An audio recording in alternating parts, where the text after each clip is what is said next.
continues to refuse, will she lay out what powers exist anywhere else that could keep this airport running? Madam Deputy Speaker, there is less than a week left to save this airport, as we await the third Prime Minister in 7 weeks. If this government doesn't take the action that South Yorkshire desperately needs it to, then they will conclude that this is final proof that the Tories' levelling up agenda is dead. Minister. The message to the people of South Yorkshire is that they have an incredibly strong local champion in the MP for Don Valley, who has been working tirelessly to make it happen from day one. My friend, the previous aviation minister that's out here today, I believe has already met with the Combined Authority, and she asks, where does the power lie? The power lies with the Labour Mayoral Combined Authority, the local council. OK, well, let me address the civil contingent. So it was introduced by the Blair government, and when the minister introducing put it to the House, it was envisaged to be used in only the most serious of circumstances, and I quote him, would be used rarely, if ever, and no government has used it in 18 years. This is the opposition across. You brought a law in that wasn't serious. That would astonish me for the Labour Party.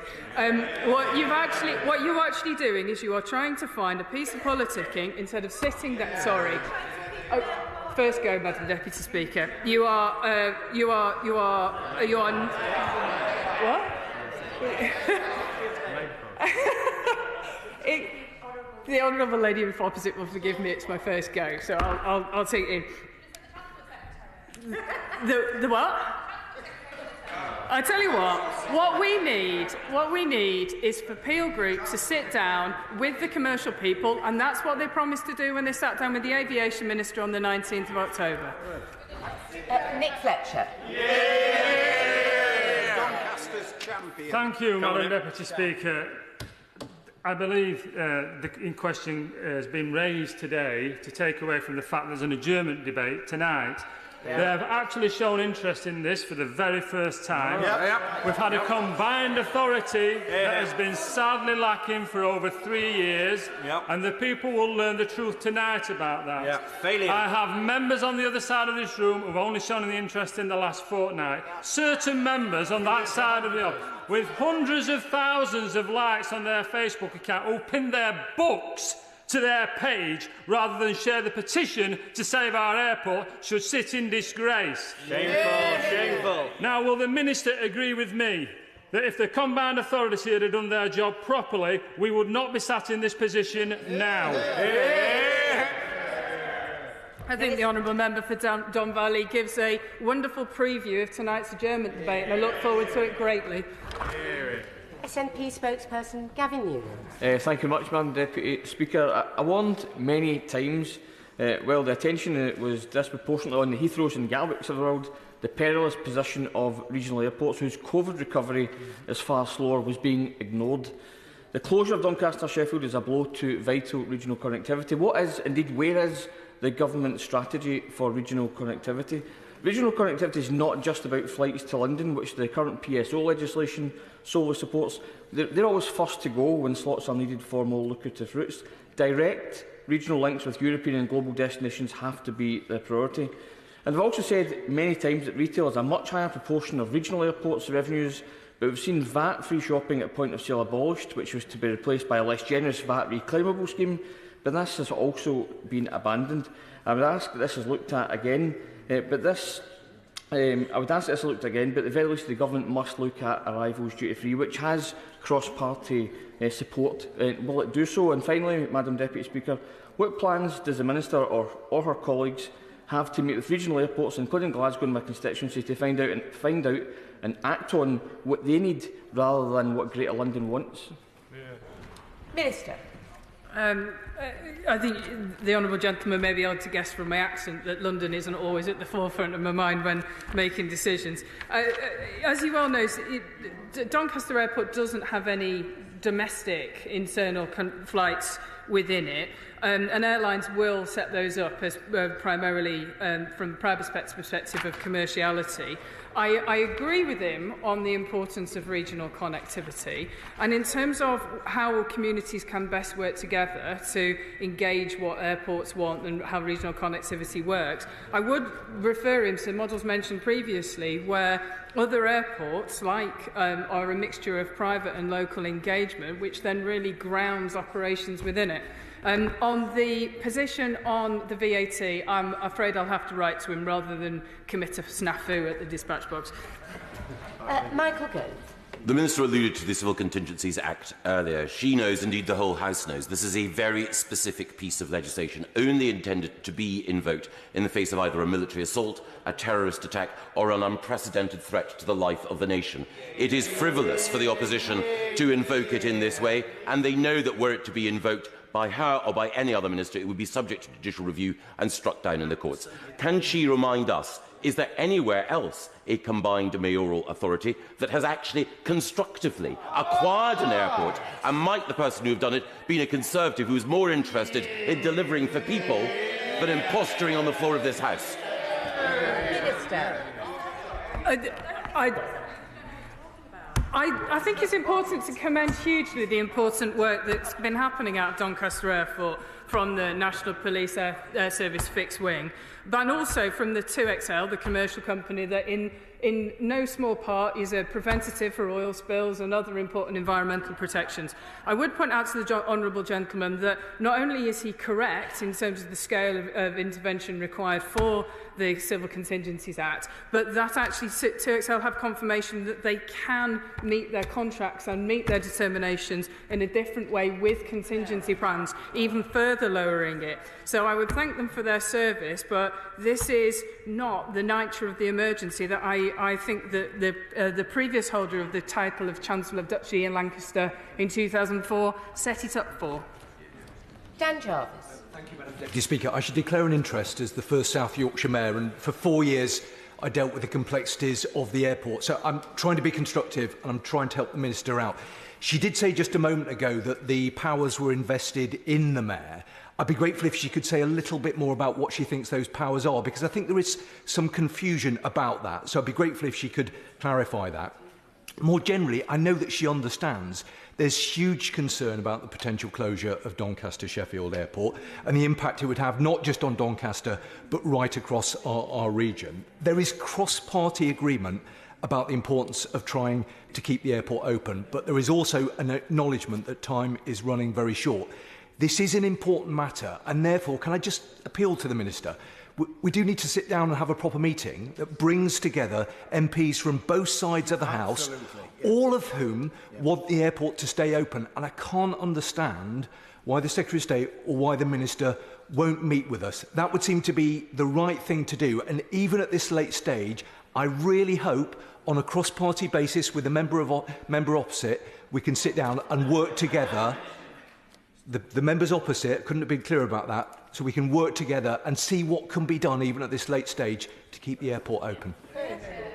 Minister. In terms of what a mayor acting in the interest of his local community could do, perhaps he would permit me to ask Ben Houchin to maybe set something out for you rather than me talk out about it. In terms of meetings, as I've pointed out previously, there have been a series of meetings. I see the previous aviation minister and the current aviation minister have met with Peel, they've met with local businesses affected, they've met with the businesses that are in the area.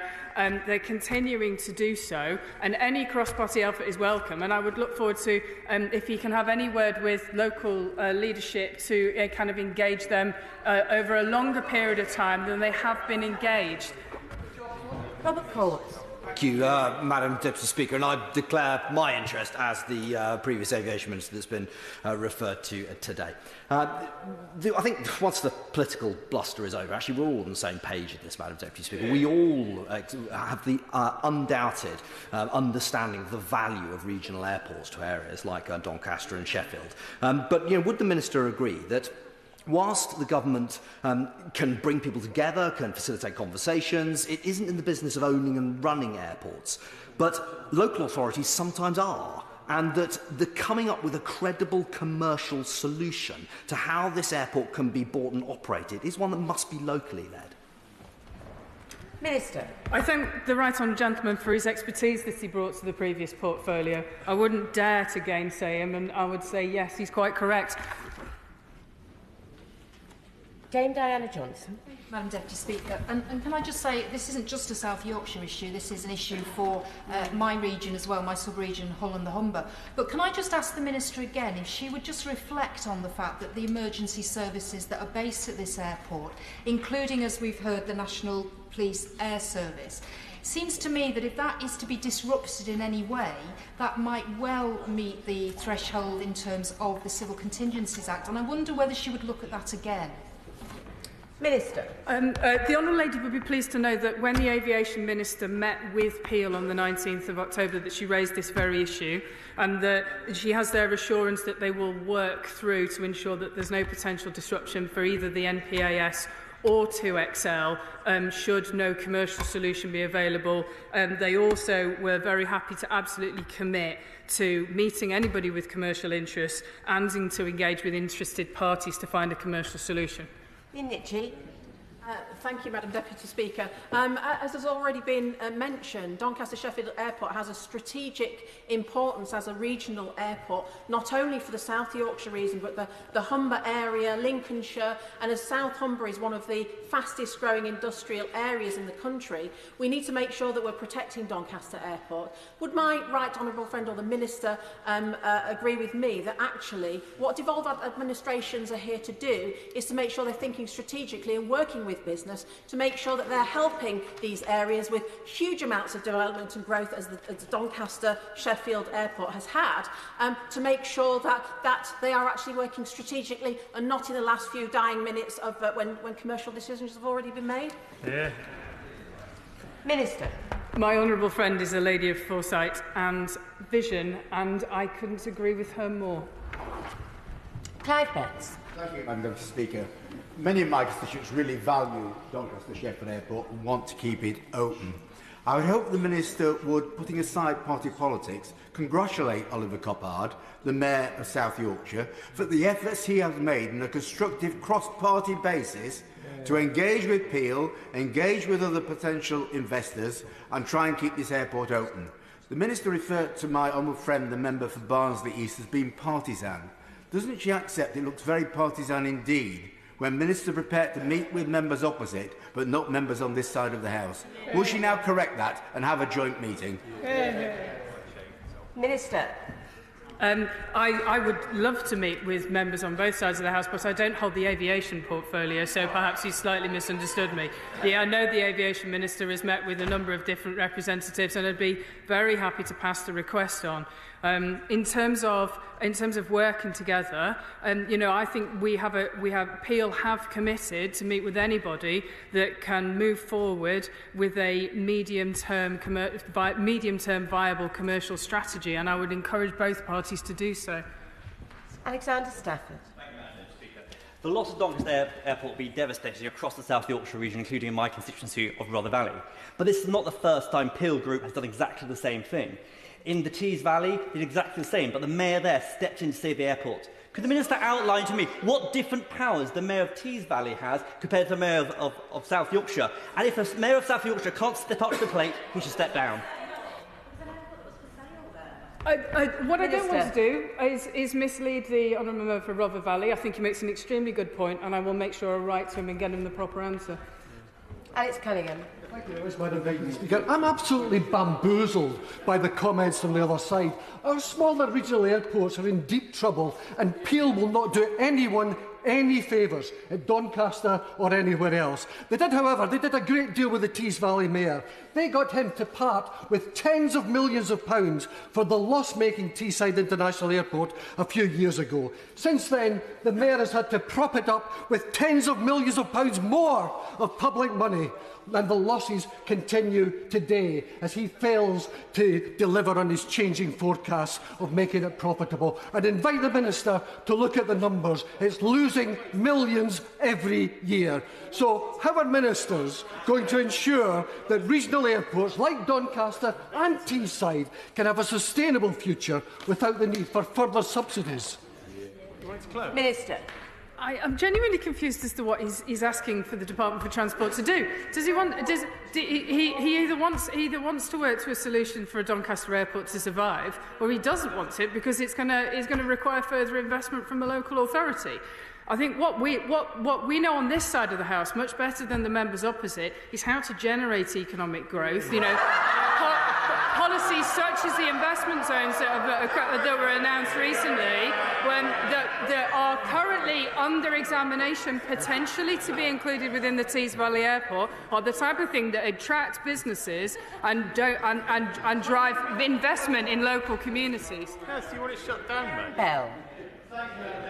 As the Conservative candidate in Don Valley in 2017, I know how important the airport is to the people of Don Valley. And can I invite the Minister to join me in not only praising the honourable member here for doing rather better than I did 2 years later, but also for fighting an incredibly tenacious campaign on behalf of his constituents. He's been on this case for over 100 days, contrary to some of the Johnny-come-latelys on the opposition benches. And he's been shut out by the Mayor of South Yorkshire, Oliver Coppard, contrary to what the honourable member from Sheffield South East says. So will the Minister praise my honourable friend for the tireless efforts that my friend has been making, and will she make sure that she listens to the adjournment debate tonight, in which she'll set out everything he's been doing?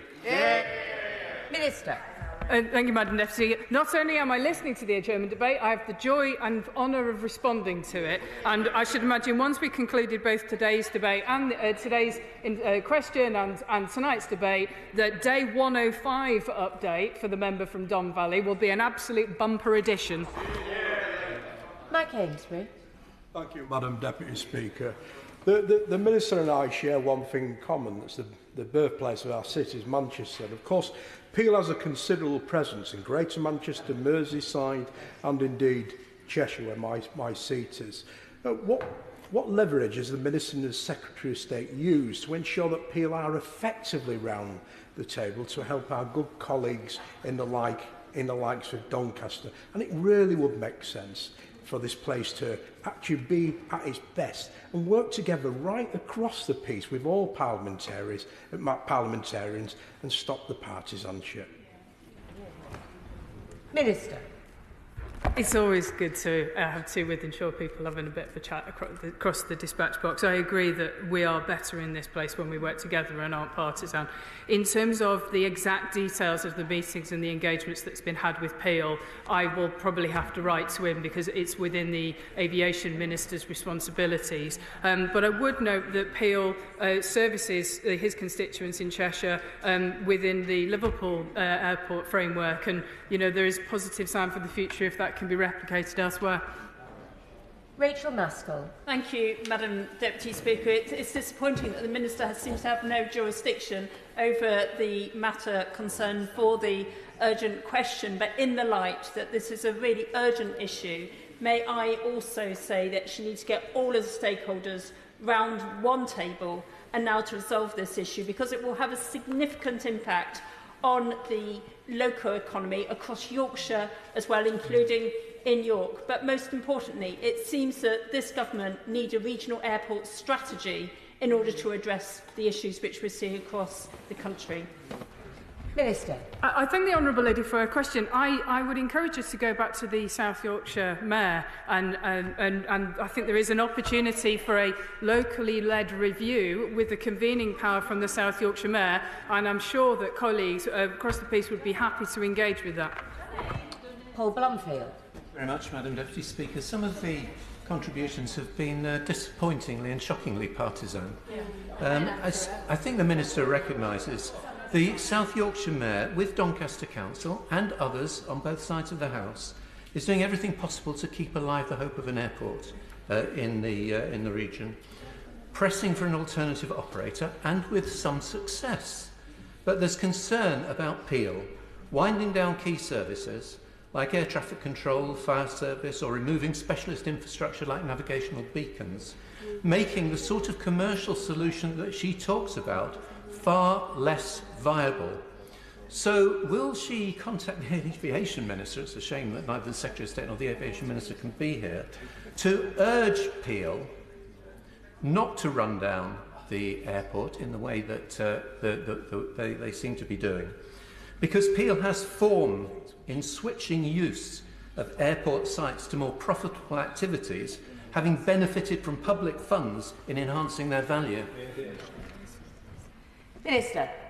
Thank you, Madam Deputy Speaker. I'm very happy to write to him on the details of where the airport is in terms of any wind down. I can reassure him that the Aviation Minister, who unfortunately can't speak here because she resides in the other place, that's why she's not here today, has assured me that she's spoken to them and that they are open to making sure that any surfaces during a transition period are maintained. But I don't have the details to hand, so I'll have to write to him. Toby Perkins. Thank you very much, Madam Deputy Speaker. The tens of thousands of people who signed that petition and the hundreds whose jobs are hanging by a thread will be watching these proceedings with their heads in their hands as a political blame game is emanating, rather than any sense that we have a government ministerial team who are attempting to actually save this airport. Now, it's not the Minister's fault that she doesn't hold this portfolio, but it is the Transport Secretary's fault that they're not here, because they should have been able to answer questions about this. I can't imagine another city the size of Sheffield that hasn't got an airport in all of Western Europe. So will the Minister pass on to the Transport Secretary the fury of the people of South Yorkshire and the North Midlands that this has been so loosely dealt with, and start getting hold of this, because it's impossible to negotiate with a company who have no interest in selling it, but want to hold on to it for alternative purposes. Exactly. Minister. And I hear the passion with which he speaks for people, and of course I understand why people want regional airports. I would gently point out to him that the member for Don Valley has been pushing this for weeks and weeks and weeks and weeks. So the implication that nothing's happened or that people have only just been heard when that I don't think that's actually true or fair. I think we've got the Secretary of State meeting with Peel twice. We've got aviation ministers past and present engaging, but ultimately, it is a commercial business in this instance, and the government does not own the airport, and we cannot compel commercial businesses, but we can encourage and suggest and get people around the table, and we will continue to do so. Jim Shannon. Thank you, Madam Deputy Speaker. Can I thank the Minister for her answers to the questions? The Minister has mentioned the important strategic position of Doncaster Airport, and all the members on both sides of the chamber have ultimately said that. The Minister has also mentioned the changing scene for small airports, and I want to, in relation to connectivity, because it's very important, the Minister mentioned it, others have mentioned it as well. In Northern Ireland we have to fight for our airline staff. Just in the last few weeks I've written to the Minister responsible for it. The removal of bodies such as Aer Lingus from UK operations, Belfast City to Heathrow, means job losses and impacts on the connectivity. What steps can the Minister, ever mindful it isn't her direct responsibility, but I appreciate her passing it on, can take to secure regional connectivity in all parts and regions of the United Kingdom? Thank you. Minister. Belfast City, I believe, is the George Best International Airport, and as a committed Manchester United fan, it would be an honour to play into it. I'm very happy to write to the honourable member with the answers whenever possible. Olivia Blake. Thank you, Madam Deputy Speaker. To be honest, I'm disappointed with the some of the comments that have been made across the House, and I think it's on us all to work together to find a solution to this situation. Yeah. Investors have cited government inaction as a core reason why they might not be confident in investing. What does the government think about this? Do they agree that government action or inaction will have consequences for whether the airport will stay open or not? Government action of local authorities, action of local leaders, I think is important. I would be happy to hear of any specific actions that she would like us to take to help two commercial businesses in a negotiation. And if she wanted to pass that to me, I'll make sure that the Aviation Minister is aware of it. If the point of order relates directly to the urgent question. Point of order, Stephanie Peacock. Thank you, Madam Deputy Speaker. The member for Newcastle under Lyme said that the Mayor of South Yorkshire had shut the member for Don Valley out of negotiations. For the record, I understand that the member for Don Valley has not called the Mayor once, that the negotiation meetings are non-political. So will the member, who appears to not be in his place, he may well have misled the House inadvertently, but will he correct the record? Point of order, further to that point of order, yes? Point of order, Nick Fletcher. Madam Deputy Speaker, I've met with Oliver Coppard on a weekly basis, but not been part of any working groups. I've continually asked throughout these past 3 months that I become part of these working groups, and have continually been shut out of these working groups. I've also been part of other groups where other MPs have been there and been told that they've been having meetings without me being there, which were questioned right at the very beginning. Thank you. Well, first of all, I think the honourable lady was referring to a remark made by another Member of Parliament that I'm sure will be fed back in case there's any correction need to be made. We've heard the Member for Don Valley's view as well, so I think it's quite important that we don't just continue the debate at this point, because we do need to move on to the statement from the Home Secretary. And before I call the Home Secretary,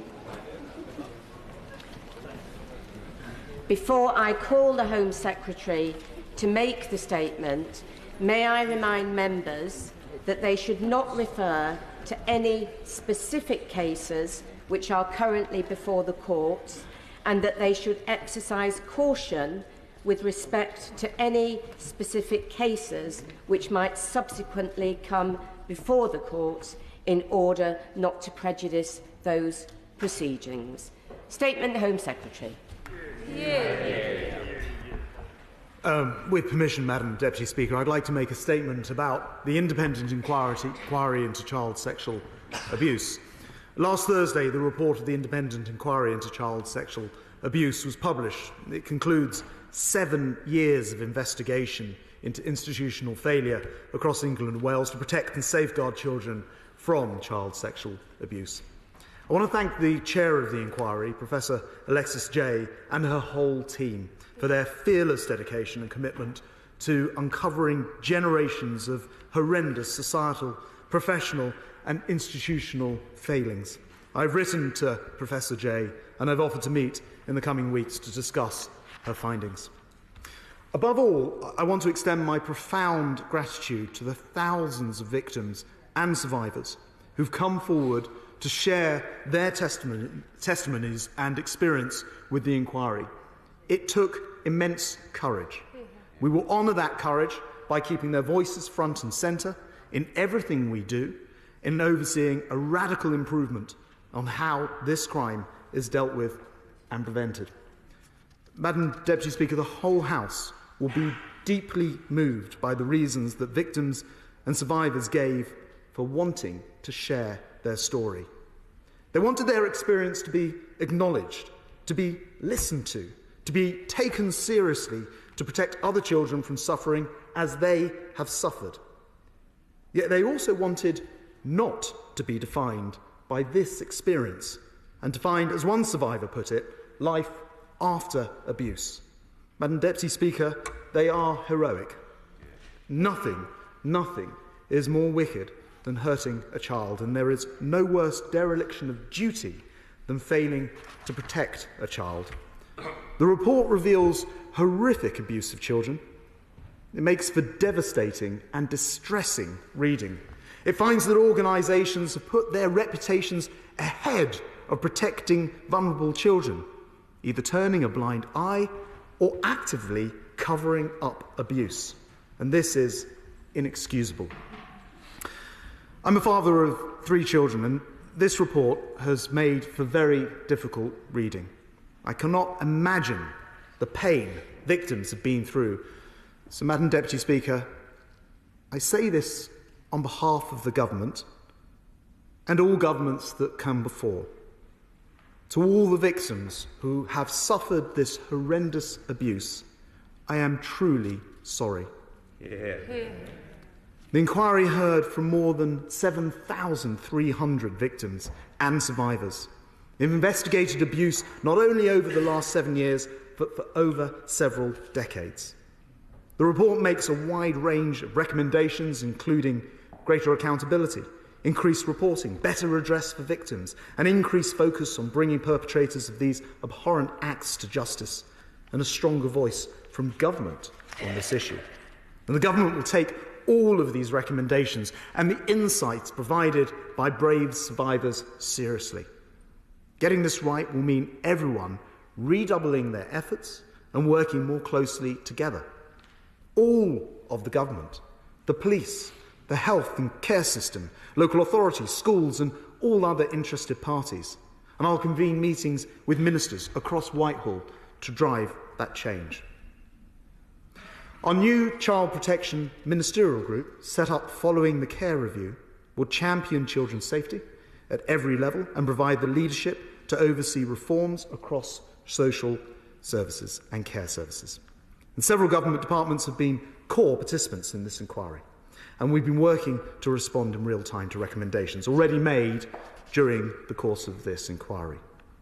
The actions we have taken include the government's Tackling Child Sexual Abuse strategy, published in January of last year, driving initiatives to increase reporting of this too often hidden crime, including awareness-raising campaigns, and to improve the confidence and capabilities of frontline professionals to identify and respond to child sexual abuse.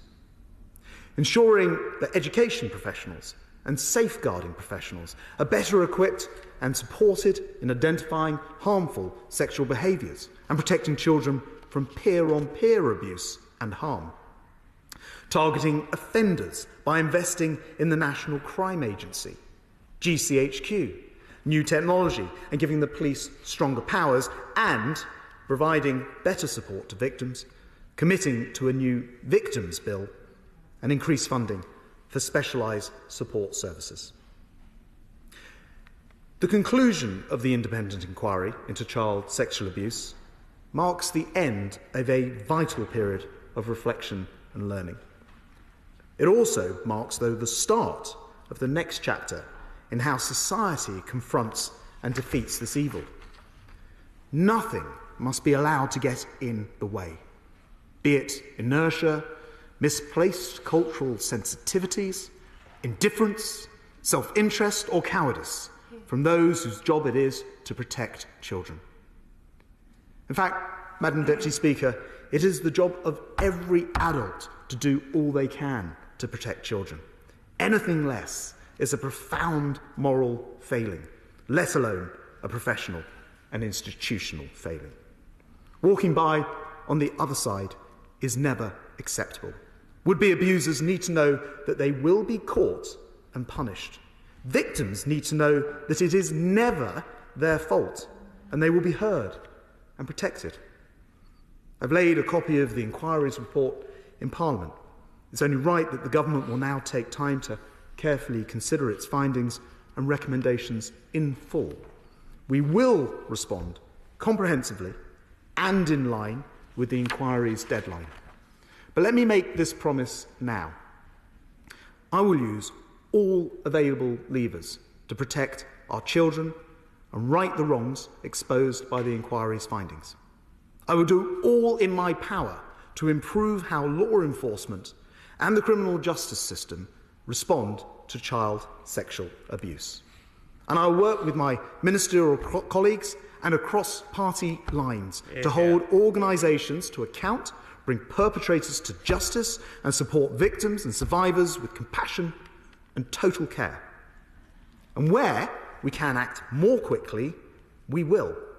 That is why we've already announced that through the Support for Victims and Survivors of Child Sexual Abuse Fund, we're allocating £4.5 million over 3 years to 7 organisations to support victims and survivors.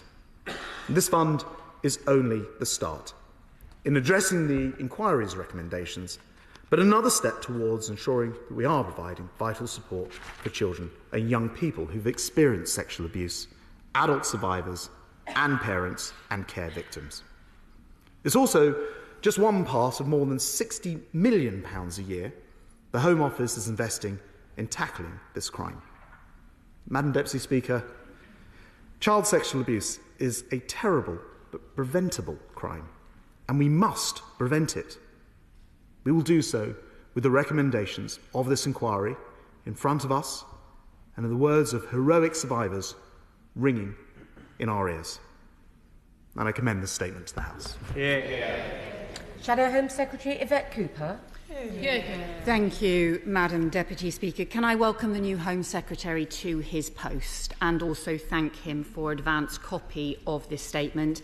And can I join him in paying tribute to the victims and survivors who pressed for this inquiry and who have shown great bravery and strength in telling their stories, speaking out to seek justice, to seek truth, and to seek protection for others. And I thank the inquiry team for their work. This is a deeply serious report about one of the worst imaginable crimes, about the sexual abuse and exploitation of children.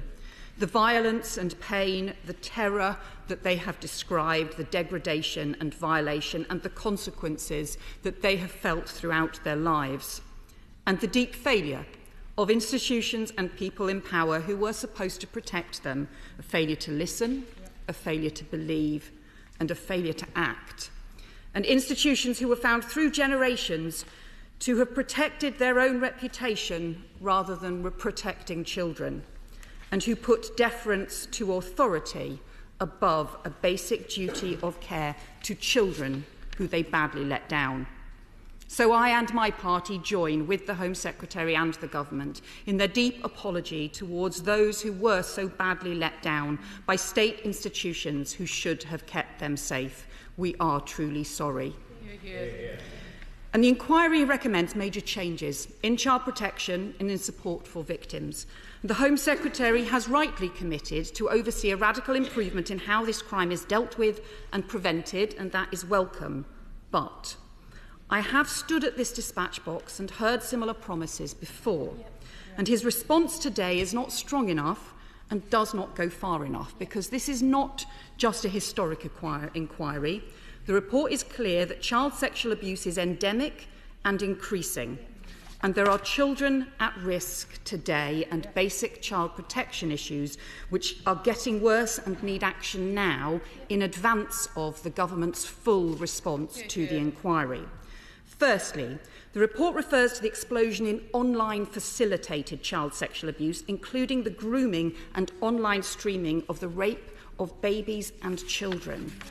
The Home Secretary didn't really mention online harms, and he'll know the bill has been repeatedly delayed. Can he confirm it will definitely complete its remaining stages next week, be accelerated into the Lords, because this is urgent? Can he confirm, too, that the National Crime Agency will not have to make the 20% staff cuts that his predecessors asked them to draw up? Second, the report says significant reductions in the funding of public services after 2010, when referrals were rising, is, and I quote, one of the key factors that has had, quote, a deleterious impact on responses to child sexual abuse. Does he accept that damage done, and is he acting now to ensure child protection services don't have to pay the price of his party's mini-budget when the public spending announcements are made next week? Third, everyone's been expecting the inquiry to recommend a mandatory duty to report child sexual abuse, and Labour's been calling for this since 2014. Can I urge the Home Secretary, therefore, to just announce he will support this one straight away and send a strong signal to those across the sector? Fourth, he referred to the criminal justice system. He will know the charge rate on child sexual abuse has dropped from 32% in 2015 to 12% last year. Will he take urgent action to prosecute dangerous criminals, because that has been getting worse? And fifth, finally, his own department has responsibility for unaccompanied asylum-seeking children, yet the independent inspectorate found just last week they were being placed into unsuitable hotels where the staff hadn't even had DBS checks. And reports over the weekend found hundreds of asylum-seeking children have disappeared. when his own department is failing in the most basic child protection and safeguarding, he will understand that his words today are not enough. What action has he taken since he saw those reports over the weekend? Finally, Madam Deputy Speaker, the Home Secretary I know will say he is new in his post, but he will understand that is part of the concern. This report is too important to get lost in all of the political changes that have been taking place and all of the confusion within government. So I would ask him to answer my 5 urgent questions now and to recognise we owe it to the thousands of victims and survivors who've spoken out, but also to the millions of children in the current generation who are still at risk of abuse, to make sure this inquiry leaves a lasting legacy to protect our children. Home Secretary.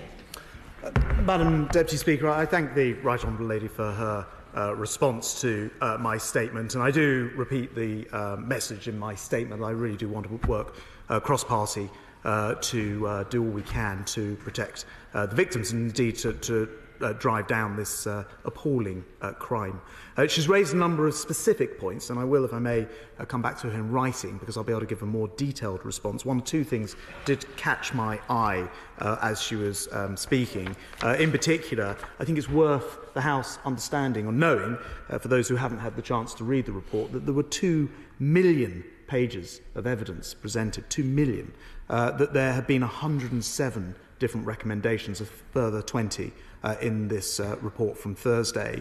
We have started to implement many of the recommendations already, and I listed some in my statement, so I won't backtrack onto them. But it is, as I said, my intention to respond to all of this in full and within the inquiry's own deadline. And as I said, I will try to expedite any that I can. And I know that in particular the Right Honourable Lady was calling for mandatory reporting, and I've noted that comment. I will look at all of those individual areas.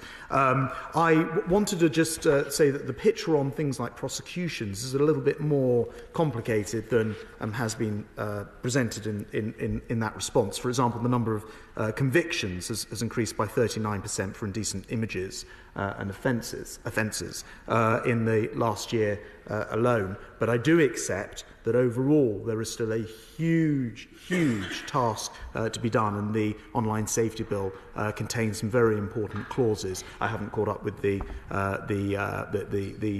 managers for bills, but I know that it is progressing quickly, and I do want to see that happen. Because the figures are staggering here: 103,000 child sex offences recorded by the police in the last year alone, and it is the case that because so much of this has gone online, that she's right to pinpoint the Online Safety Bill and the measures in there as being extremely important. As she knows, the issue of asylum is something that I take a great deal of interest in, and including in refugees. We have some living in our house, in fact. And I do want to make sure that we do everything that we can. I know that my ministerial colleague has actually made inquiries in the past few days on the priorities with regard to asylum-seeking children as well. I think with that, though, it's probably most helpful to the Right Honourable Lady and to the House if I write back to her in detail on all of her points, and I'd be happy to put that letter in the House's library as well. This is Theresa May. Thank you, Madam Deputy Speaker. When I set up this inquiry, I said that I thought the public would be shocked at the extent of child sexual abuse that was taking place in our country. I would like to thank Professor Alexis Jay, the other members of the inquiry panel and all their team for their very hard work in producing this report, but particularly echo the comments of my right honourable friend and the Shadow Home Secretary in thanking all those who came forward to give evidence, which will not have been easy for them.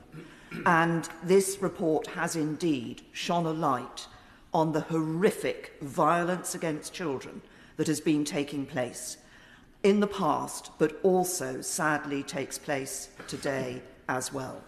The government now has an opportunity on the back of this inquiry report to make changes that will make a real difference. So I urge my right honourable friend to make sure that all parts of government take this report and treat it with utter seriousness, and particularly the recommendation on mandatory reporting.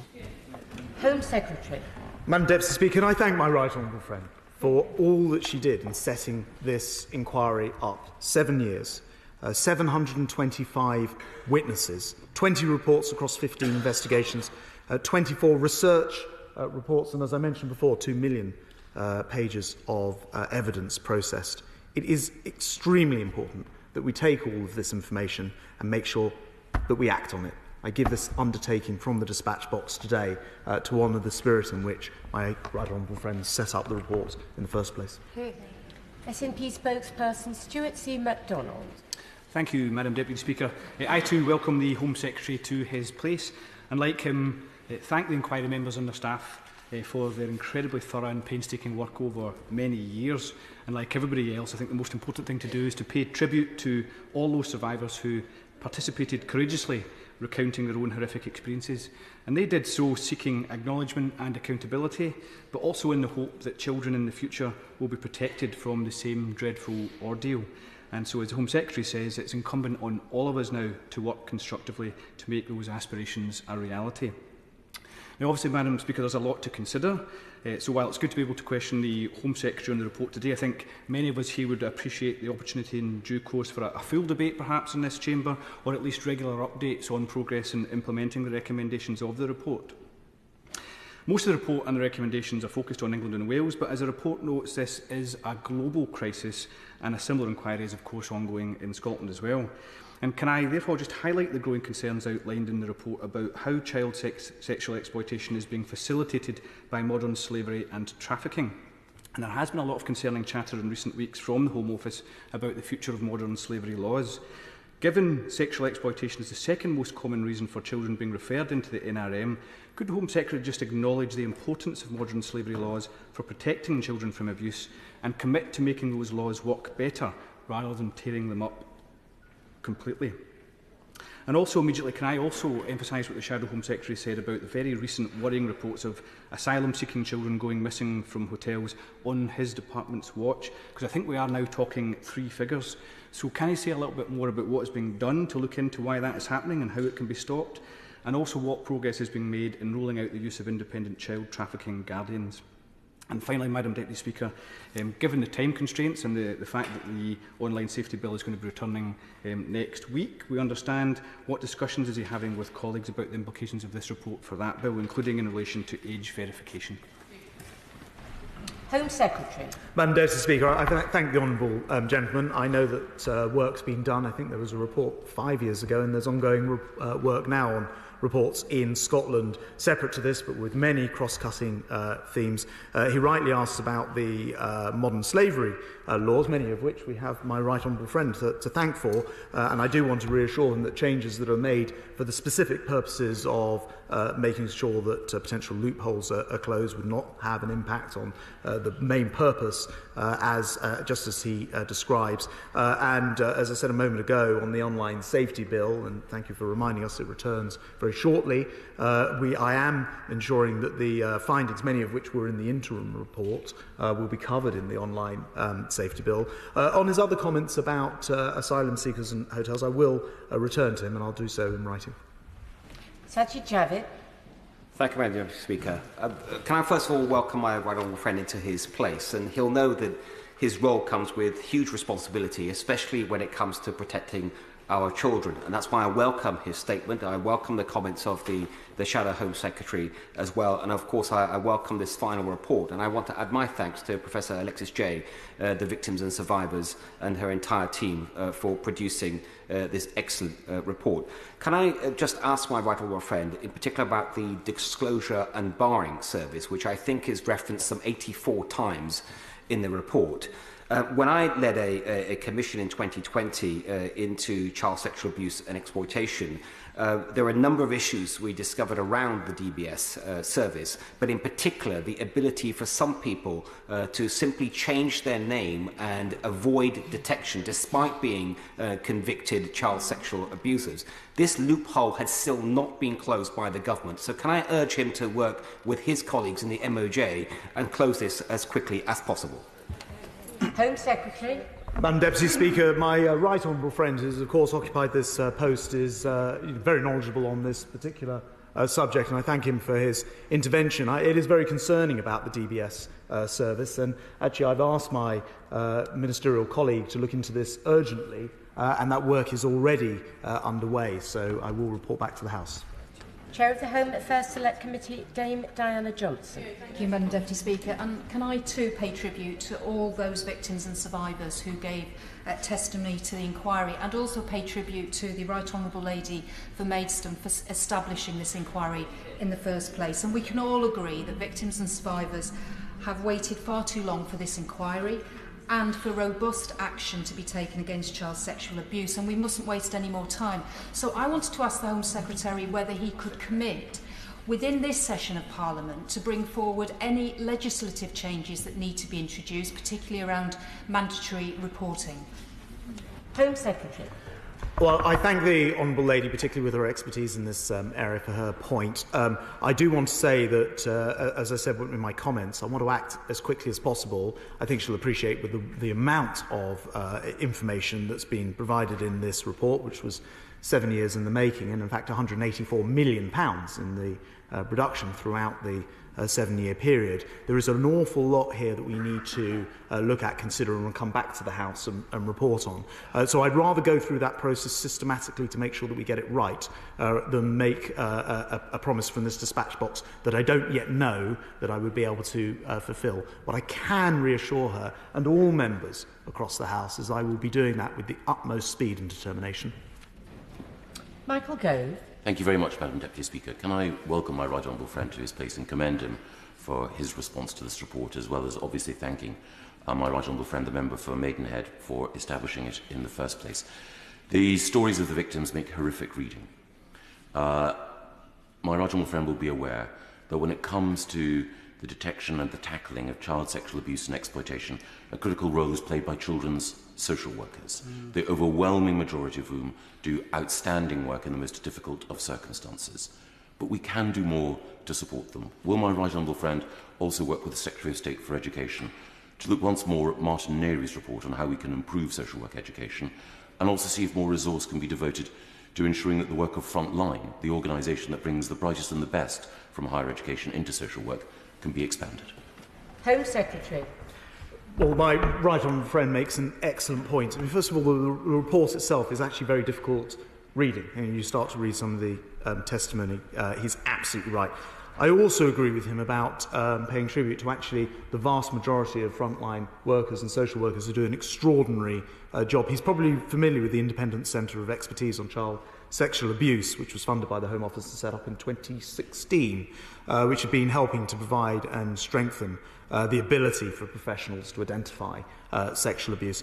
But to answer this question directly, I will undertake to work with the Secretary of State for Education, indeed actually pulling together Secretaries of State and Ministers from across the government to make sure that we work on this particular issue and make sure that we stamp out sexual abuse of youngsters.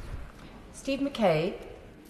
Thank you. Can I also congratulate the Right Honourable Lady for Maidenhead for having the courage and determination to establish this inquiry at a time when I recall it wasn't popular everywhere. When I worked in this field in the late 80s, one of the things that struck me was that we tended to put more emphasis on finding the evidence to prosecute the perpetrator than focus on the damage that had been experienced by the victim. I appreciate it's sometimes a difficult balance to strike. But in that context, can I ask the Home Secretary to think about the problems victims face as they try to negotiate this myriad of services today when they're seeking help? There's a lot of faith now in the Child House model, which is essentially an all-in-one service that tries to make it easier for victims. Will he do what he can to make sure that that model is properly resourced so that we're not treating the needs of the victim as second place to the prosecution of the perpetrator? Yeah. Home Secretary. I think the Honourable Gentleman makes an excellent point. And one of the problems with child sexual abuse is that it can happen in so many different settings, in so many different environments, that it's difficult to have one central location to always deal with it. But what you can do, I think, is provide the services, the expertise, some of the different initiatives I referred to in my comments, to help to bring that support. And I absolutely agree with him and determined to do that on behalf of all the children who've been abused and to prevent further abuse in the future. Laura Ferris. Deputy Speaker, I'd also like to pay tribute to my right honourable friend for establishing the inquiry and to Professor Jay for her report. I know something about how difficult and painstaking the evidence-gathering exercise was because I was a barrister on the inquiry for a year in 2017, from Dolphin Square to the Catholic Church, from Young Offenders Institutes to residential schools. The findings of the inquiry reveal the extent of prolonged child abuse in places often where children were meant to be being kept safe, and repeatedly, if they complained about it, they were accused of lying or even blamed for it happening in the first place. There are multiple lessons from the report, but I'd like to ask my right honourable friend this. There are specific findings in relation to sexual predators, paedophiles, who travel overseas to abuse children. And the report finds that civil orders restricting foreign travel are often underused and ineffective because they only prohibit travel to a named country, which means that the perpetrator can circumvent that restriction by taking a different route. Could he say what the Home Office is doing to tighten up the restrictions in that area specifically? Home Secretary.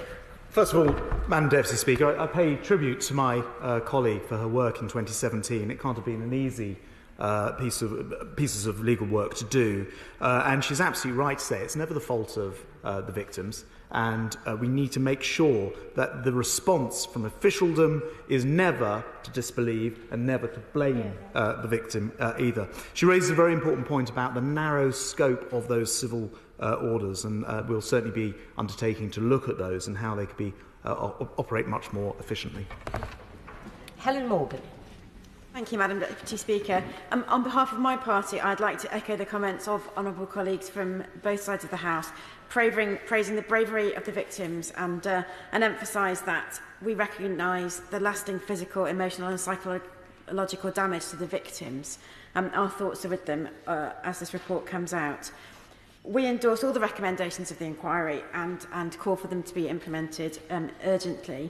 But I'd specifically like to ask Madam Deputy Speaker whether the Minister would commit to a long-term Liberal Democrat call, which is a recommendation in the report as well, to sponsor a meaningful public campaign to make children more confident when reporting incidents. Home Secretary. One of the things that has happened, I think, since the Savile case and the publicity that my right honourable friend for Maidenhead has brought by calling this inquiry in the first place, is a lot more people are coming forward, which is a very good thing. And there have actually been specific pieces of work, including some which I already referenced, which are already underway to make sure that people, that children, know that those routes to reporting are there. I am sure there is still more to be done, and I will be taking a very close look at what more can be achieved. Tim Lawton. Thank you, Madam Deputy Speaker. Can I disclose my interest as the chairman of a safeguarding board?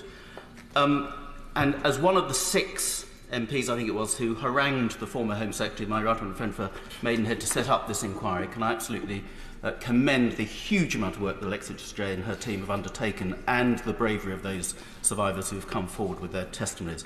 I completely agree with all the comments the Home Secretary has just made. The trouble is, they were all included in the government's first child sexual exploitation strategy, which I published back in 2011. What has changed, and particularly given the call for a continued change in culture, the fact that this is getting worse and that criminals are using technology to find even more ghastly ways of abusing children? And can I specifically ask on 2 of the recommendations, what does he think the role of a Child Protection Authority would be and how it would interact with CEOPS, and whether he thinks it was a good idea to roll CEOPS into the National Crime Agency rather than keep its independence? And finally, as he himself has commented about the need to have cross-governmental response to this, does he agree with the recommendation that many of us have wanted for many, many years about the creation of a cabinet-level Minister for Children looking after 20% of the population, and particularly those most vulnerable ones, which is what this report is all about? Home Secretary. I thank my honourable friend. Actually, he may not remember this, but the very first time that we met was actually when he was, I think, Shadow Children's Minister, and I know, and the whole House knows, of his extraordinary work campaigning on these issues for very many years. I've heard what he has to say. I hope he'll forgive me 3 or 4 days into the job not having all of the answers for him, but I can certainly tell him that I will undertake to write to him with them. I would just say that although he's right that in 2011, I think the year that he refers to in his report, that some of these issues were emerging, what we've seen, particularly through the publicity that this inquiry has brought to it, is vastly more information and data come forward. He's asked me some very specific questions about CEOPS and also whether there should be a minister or even a cabinet minister for children. It is one of the recommendations in the report. I will make sure that I respond to the House on this within the timelines or even sooner of the report. I would just add a comment that I think we all, in a sense, have to be ministers for children. We should all have all care about this as we all look after children in different forms, as the whole of society has that responsibility as well. But I will certainly come back to him on his inquiries. Florence Ashlomi. Thank you, Madam Deputy Speaker, and I welcome the Home Secretary to his post.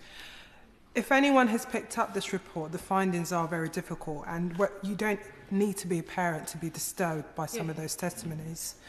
One of the areas which I've spoken a lot about in this House is the young women who are sexually abused and assaulted by criminals in terms of child criminal exploitation. Some of them face the horrific treatment that some of these victims have. They are victims that we should not believe, but they are never believed because they are involved in crime. The Home Secretary referenced the Victims Bill. Could I urge him that when that bill finally comes forward, that we look at the issue of child criminal exploitation, our young boys and girls that are being sexually assaulted by gang members, and they know that they get away with it because those young people are viewed as criminals. Home Secretary. The Honourable Lady is absolutely right, and of course this actually plays into the wider issues of gang traffickers as well, because they know that they can be in an exploitative situation and do exploit, in particular girls, but all children in doing so. She makes reference to the Victims Bill. It was, of course, published in May in draft format. The whole point of that is to have pre-legislative scrutiny of it. I know that many organisations and many colleagues across the House have been involved in that, and I think that will mean that we come forward with the legislation which is in a better place to tackle many of the issues that she and others in this House have raised. Miriam Cates. Thank you, Madam Deputy Speaker, and can I welcome my right honourable friend's statement and the commitments that he's made to looking at the recommendations of the review.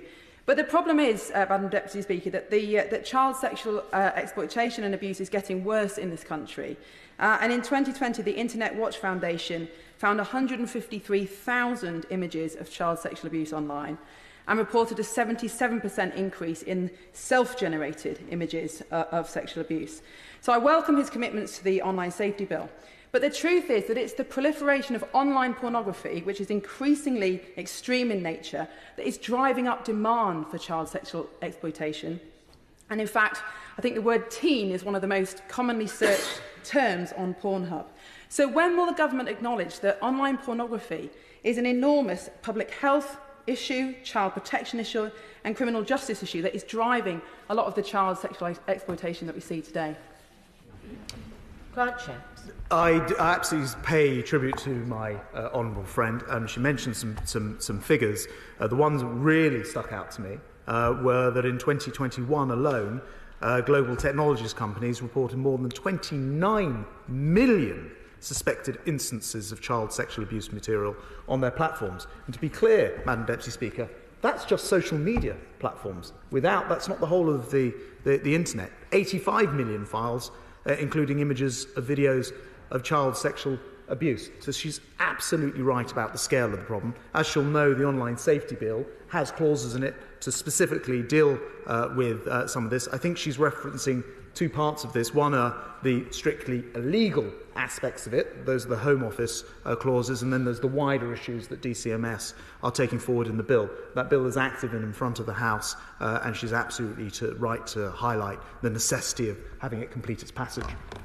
Rachel Maskell. Thank you, Madam Deputy Speaker. This is the most disturbing of reports, probably one of the most disturbing things any member can read. We know that 80,000 children are currently in the care sector, and that's due to increase by 25% over the next decade if intervention isn't made. And we know that children in the care sector are also at greater risk of child sexual exploitation. So can the Secretary of State say how he is going to be working with the independent review over children's services within the care setting, and also if he'll bring and work with the Education Secretary to bring an immediate end to the use of unregulated care settings?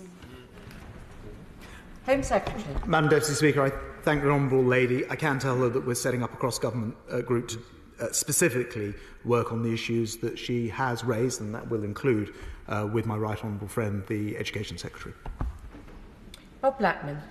Thank you, Madam Deputy Speaker, and I welcome the statement from the new Home Secretary and welcome him to his place.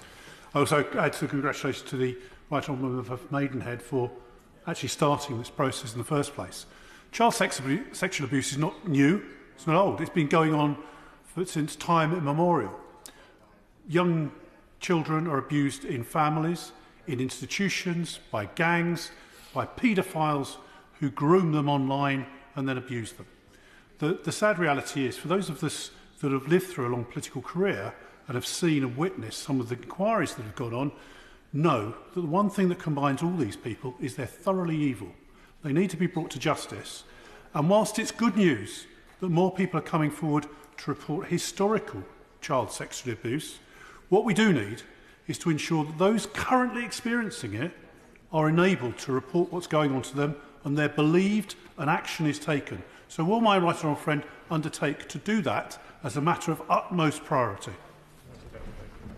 I absolutely will undertake to do that as a matter of absolute priority. The National Crime Agency, GCHQ, a whole network of undercover officers and others work constantly on tackling organised exploitative crime through a programme. One thing I've been struck in my first few days in this office is the number of warrants that I have to sign off dealing specifically with gangs who are exploiting children. He's absolutely right about the scale of the issue and our determination to stamp it out and work with our partners in enforcement agencies knows no bounds. Helen Hayes. Thank you, Madam Deputy Speaker. As one of the members representing a part of the London Borough of Lambeth, and with my friend, the Honourable Member for Vauxhall, sitting next to me, I want to pay tribute to all of the victims and survivors of abuse suffered by children and young people in the care of Lambeth Council. It is a shameful period in the history of our borough. And I also want to pay tribute to those whose harm and trauma that they suffered resulted in their lives being cut short, so that they are not here to see and to read the vindication of their experiences that is set out in the final report from ICSA. It is a responsibility of all of us to make sure that such shame can never again come to our communities. But, Madam Deputy Speaker, we delude ourselves if we tell each other that children are safe everywhere in the UK today. We face a situation where 16 and 17-year-olds are routinely placed in unregulated accommodation, putting them at risk of abuse and exploitation, where 222 vulnerable asylum-seeking children have gone missing from Home Office procured accommodation, and half of all local authority children's services departments are currently rated inadequate or requiring improvement, such that they cannot possibly be doing the best job of protecting the children in their care. So I asked the Home Secretary today what is the urgent work that he will be doing on a cross-departmental basis to ensure that such horrors as are exposed by this report can never happen again. Home Secretary. I actually pay tribute to the Honourable Lady for calling out what's happened in Lambeth and indeed elsewhere, and I have nothing to add to her words as far as that's concerned. A number of members have raised issues concerning unaccompanied children, particularly those seeking asylum, and the accommodation care means that they should be moved within 15 days, but it, I think, needs to be done quicker, if at all possible. We've also set up a programme of paying local authorities increasing placement offers to council by £6,000 to accommodate every child. And she asked about the cross-government work and indeed the cross-party work, possibly I should add to that. It is underway and being led by my honourable friend, the Minister. I will also be taking personal interest in this all the way through and indeed convening meetings with other Secretaries of State in order to tackle this from every possible angle. David Simmons. Well, thank you, Madam Deputy Speaker. In the 20 years that I led on child protection work in local government, we saw repeated attempts to restructure the systems that we have in place for child protection. But a common thread that seemed to run through every example of failure was a lack of really good information sharing. And even today it is the case that whilst councils are the lead agencies on child protection, they are reliant upon other organisations, the police, the NHS, especially schools, and sometimes in the case of asylum-seeking children, border force, to bring evidence to their attention so that early intervention can take place. So I'd like to ask my right honourable friend, will he give some consideration to making some of those safeguarding partners statutory partners in the safeguarding process so that they can be held accountable for their actions in the same way that local authorities, police and the National Health Service are? My honourable friend makes an excellent point, actually. This morning I was at the Hertfordshire Constabulary looking at their database, which are very impressive when they book people into custody cells. But I was surprised to learn on questioning that, for example, if somebody had been brought in because they were suspected of abusing somebody, and that could be a child, that data isn't necessarily or automatically shared by all 43 forces across the country. And that's just within police themselves, let alone the crossover that he mentions with other statutory bodies, local authorities, care organisations and others. So the big thing which strikes me very firmly in the first few days in this job is working together with these statutory partners to bring this information together so that it can be flagged up as and where necessary has to be a very important part of the solution. We're living in the 21st century. That should be possible to do, and I take his comments on board and promise that I will be spending a considerable amount of time looking at how we can improve the situation. Alex Davis-Jones. Thank you, Madam Deputy Speaker. I too welcome the Home Secretary to his place, but can I please stress my frustrations that are shared by colleagues across the House. The Online Safety Bill, delayed yet again due to chaos at the heart of this government. 5 years we've been waiting for that legislation. The Victims Bill, promised since 2015 in 4 Queen's speeches, still not brought forward to this House. The Child Abuse Strategy, published, as the Home Secretary says, 18 months ago. What commitments have actually been implemented from that strategy? My right honourable friend, the Shadow Home Secretary, stated that warm words are no longer enough. We need action. So what action, direct action, will the Home Secretary be taking to stop this paralysis of government? Madam Deputy Speaker, I'm not sure the way the question's put is quite in the spirit of the cross-party way that we are trying to approach this issue. I did set out in quite some detail in the speech a number of different things which have already happened. She refers to the government's tackling child abuse, sexual abuse strategy, which was published last January, and a number of the actions have already been undertaken, including a variety of different initiatives, raising awareness campaigns, which was already mentioned, capability of frontline professionals, identifying and responding to sexual abuse, better education for professionals, protecting peer-on-peer abuse and harm, the National Crime Agency, whom I've already met with and discussed this with, GCHQ, using new technologies, strengthening police power, not, I should say, always voted for by the party opposite. And we're already legislating on the Online Safety Bill, and the Victims Bill is already out in draft. I have to say, we are moving pretty fast, considering that the full report only came out this Thursday. Alexander Stafford. Thank you very much indeed, Madam Deputy Speaker.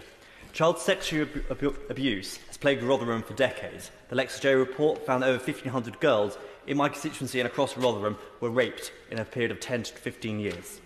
Now, one of the reasons why so many people, including children, were victims of these paedophiles and these evil people was that the authorities turned a blind eye and did not report what they saw. So I welcome in this report the recommendation for mandatory reporting of crimes. Could the Home Secretary tell us when that law will actually be introduced and what sort of punishments will be given out to those who enable these paedophiles by ignoring the victims? Home Secretary. My honourable friend's absolutely right. I think I'm right in saying that it was Professor Jay who carried out the work in Rotherham on the report, and it was very clear that things like cultural sensitivities, political sensitivities, were all too often barriers to actually properly dealing with systemic sexual abuse. He asked specifically about things like mandatory reporting. As I mentioned in my comments, I will come back to that and within the time guidelines provided by the report itself, and earlier if I can. Shannon. Thank you, Madam Deputy Speaker. Can I also welcome the Secretary of State to his place, wish him well, commend the Honourable Lady for Maidenhead for her initiative, and thank all of those who made contributions and statements to the independent inquiry. 1 in 6 girls, 1 in 20 boys suffer sexual abuse before they reach the age of 16 years. Whilst I would have assumed that this statistic is for a third world country, unfortunately it's not. The shock for me today is it's this country, our country that we live in, this nation. It makes my heart ache in my chest to think of the robbery of innocence which we have all referred to. And I'd ask the Secretary of State, how do we start to address this horrific fact? And what steps will the Secretary of State take to address this at every corner of the United Kingdom, along with all of the devolved administrations? Thank you, sir. Home Secretary.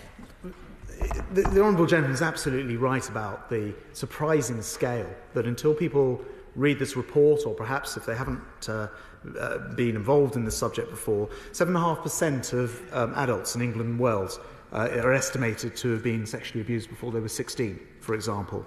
Approximately 5% of boys, 15% of girls. That equates to probably over 3 million people in this country. To answer his question specifically, I don't think that there is one single thing that can be done to solve that, because as I mentioned earlier, this problem of sexual abuse happens in so many different settings. So we have to act on all fronts and do so simultaneously. This 7-year report, as has been mentioned by many colleagues, brilliantly commissioned by my right honourable friend, is just the start. We now need to make sure that we enact all of those recommendations. Thank you very much, Madam Deputy Speaker. The report says that the internet is magnifying child sexual abuse and grooming, and as my honourable friend for Penistone and Stockbridge said, this has massively increased since the inquiry began under my right honourable friend for Maidenhead. Can my right honourable friend assure me that the online safety bill is strong and unequivocal, and will be put into law as soon as possible, because it does seem to be taking an inordinate amount of time to go through both houses? Home Secretary. I'll certainly be working closely with the Secretary of State and DCMS to make sure that happens. And she's right about the scale of this, but we shouldn't lose sight of the work that our agencies are doing. For example, the National Crime Agency estimate that they make 800 arrests or voluntary attendances and 1,000 safeguards each and every month because of industry reporting. Now, that isn't enough, I appreciate, and we need to make sure that every case is being reported, but they are working and will have increased the amount of work being done over the period that this report has been underway. But she's absolutely right about the need to speed that up. Bobby Moore. Thank you very much, Madam Deputy Speaker, and can I also thank my right honourable friend, the member for Maidenhead, for getting this inquiry underway. And of course, the inquiry's recommendations will rightly be considered by government over coming months. And of course, we must not forget who is at the very heart of this: the victims and their families. And I note that the previous Home Secretary, my right honourable friend, the member for Witham, came to Keighley to meet with victims and survivors not that long ago, because unfortunately in Keighley and across the Bradford district, District, this is something that has haunted our community for far too long. Child sexual abuse and child sexual exploitation. So can I ask that the Home Secretary will agree with me that victims and survivors' voices will, as we go to look at these recommendations, be at the very heart of that, so that we do not forget that their voices are very important as we go forward. Home Secretary. Absolutely, yes. On behalf of the 7,300 victims and survivors who came forward in the course of this report, we owe them a duty to do exactly what he's just suggested. I thank the Home Secretary for his statement. Point of order, Jim Shannon. It's just for clarity, Madam Deputy Speaker. It's always important that we have the right timescales. In the smaller version of the agenda for today, Westminster Hall refers to a debate on human rights legislation starting at 6. In the other version, same day, it says debate starts at 6:30. Can the Deputy Speaker perhaps maybe just tell us exactly which is right, 6 o'clock or 6:30? 6 o'clock. Thank you. We now come to the supplementary estimates 2022 to 2023 motion. Expenditure by the Department for Business, Energy and Industrial Strategy and HM Treasury Minister Andrew Griffiths to move. Thank you, Madam Deputy Speaker. I beg to move the motion on the order paper. This motion provides for an out-of-turn supplementary estimate for the urgent expenditure of two departments, the Department of Business, Energy and Industrial Strategy and His Majesty's Treasury. The supplementary estimate provides the resources and cash to allow the government to help reduce energy bill rises this coming winter. It also provides capital funding for the Bank of England in support of its operations as a result of a long-standing indemnity. Let me briefly explain, Madam Deputy Speaker, what the two departmental requests cover. First, the House is well aware of the cost of living increases caused by Putin's war in Ukraine and the consequential impact on fuel bills from Europe's reliance upon Russian gas. Families were worried about energy bills, which some independent forecasts said could be £6,000 a year. Madam Deputy Speaker, this is a compassionate Conservative government that will always be on the side of the most vulnerable. That is why we acted quickly and decisively to address concerns about paying for heating this winter. We've done this through the establishment of the Energy Price Guarantee Scheme to cap the unit price that consumers pay for electricity and gas. This means a household consuming the average amount of energy will pay no more than the equivalent of £2,500 a year. Many, of course, will pay far less. In addition, the government has also protected businesses with the Energy Bill Relief Scheme. These combined measures will provide households and businesses with confidence and certainty this winter, right up until the end of March next year. It was right to act fast, and it was right to prioritise a simple option that ensures nobody left out. Of course, I'll give way to the Honourable Lady. Nera Wilson. I'm very grateful for the Minister for giving way. On that second package for businesses, I believe it also extends to public services. And two primary schools in my constituency have got in touch with me who've seen their energy bills go up fivefold, from £30,000 a year to £150,000 a year. Undoubtedly, the package put forward will help them a little bit, but the feedback I'm getting from my schools is 6 months is just not enough to plan ahead, particularly when their budgets for next year have already been set. They're having to make terribly difficult decisions like laying off teaching assistants, cutting school trips, extracurricular activities. Will the Minister consider looking at least a year-long package of support for schools and other public services? Minister.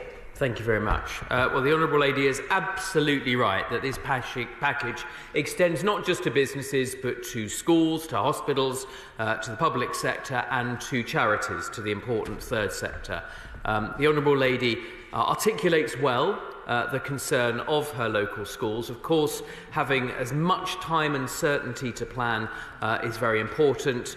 The Minister for Energy and I'm sure the Secretary of State for Education will have heard her points. Madam Deputy Speaker, the House will note that both of these energy schemes are expensive. And indeed, they were the largest single element of the plans to which the gilt market had reacted in previous weeks. So rather than an indefinite and open-ended liability, the Government will launch a Treasury-led review on how to support households and businesses after April 2023.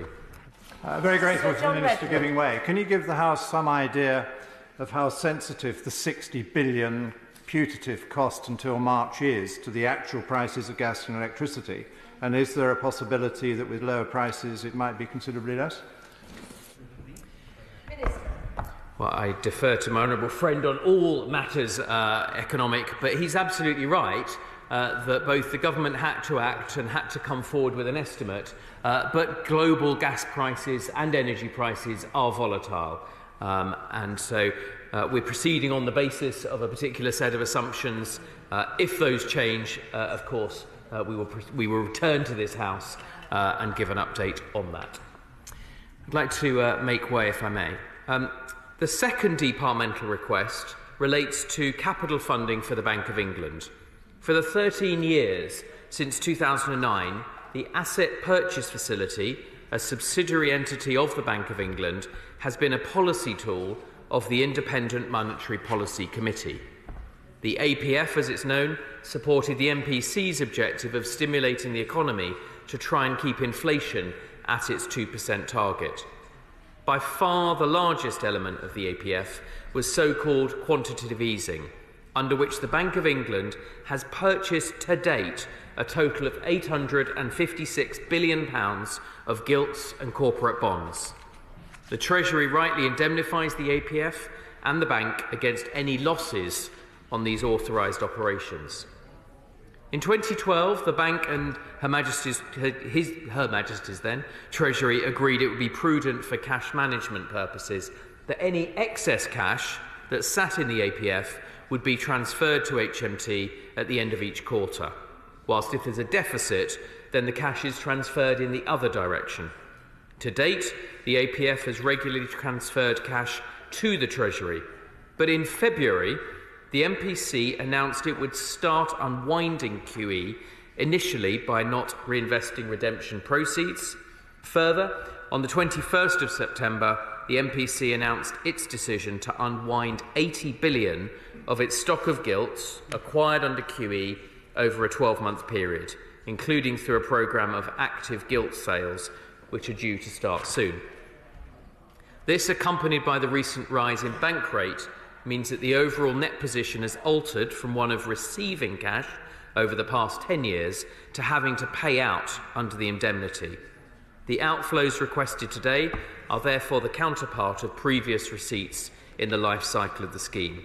The eventual size of the net payments to or from Her Majesty's Treasury should not be used as a measure of the success of asset purchases or of the impact of the schemes on the public purse as a whole. The schemes should instead be judged by the degree to which they met their objectives for monetary policy and financial stability. I should point out to the House that the value of these payments is difficult to predict. Future market prices and bank rate will impact on the amounts required, and the Bank of England's MPC decision on sales may itself change over time. Any adjustment in the payments, either up or down, will be reflected in the Treasury's usual requests in future main or supplementary estimates in the normal way. Given all of that, Madam Deputy Speaker, this is an important motion for the continuation of government business, and I commend it to the House. The question is, as on the order paper, Shadow Minister James Murray. Thank you, Madam Deputy Speaker. Madam Deputy Speaker, today's debate is unusual in terms of parliamentary process. The last time that supplementary estimates were considered out of turn was in October 2008, when an estimate was presented to give the Treasury funding to meet costs during the financial crisis. This is no small matter. These out-of-turn estimates will increase overall spending by £71.4 billion, and so I'd like to briefly raise certain points on behalf of the opposition so that they are put on record and so the Minister may have a chance to respond. First, the largest component of these estimates is the £60 billion that the Department for Business, Energy and Industrial Strategy is seeking through their resource annually managed expenditure budget. This funding is due to be split almost equally on implementing a per-unit price cap for domestic energy users and a per-unit price cap for non-domestic energy users. Now, in the opposition, we have been calling on the government since August to implement an energy price freeze, and so we are glad that support for businesses and families with energy bills is finally being implemented. Of course, though, as my right honourable friend, the member for Doncaster North, set out a week ago, the passage of this energy support package to Parliament has been typical of the Tories' hallmark chaos. During the debate on the legislation for this energy support, my right honourable friend pointed out that the now outgoing Prime Minister had gone on and on about her decisive action of a 2-year guarantee. He reminded us that she had even derided the opposition's approach of a 6-month freeze before U-turning and following our lead by implementing a 6-month package. However, despite the U-turns, the government's approach differs in crucial respects from ours. Our plan was for a real freeze, whereas the government's approach still sees a rise. And of course, the government has refused to use a windfall tax on oil and gas producers' excess profits to help fund this financial support. Now, moving on, Madam Deputy Speaker, I will turn to the second component of these estimates. That part comprises just over £11 billion of capital annually managed expenditure to fund payments to the Bank of England's asset purchase facility under the terms of its indemnity by the Treasury as the Minister set out. Now, this part of the debate is particularly laden with financial terminology, but I will make my point to the Minister as simply as I can. The Bank of England has used quantitative easing to support the economy through lending to households and businesses. This has been carried out by buying government bonds or other financial assets from private investors through the vehicle known as the Asset Purchase Facility. Now, the Asset Purchase Facility borrows the money to buy these bonds from the bank and pays the bank rate, the headline rate set by the Monetary Policy Committee on that loan. It can therefore make profits or losses, as we heard, depending on the difference between the bank rate and the return on the assets it holds. The Treasury has indemnified the Asset Purchase Facility against any losses it incurs, and of course it receives any running profits. A crucial determinant of whether the Treasury, the public purse, receives profit or losses is therefore the bank rate. Now, no one is denying that since the scheme's inception, it has been expected that after receiving profits during years of the bank rate being set low, at some point the Treasury would need to pay out on its indemnity of losses, as for instance the bank rate was expected to rise. But, Madam Deputy Speaker, if people thought the public finances were likely to pay for those losses in a relatively stable and orderly fashion, it seems extremely unlikely that the government would need to make the payment by way of an out-of-turn estimate, the first such emergency payment in 14 years. As the House of Commons Library put it in their briefing published on Friday, the speed and scale of this cash flow appears to have been unexpected. In their briefing, the House of Commons Library acknowledged that it has been known for a long time that the Treasury would eventually need to make cash payments to the Asset Purchase Facility, but, and I quote, "Despite that, the scale and speed of the impact leading to cash flowing from HM Treasury to the APF may have been unexpected by HM Treasury, leading to this out-of-turn estimate. It is also not clear how much of the impact may have been caused by events after the publication of the main estimate. For instance, the hit to the gilt markets after the publication of the government's growth plan in September 2022. Madam Deputy Speaker, the implication is very clear. This payment to the Bank of England is being made urgently and unexpectedly, the first such out-of-turn payment in 14 years, and it comes straight after the kamikaze mini-budget. What we are seeing is yet more of the damage done by the Conservatives. The £11 billion bill before us today is a brutal reminder that the Tories created this economic crisis and that working people are paying the price. Sir John Redwood. Madam Deputy Speaker, I'm glad the Minister agreed that on the £60 billion for the energy scheme, it will, of course, adjust according to market prices, and let us hope that the current downward trend in some of these gas prices is continued. We need a mild winter and other bits of good fortune. Otherwise, we could be back facing even bigger bills. And I'm sure we all are also appreciative that the new Chancellor wishes to review the scheme going forward after March, because this is a very expensive scheme and there may be better ways of doing it to contain the expenditures. I hope going forwards, for example, consideration would be given where price controls are still being offered to consumers to limiting the amount of subsidised fuel any household can buy to a reasonable amount for a normal household, so that those who are in richer households making much bigger demands on the fuel system would then pay for the additional fuel they needed, if they're lucky enough to have a heated swimming pool or whatever it is, that they would pay the full price on the extra fuel that those luxuries required. That is offered as a sort of helpful idea of how one can start to grapple with the very high cost of this scheme without in any way undermining the crucial guarantee to all those who are struggling with their bills already and want this kind of security. I then also have some concerns about this Bank of England estimate. Now, it is quite true that from Chancellor Darling onwards, the quantitative easing decisions have always been jointly taken by Chancellors of the Exchequers and Governors of the Bank of England. And one of the main reasons why they were always a joint decision was the Bank of England always understandably insisted on a complete capital guarantee against losses on the bonds, because they were envisaging buying so many bonds that they became very big for the Bank of England balance sheet, and so they wanted to be reassured the Treasury and the taxpayers stood behind the system in case of losses.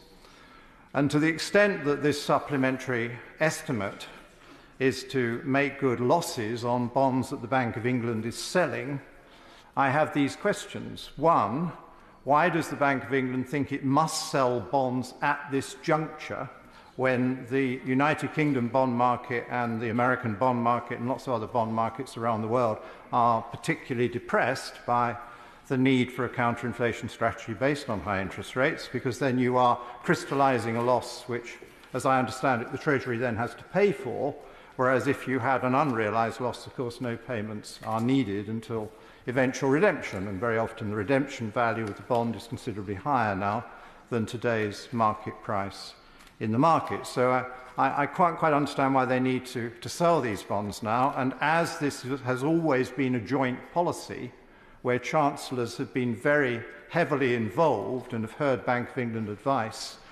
but they had to sign off on it because it is the taxpayer at risk, not the Bank of England itself, I hope this will be carefully re-examined. And those who say, well, you do need to be selling bonds as well as putting up interest rates to curb the inflation, I would say, be careful, do not overdo it.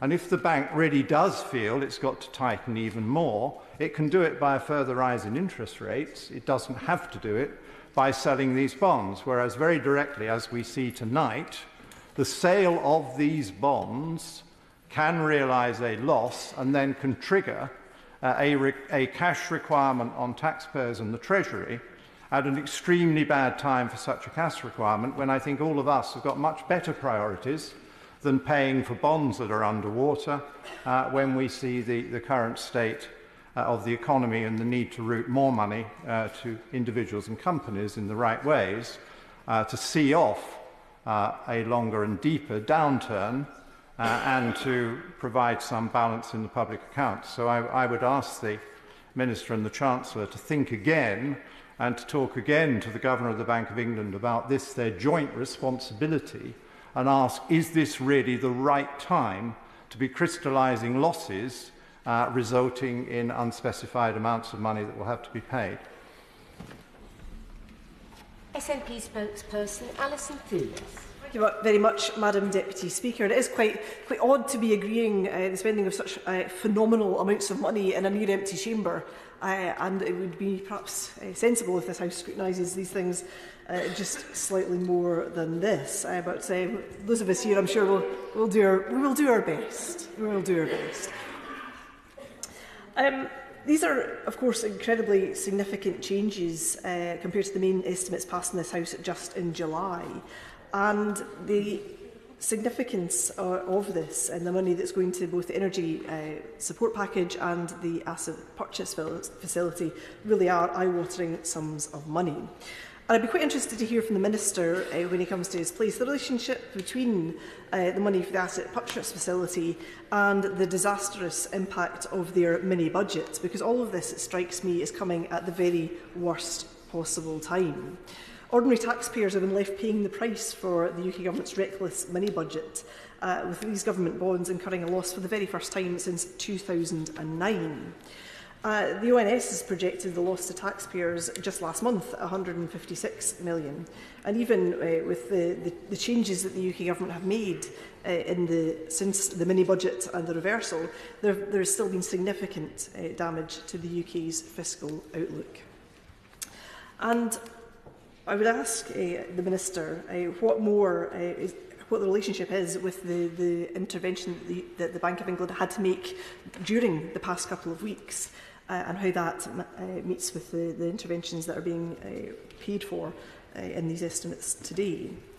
And I would note that the Bank of England's Deputy Governor for Financial Stability noted in a letter to Treasury Select Committee MPs last week and that there's been a particular increase in volatility in UK markets. The 5 largest daily moves in the 30-year inflation-linked gilt and data that dates back to 2000 have all been since the 23rd of September, the day of the mini-budget, of course. So that has had a significant impact, and a long-lasting impact, I would suggest, on the credibility of the UK Government, their ability to manage the economy, and the long-term impact that this will have. I would be curious also what further discussions the ministers have had with the Bank of England, because the Bank of England were quite clear to the Treasury Select Committee that they did not have a full briefing ahead of the mini-budget. They were told, the Treasury Select Committee, had they asked us what the market reaction would be, we would have interacted with them. And the lack of interaction with the government, with the experts that would have told them that their decisions were not particularly wise, seems to be lacking. And I hope that if there's anything to be said for this new government, that perhaps they will consult experts and listen to them more than the people that are leaving government fairly soon. Moving on to the energy support package, I have a lot of concerns for my constituents, both in terms of businesses and in terms of individual constituents who come April. People have been in touch with me who run businesses who want to know exactly what will happen come April for the business support scheme, because that is to stop. There's been no clarity yet from the UK Government as to what happens with that. There's also been very little clarity in terms of individuals, because it had been talked about as a 2-year support package. That gave people a sense of relief, a sense of, well, yes, the prices are high, but at least I know I'm going to be slightly more secure. And the measures that were brought in have ripped up that guarantee entirely, and people are incredibly worried about that. And I would give an example just from my surgery on Friday, my surgery at Tory Glen Community Base. And Tory Glen Community Base is very much one of the community hubs that we would all depend upon in our constituencies. They run various events. They are a hub for many different things. They have a nursery as part of their building. Their gas price has gone from £9,700 a year to £62,273.36. And I can see the Minister raising his eyebrows to that. That is the increase. There is no way that any organisation, whether a company or a charitable organisation such as Tory Glen Community Base, can afford that. And I implore upon ministers to listen to people in these circumstances, because they have to sign these contracts. If they don't sign these contracts, it will cost them more than the £62,000 they've been quoted. There is no alternative for them, and they don't know what happens come April. And it is irresponsible for ministers not to give clarity to organisations in those circumstances. The provider very helpfully gave them a little printout, which they passed on to me, saying that that is a 539% increase. Nobody can meet that. Businesses will fold, charities will not be able to continue to provide the services that we all depend upon them for. And I want to know what the UK Government's answer is to that point. They were also given a quote for the year following, for 2024. That quote is £50,287.59. So it's not as if the prices are falling to any significant extent. So even if they survive this coming year, the year afterwards is still quoted to be huge. And yet the energy price guarantee for businesses finishes in April. The Minister needs to explain what happens to these businesses. Now, we appreciate the cost of that. We see that in the estimates today. But there will be a cost to society more broadly if all of these businesses fold, if all of these charities cease to exist, and if ordinary people in their homes cannot afford to put the heating on, to turn on the lights, and to use the power that they depend upon. There also needs to be some thought given to customers who are off the gas grid and rely on heating oil. It costs over £1,000 to fill an oil tank, often with a £500 minimum order requirement. So the UK government's £100 in support is nowhere near adequate. Families just cannot afford to do this. In Scotland, there are nearly 130,000 homes relying on alternative fuels such as this for heating their homes. So they need to know what comes later on in the year as well. And they need to have some certainty so that they can fill up those tanks. Because people are putting those on credit cards, they are getting into more and more debt because they cannot afford this. And there must also be some further indication about identifying vulnerable non-domestic customers.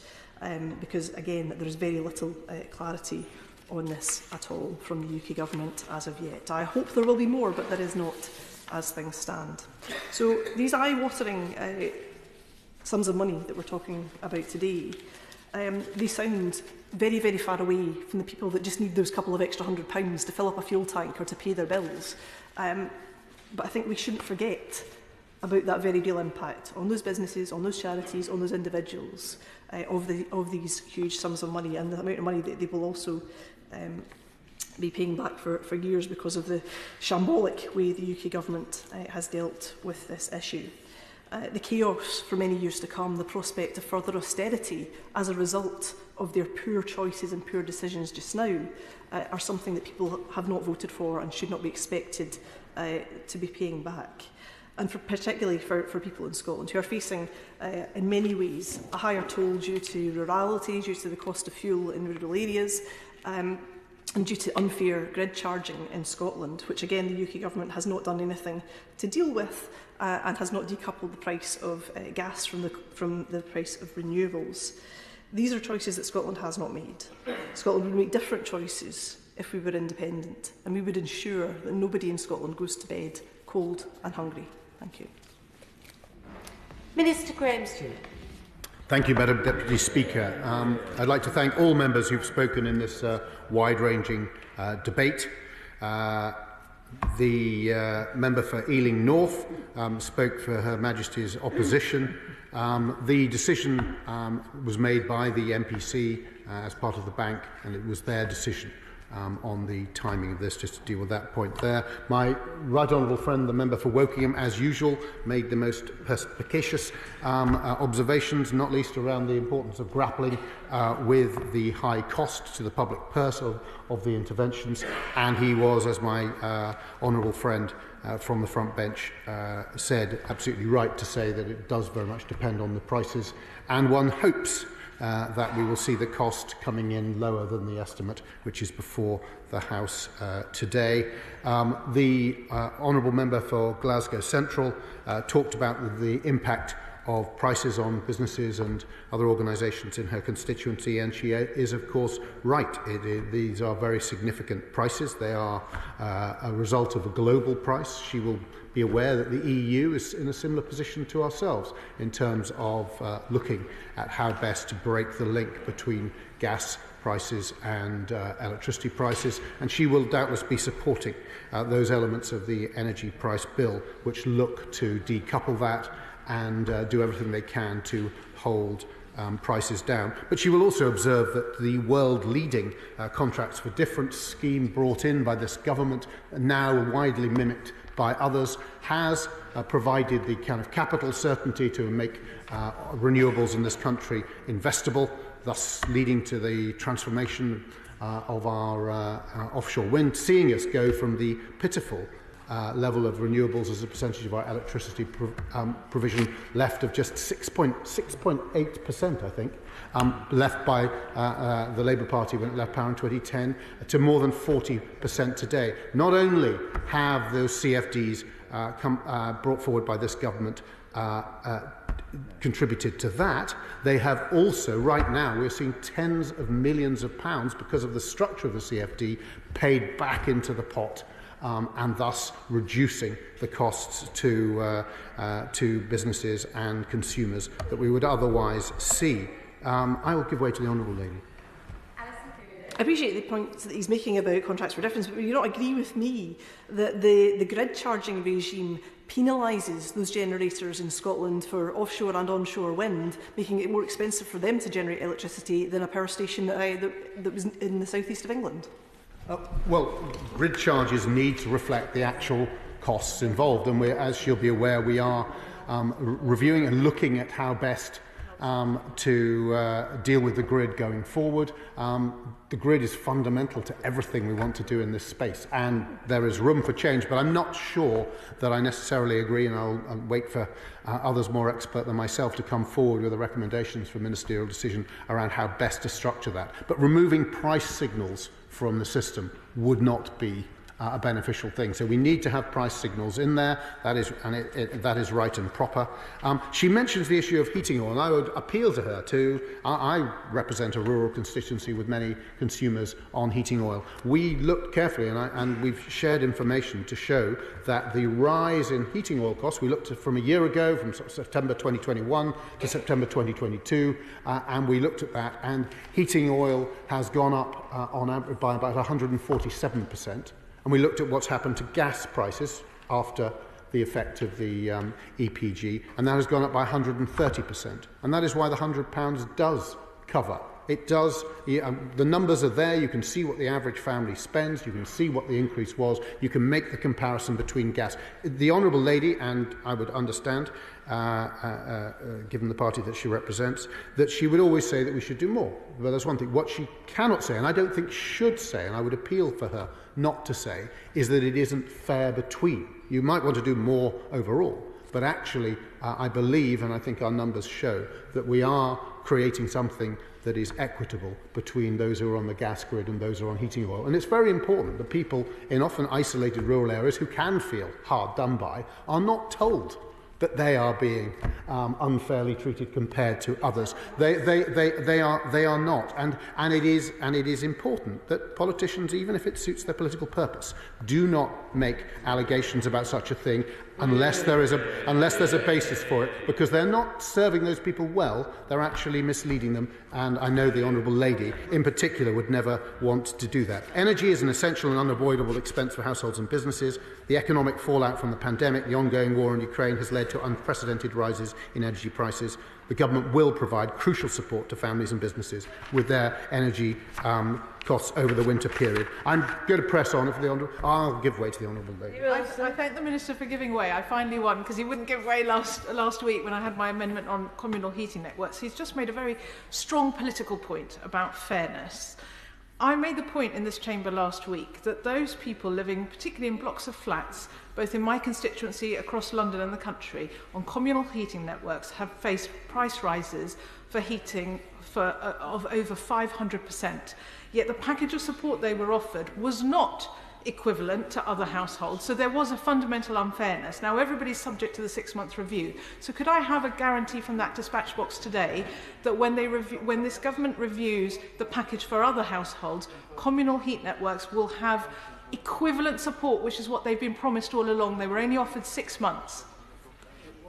Well, I thank the Honourable Lady, and it's great that she brings with such passion particular difficult cases. She'll recognise that moving at speed as we have to try and make sure that we create something which is comparable for everyone is challenging and complex, and the purpose of the review is absolutely to look across the piece and make sure that we will continue to monitor prices that people, whether they're off-grid or in a communal heating networks, are having to put up with, and we will also be looking to make sure that any future intervention is done in a way that is as fair as possible and well informed as possible going forward. Through the Energy Price Guarantee Scheme, we're capping the price consumers will pay for their electricity and gas bills, reducing the average household bill by about a third this winter and saving a typical household around £700.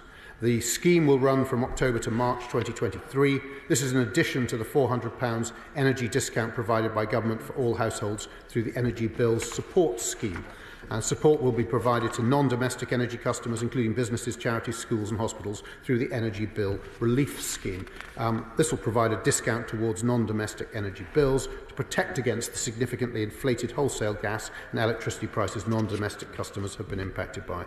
And that scheme will operate from October to March 2023 and will provide an equivalent level of support to the domestic scheme. These schemes taken together will provide essential support to families and businesses to see them through the winter. Looking beyond April, the government cannot continue to be exposed to the volatility of wholesale gas and electricity prices. This would be unsustainable both for the taxpayer and public finances. That's why the government is committed to reviewing both the Energy Price Guarantee Scheme and the Energy Bill Relief Scheme to consider how we may support households and businesses over the longer term from April 2023. And I'm happy to support this. Thank you. Question is as on the order paper. As many as are of that opinion say aye. Aye. The contrary, no. I think the ayes have it. The ayes have it. Bill ordered to be brought in upon the motion in the name of Andrew Griffith relating to the supplementary estimates 2022 to 2023. Who will prepare and bring in the bill?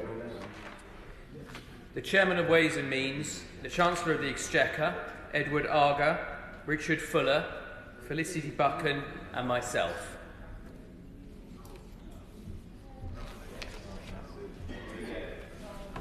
Well, that was far.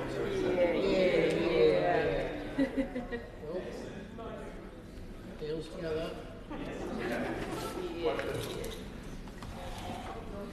Thank you. Supply and Appropriation Adjustments Bill.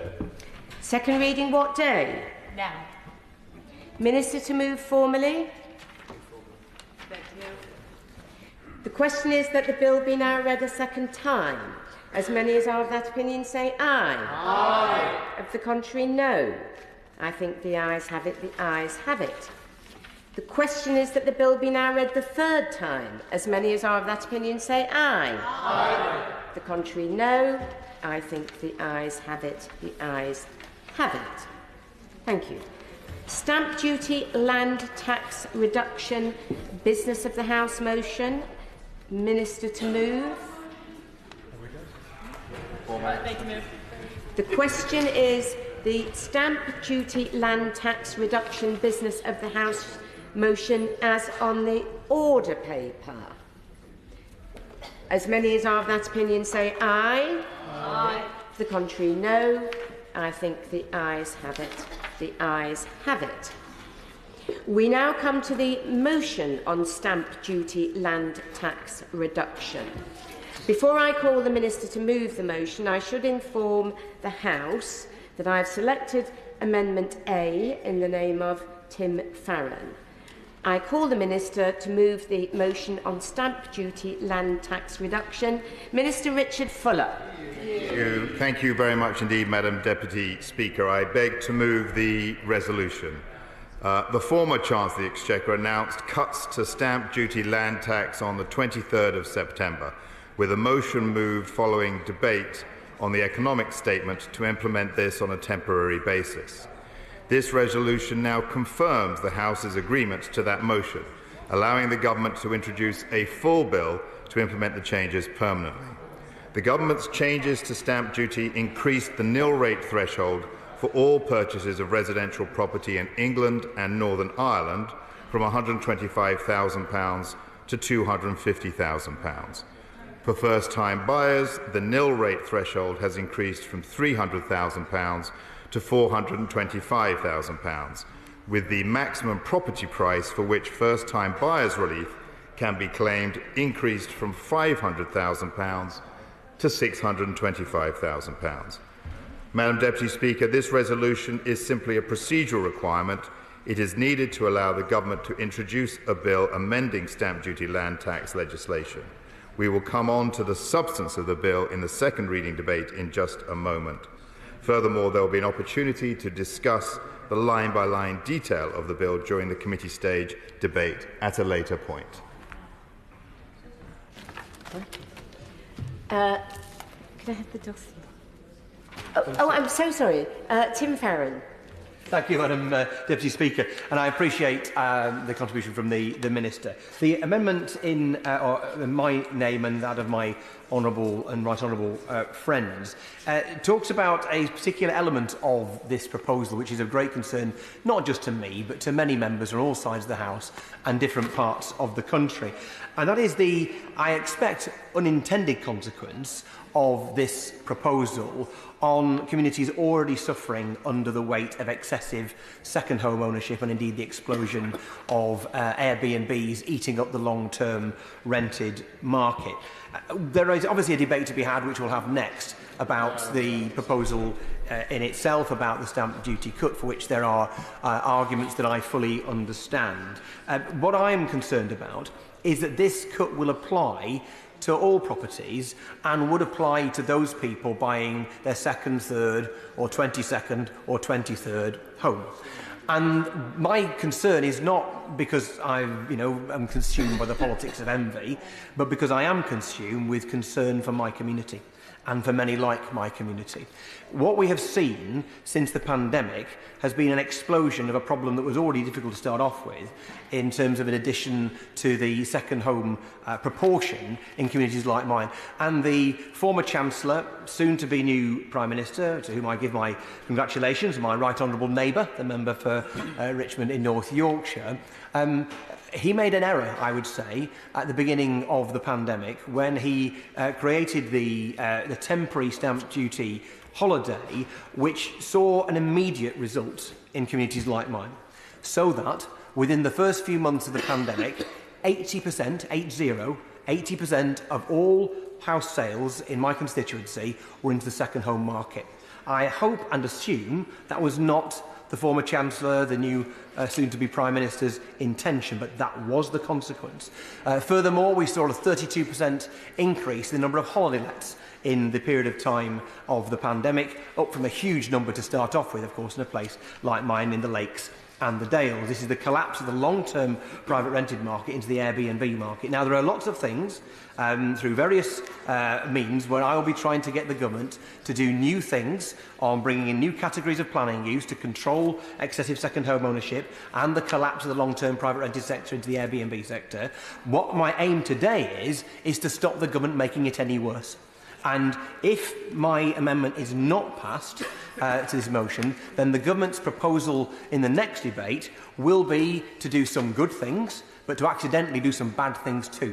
And that bad thing will be to add fuel to the fire of the explosion of excessive second home ownership in places like the Lakes and the Dales, Cornwall, Northumberland, the Peak District and every other part of our country of similar kind. What this means when we have an explosion of second home ownership of this kind is that our communities get robbed of a full-time population.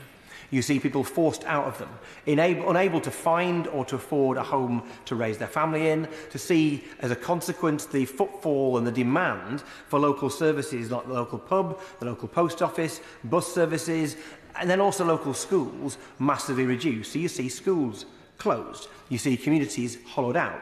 Not only is that just awful and upsetting, and you see families forced out of the place that they were raised, and something which is utterly regrettable, and I deal with these cases case by case and see people in extreme housing need because our existing housing stock has been gobbled up by second homes and holiday lets. But we also see a material impact on our economy, the consequence to our workforce. So if I tell you that at this moment in Morecambe Bay hospitals we've got 25% of all the beds blocked, Why?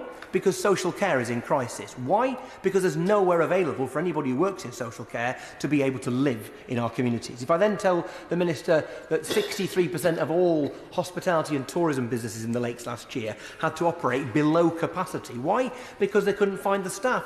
And why is that? Because there's nowhere for these people to live. So a housing crisis that was in existence already before the pandemic has become a catastrophe, and it's become a catastrophe in part because of an error made by the Right Honourable Member for Richmond at the beginning of the pandemic when he created a stamp duty holiday which just created this boom. So this proposal, this amendment to the motion today gives the government the ability to do good without accidentally doing terrific harm to areas like the Lakes and the Dales. It is an opportunity for the government to prove that he not take rural communities for granted. So I hope the Minister will hear what I have to say and act accordingly. Thank you.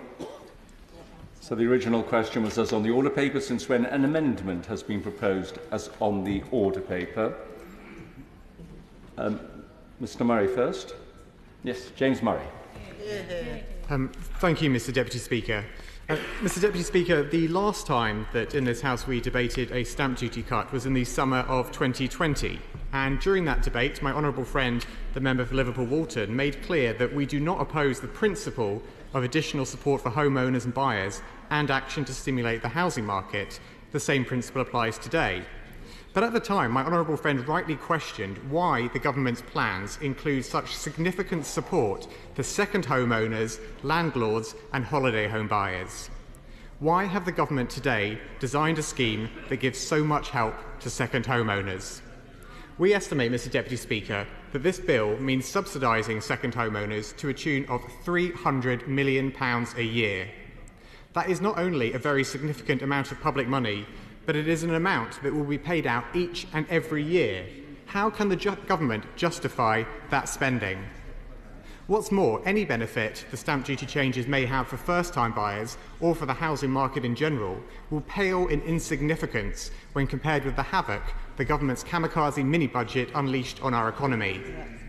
The Conservatives' recklessness has seen more than 40% of available mortgages withdrawn from the market. It has seen lenders begin to price in interest rates over 6% for two-year fixed-rate deals. It has led to families facing their mortgage repayments increasing by £500 a month. And despite the inevitable U-turns on all but a few measures, the damage has been done. No matter how much the Conservatives shuffle the personalities on Downing Street, as the Shadow Chancellor put it a week ago, people will be paying a Tory mortgage premium for years to come. And so we come to the fundamental question behind this resolution of whether spending public money on this stamp duty cut is the right priority in the midst of an economic crisis the Conservatives have thrust upon us. Under Labour, all of our proposals are fully funded. Our approach is governed by clear fiscal rules, and value for money is at the heart of how we would manage the public finances. Our approach to the economy will be even more important than ever with the damage the Tories have caused and the mess they have made. In truth, Mr Deputy Speaker, we still do not know just how big that mess will prove to be. As we stand here today, we still have not seen the forecasts from the Office of Budget Responsibility in relation to the damage the Tories have caused. Now, it would be the easy thing for us to do as the opposition is simply to vote for this stamp duty cut today, but it would not be right or responsible. At a time when our economy is reeling from the long-term damage the Conservatives have done, when current and future homebuyers are facing spiralling and prohibitive mortgage costs, and when we are still flying in the dark as the Tories refuse to publish the OBR forecasts, it is not a time to spend £1.7 billion a year on this tax cut, and we will be opposing the government's plans. Mr Fuller. Thank you very much, Mr Deputy Speaker. I listened with interest to the shadow spokesperson who seemed to be using up all his greatest hits of criticism ahead of the second reading. I'm not sure what he's going to say when we come to the second reading. Well, we always look forward to hear Labour talk to us about the economy, don't we, Mr Deputy Speaker? They made such a good job with it last time they were in power. But may I just turn, if I may, more constructively to the amendment proposed by the honourable member for for Westmoreland. And I would say that his concerns come from a very good place. I've had the privilege of listening to him in the House, both on the front bench and on the back benches, talking about this issue and the impact on his constituents. So I know that he comes from a good place, not, as he said, from the politics of envy. And I'm very happy to give way to my honourable friend. Very grateful to the Minister for giving way. He will know that there is indeed a lot of concern on these benches regarding the issue of the impact on second home and holiday lets of this proposal, and there'll be a lot of sympathy for the amendment from the honourable member from Westmoreland and Lonsdale.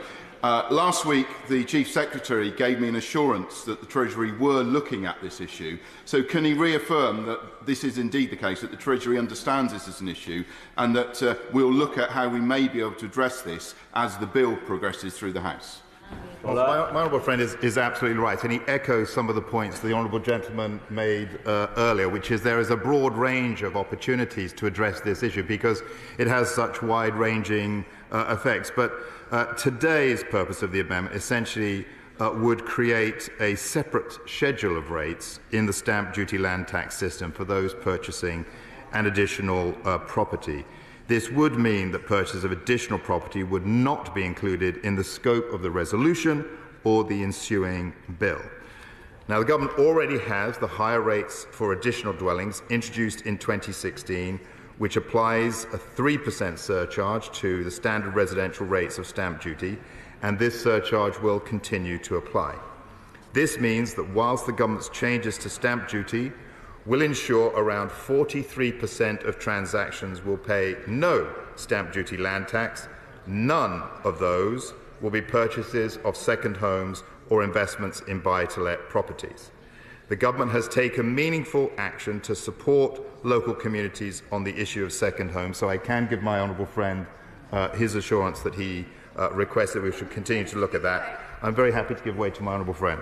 And I thank the Minister for giving way, and I'd like to just reiterate the concerns raised by my honourable friend, the member for Newquay, and ask if it may be possible to meet with the Treasury team as this bill progresses to really ensure that coastal communities like mine in North Devon do not continue to see their communities blighted by the march of second homes. Well, I'm very grateful to my honourable friend, and I'm always happy to engage with colleagues across the House. And I would also just like to make this point, Mr Deputy Speaker, that the government, as I was saying, has taken meaningful action along a range of issues, most recently through the Levelling Up and Regeneration Bill, which will introduce a council tax second homes premium. I therefore respectfully ask... For the tone of his response. Obviously, I am disappointed that it doesn't look like he's going to accept my amendment, not least because, as I said, this is a laying the ground for taking seriously the points raised by the honourable member for Newquay and St Austell, that we need to do proactive things to tackle excessive second home ownership and holiday lets, but we need to do something now at least to not make it any worse, and my fear that unamended, what he's proposing will make things worse. Would he agree, we've been through Levelling Up Bill Committee trying to amend that bill so that there were measures that could control through planning the numbers of second homes and holiday lets we have in communities like mine, and so far to no success. Would he agree to meet with me and others who are concerned to look at how we can come up with amendments and indeed proposals through the Treasury that actually would make a material difference to communities like mine? Thank you, Mr Deputy Speaker. As I said to my honourable friend, I'm very happy to engage with the honourable gentleman about this issue, but I would again make the point that there are multiple ways that we can deal with these issues through different aspects of government. I hope he will take that up with the other departments as well. But I would, as he indicated, urge him today to withdraw his amendment. Right, we'll deal with the amendment first. And the question is that the amendment be made. As many of say aye. Aye. Of the contrary, no. No! Clear the lobby.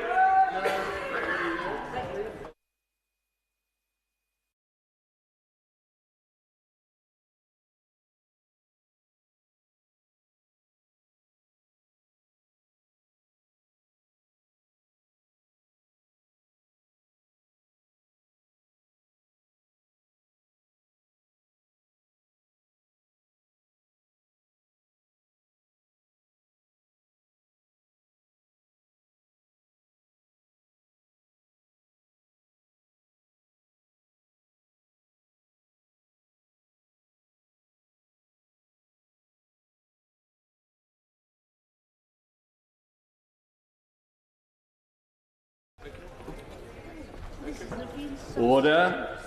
The question is that the amendment be made. As many of that opinion say aye. Aye. Of the contrary, no. No. Tell us for the ayes, Mary Glindon and Colleen Fletcher. Tell us for the noes, Wendy Morton and Craig Whittaker.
Order.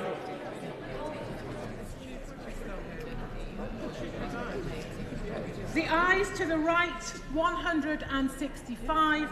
The noes to the left, 293.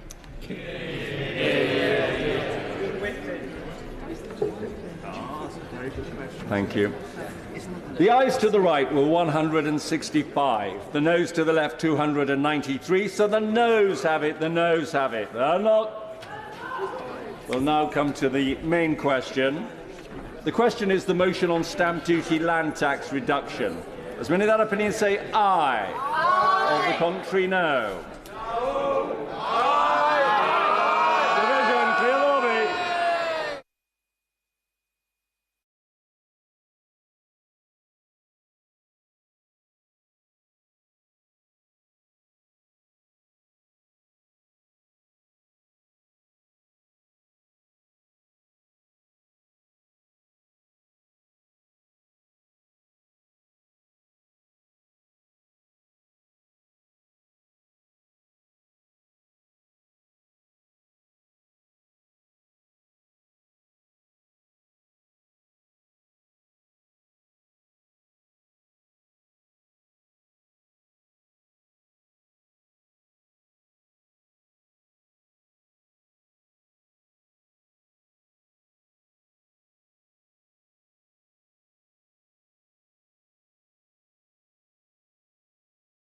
Order. The question is the motion on stamp duty land tax reduction. As many as of that opinion say aye. Aye. Or the contrary, no. No. Tell us for the ayes, Wendy Morton and Craig Whitaker. Tell us for the noes, Mary Glindon and Colleen Fletcher.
Order. Order. The ayes to the right, 290. The noes to the left, 167.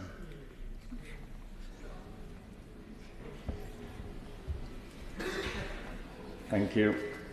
The ayes to the right were 290, the noes to the left 167. So the ayes have it, the ayes have it. Unlock.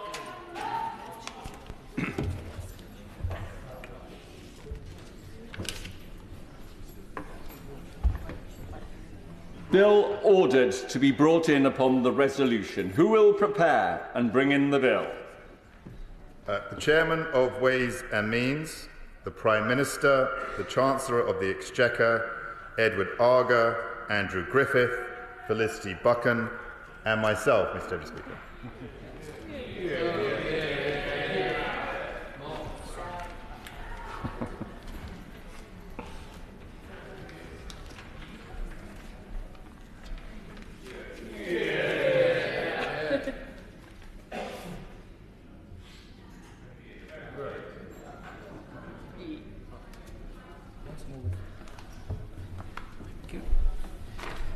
Stamp Duty Land Tax Reduction Bill. Second reading what day? Now. Now.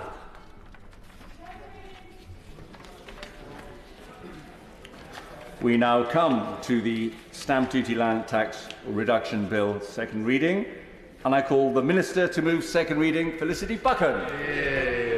Thank you, Mr. Deputy Speaker. I beg to move that the Stamp Duty Land Tax Reduction Bill now be read a second time. We face challenging times, and challenging decisions need to be made. One thing that I hope we can all agree on is that home ownership must remain in reach, and we must support the property market where we can. To do that, we are making good on our promise to ensure that hard work is rewarded and people can keep more of their hard-earned money when they buy a home. Mr. Speaker, the property industry plays a hugely important role in our economy. It is crucial to our growth prospects, and it supports hundreds of thousands of jobs and businesses. Home ownership remains one of the surest ways to give people a stake in the success of our economy. We know that stamp duty really affects people's decisions on whether to buy a property. This bill confirms a significant reduction in the cost of moving home and on getting on the housing ladder, which will allow more people to buy and to move each year. This will also mean more business for painters, decorators, moving companies, plumbers, electricians, and all of the industries reliant on a healthy housing market. More transactions each year means more people can move more easily to find work. This will boost labour mobility at a time when people don't need barriers to changing jobs. I, like many members across the House, grew up in a country where home ownership was a dream, but an achievable one. It is only right that we give those who are now looking to climb onto the housing ladder a helping hand, so this dream does not slip out of reach. Since 2010, we have helped over 800,000 households to purchase a home through government-backed schemes like Help to Buy and Right to Buy. And we have made sure that stamp duty land tax works for those looking to get onto and up the property ladder.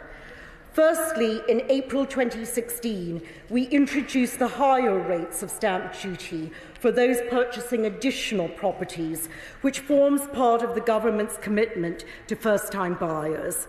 These rates are 3% above standard residential stamp duty rates. The following year, at Autumn Budget 2017, we introduced first-time buyers relief to permanently increase the price at which first-time buyers start paying stamp duty. This government is proud that almost 700,000 purchasers have benefited from this relief since its inception. Because of our action, the annual number of first-time buyers is now at a 20-year high. But it is not just about how we help people purchase within the existing stock of housing. We are also boosting investment into home building and affordable housing. In 2019-20, almost 243,000 net additional dwellings were delivered. That's the highest in nearly 20 years. And the government is on track to meet its commitment to deliver 1 million additional homes across this Parliament.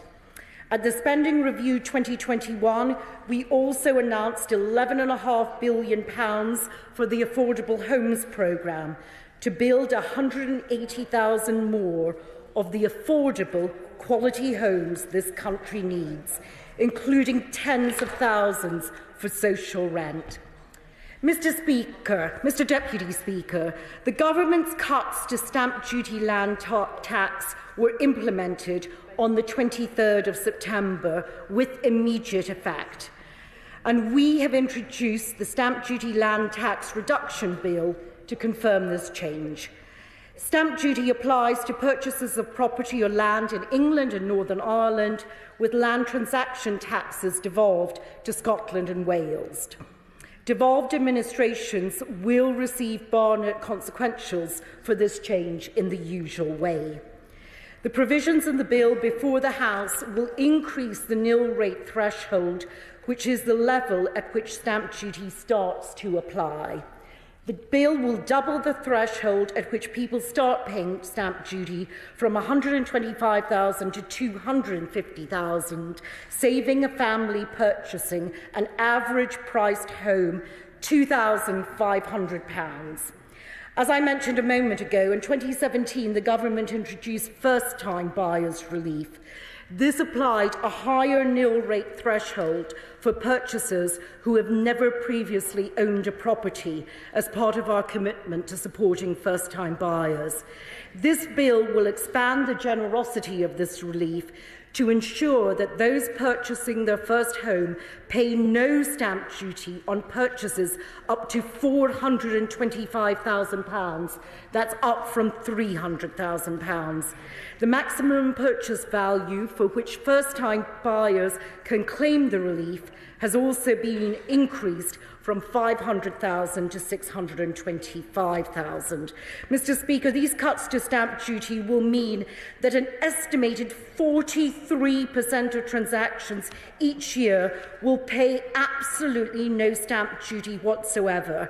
That's up from 25% before the provisions of this bill. No one purchasing a second home or investing in a buy-to-let property will be taken out of paying stamp duty, as the 3% surcharge on the purchase of additional dwellings will continue to apply. More than half of all transactions in the East Midlands, North West and Yorkshire and the Humber will pay no stamp duty at all, with around 6 in 10 transactions in the North East having no stamp duty liability. We are lifting significant numbers of families, first-time buyers and home movers out of stamp duty, helping those aspiring to own their own home. This means that a couple buying an average home in the East Midlands worth around £248,000 would have paid nearly £2,500 in stamp duty. Now they will pay nothing at all. This is a measure which will directly help people to keep more of their hard-earned money. An estimated 90% of those claiming first-time buyers relief will now be lifted out of paying stamp duty entirely. First-time buyers are now able to access up to £8,750 in relief following the government's changes. I should be clear that these changes apply to stamp duty land tax, which covers only England and Northern Ireland.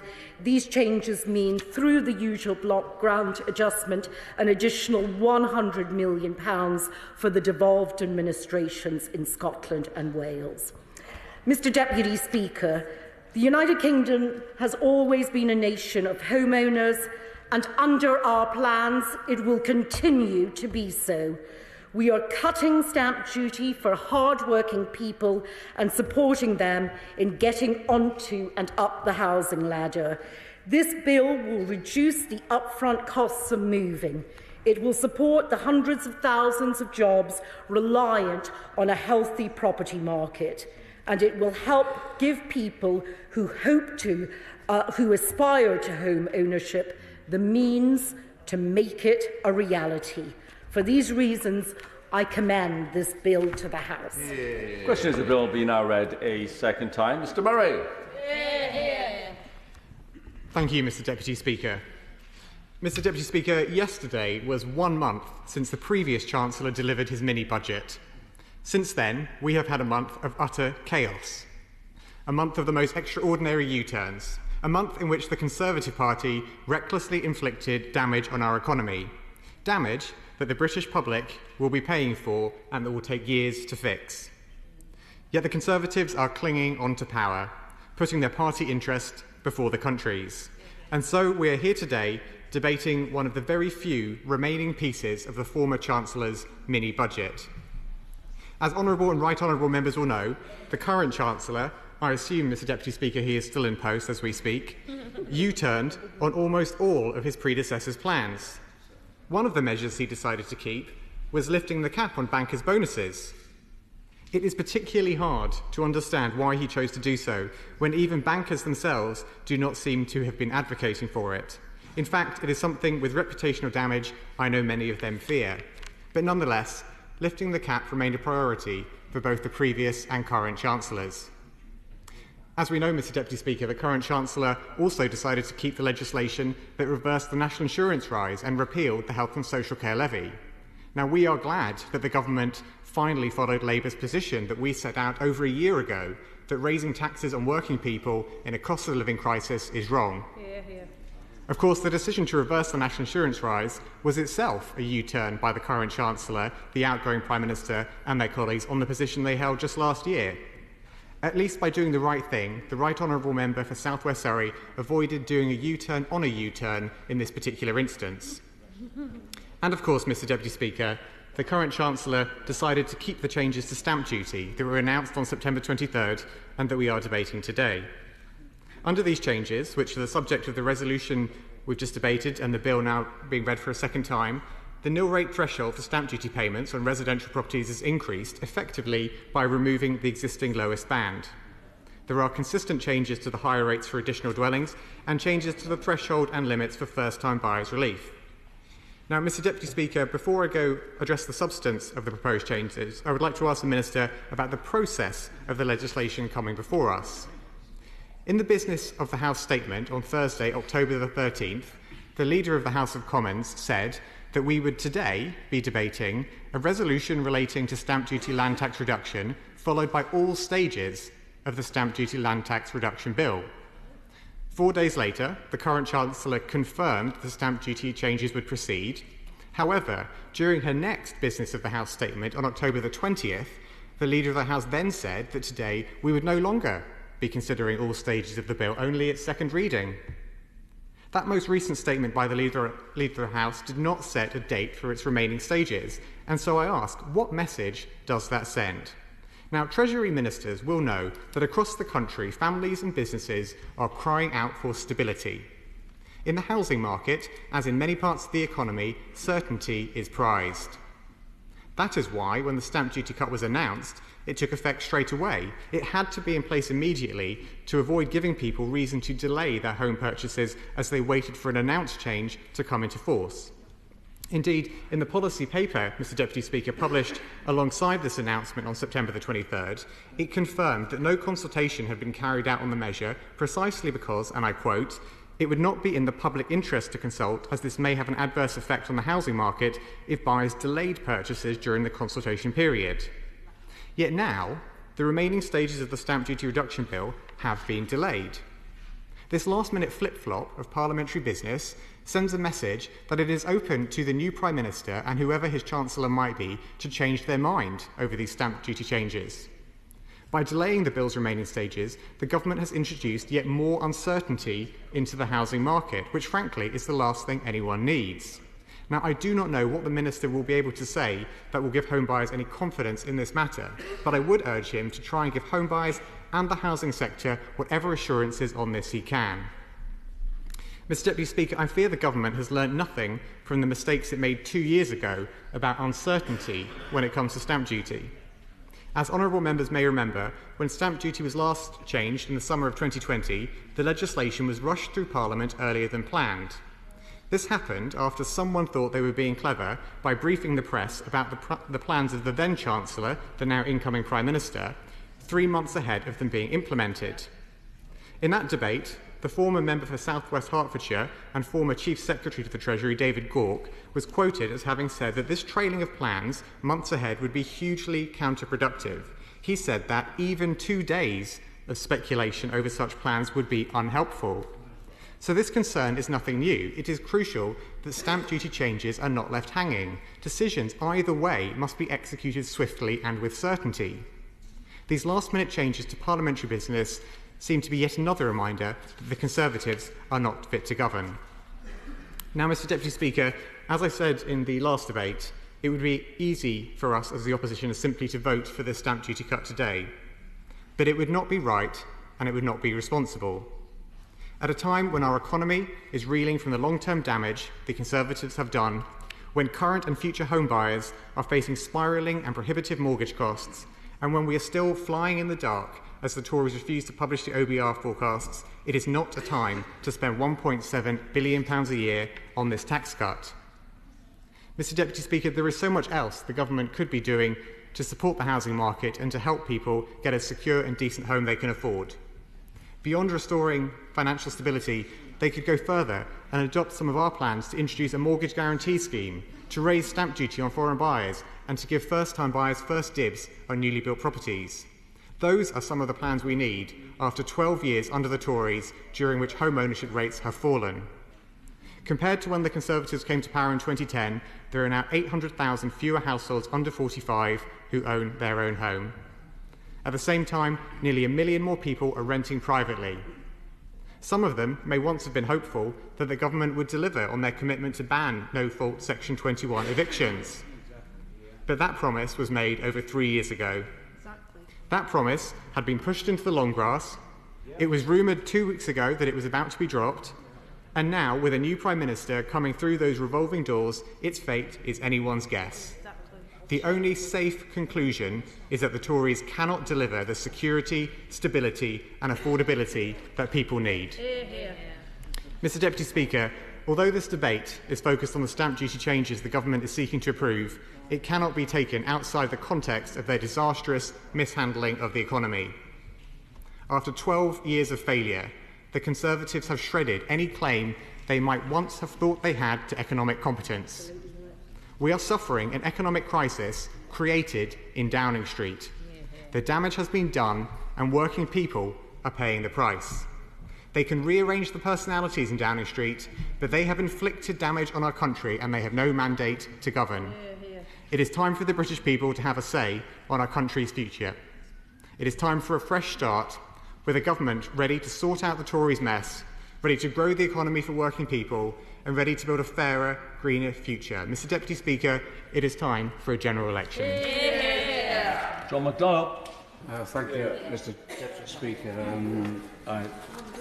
I'll be extremely brief and fulfil my commitment to my promise to the Shadow Secretary of State for levelling up.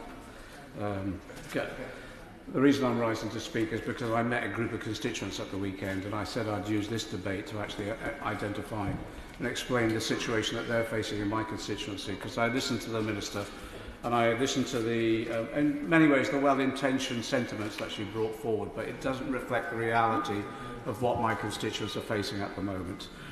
We have at the moment a housing crisis in my constituency. We have overcrowding on a level we've not seen maybe in decades.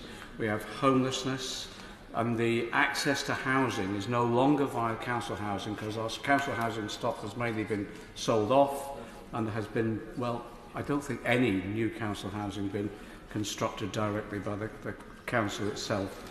And the problem that we face at the moment, the level of wages, particularly after the last 12 years of austerity, means that most of my constituents, particularly the young ones, are nowhere near in striking distance to being able to purchase their own homes, despite everything that we've done to see whether or not we can encourage them to as well, and working with the financial sector as well. And the problem is this, is that many of them are in the rented sector in the hope of purchasing their own. Their wages literally are devoured by the rents that they have to pay. They cannot therefore save up for the deposit. And then when they look at the mortgage rates, particularly what's happened over the last few weeks, there is no hope for them being able to cover the mortgage costs.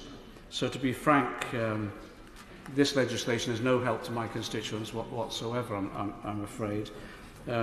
Who it does help is interesting, and it was the experience that we had when the then Chancellor, now the Prime Minister, short to become the Prime Minister, introduced similar measures during the pandemic crisis, and the people and organisations it benefits were actually the corporate landlords and the banks themselves. I have 4,000 new properties being built in my constituency. Most of them will go to corporate landlords. Many of them will go to people who are moving in from outside of the area because of the Elizabeth line going through. Few will benefit local families or local young people themselves. And what we're seeing actually is a boom in private landlordism within my constituency. And the buy-to-let property experience in my constituency is high rents, poor maintenance, and actually often harassment by the landlords themselves as well, often completely unregulated.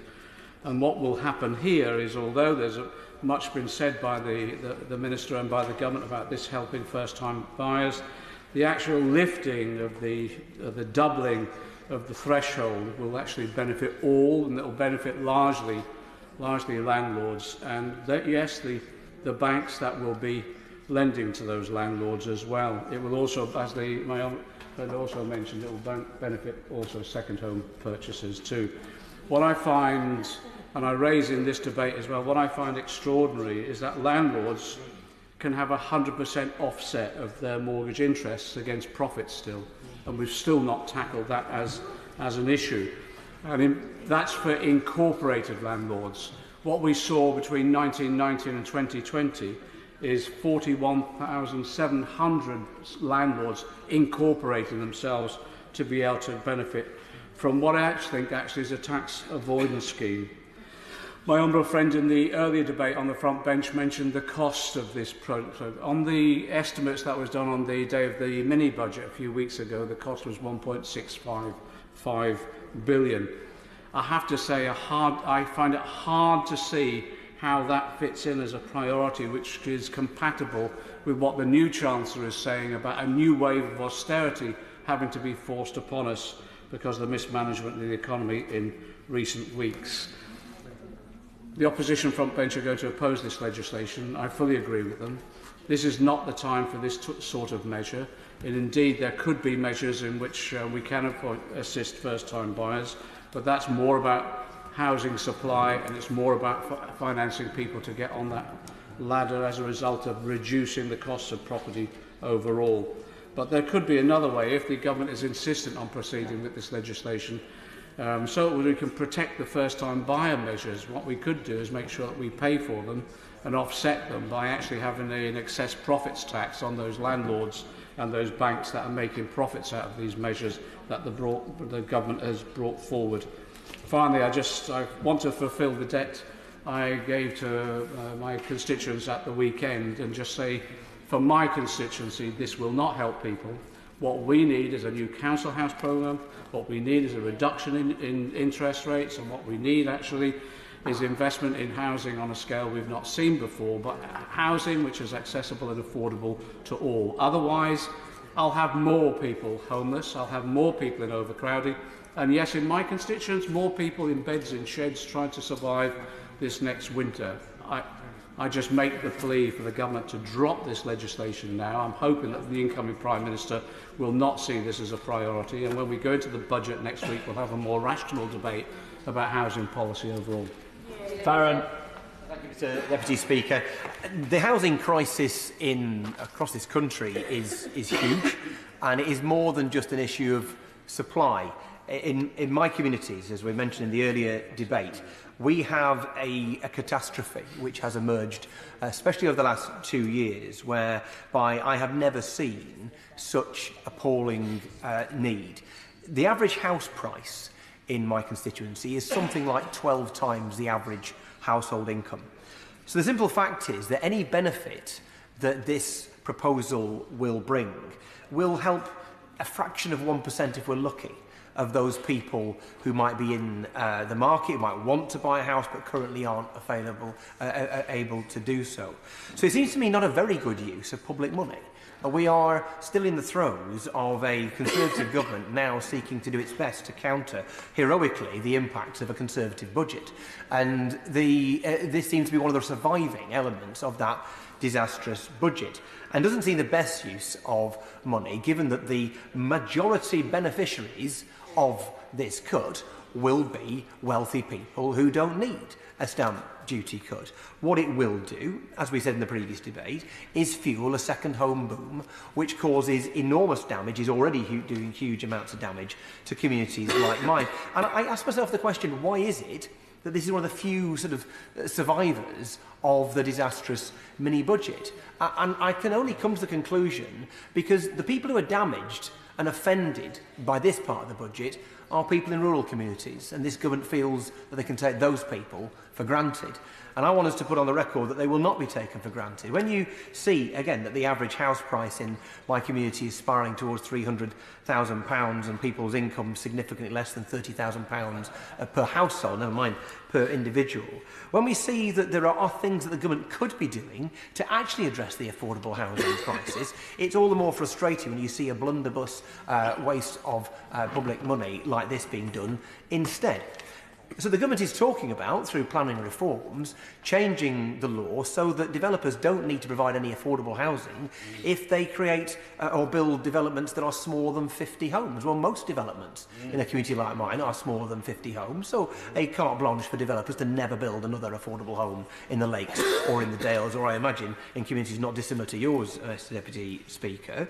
And at the same time, we look at the opportunities that I have presented the government through the Levelling Up Bill Committee that they have so far refused to take, to give themselves and giving planning authorities the power to ensure that when in extreme circumstances, as those of us in national parks absolutely are, we can limit to development that only affordable housing can be built as part of a new development. When we see even under existing rules, developers wriggling out of their affordability requirements and obligations by using viability assessments, which means they go along, look at the development site and say, oh, I just found a few more rocks I didn't expect to be there. I therefore can't afford even the 35% affordable homes that we were going to build. And again, affordable being rather a broad definition.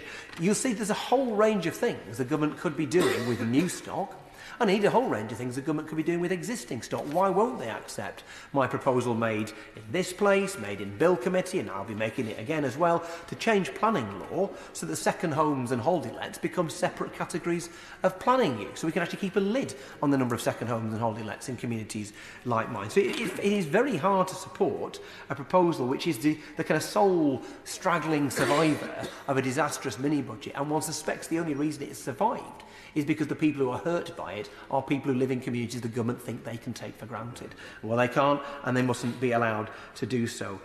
We are seeing in the next few days, as I say, I'm sure, a revised fiscal programme from the government. We wait and see what it is going to be. I do not understand why the government is clinging on to this proposal, which will do such little good even for those people it will help, and such amount of harm to those it will do harm to, when it has the chance to think again. And so I would urge them very strongly definitely that they should do just that.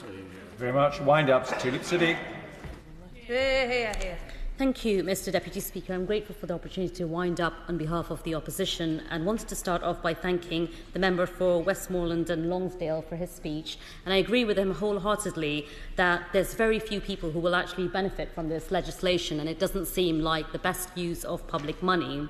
I also wanted to congratulate the member for Hayes and Harlington on his typically powerful speech about the problems of overcrowding and homelessness in his constituency, and also the impact of young people who are struggling to get a foot on the ladder, on the housing ladder. And I'm sure his constituents that he met will be grateful that he's aired their concerns in the floor of the House. As my honourable friend for Ealing North has made clear, Labour does not oppose the principle of additional support for homeowners and buyers. And indeed, I've seen firsthand in my constituency of Hampstead and Kilburn how the link between wages and house prices has completely broken down in recent years. It has become increasingly hard for many of my constituents to move up on the housing ladder, as the member for Hayes and Harlington pointed out. And as a result, home ownership has gone down dramatically in my constituency since 2010. Private renters now account for 30% of the population in Hampstead and Kilburn, while across London, average price rents have risen by over astonishing £4,500 a year compared to 2010, which is miles ahead of my constituents' average wage growth. And as we've heard from members of this House today, this isn't a problem just limited to London and the South East. 12 years of this government has created a dysfunctional housing market in every part of the country. And tragically, after what was already 12 years for difficult years for first-time buyers, the reckless approach to the economy has now made things even tougher for younger families who are looking to buy their first home and for working people who are struggling with their mortgage payments. And after the mini-budget crashed the economy, 40% of mortgage deals were withdrawn from the market, and mortgage rates in fixed 2-year deals rose to an average of over 6%.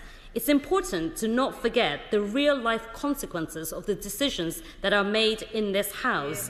People looking to refinance a 2-year fixed mortgage will now be paying £580 more per month on average. That's an astonishing amount of money. And for families who are already struggling with the worst cost of living crisis in a generation, an additional £580 a month in living costs could be absolutely crippling. And I hope the government is taking note of the figures that I'm talking about, because they're not just figures, they're actually real-life people who are struggling to make ends meet.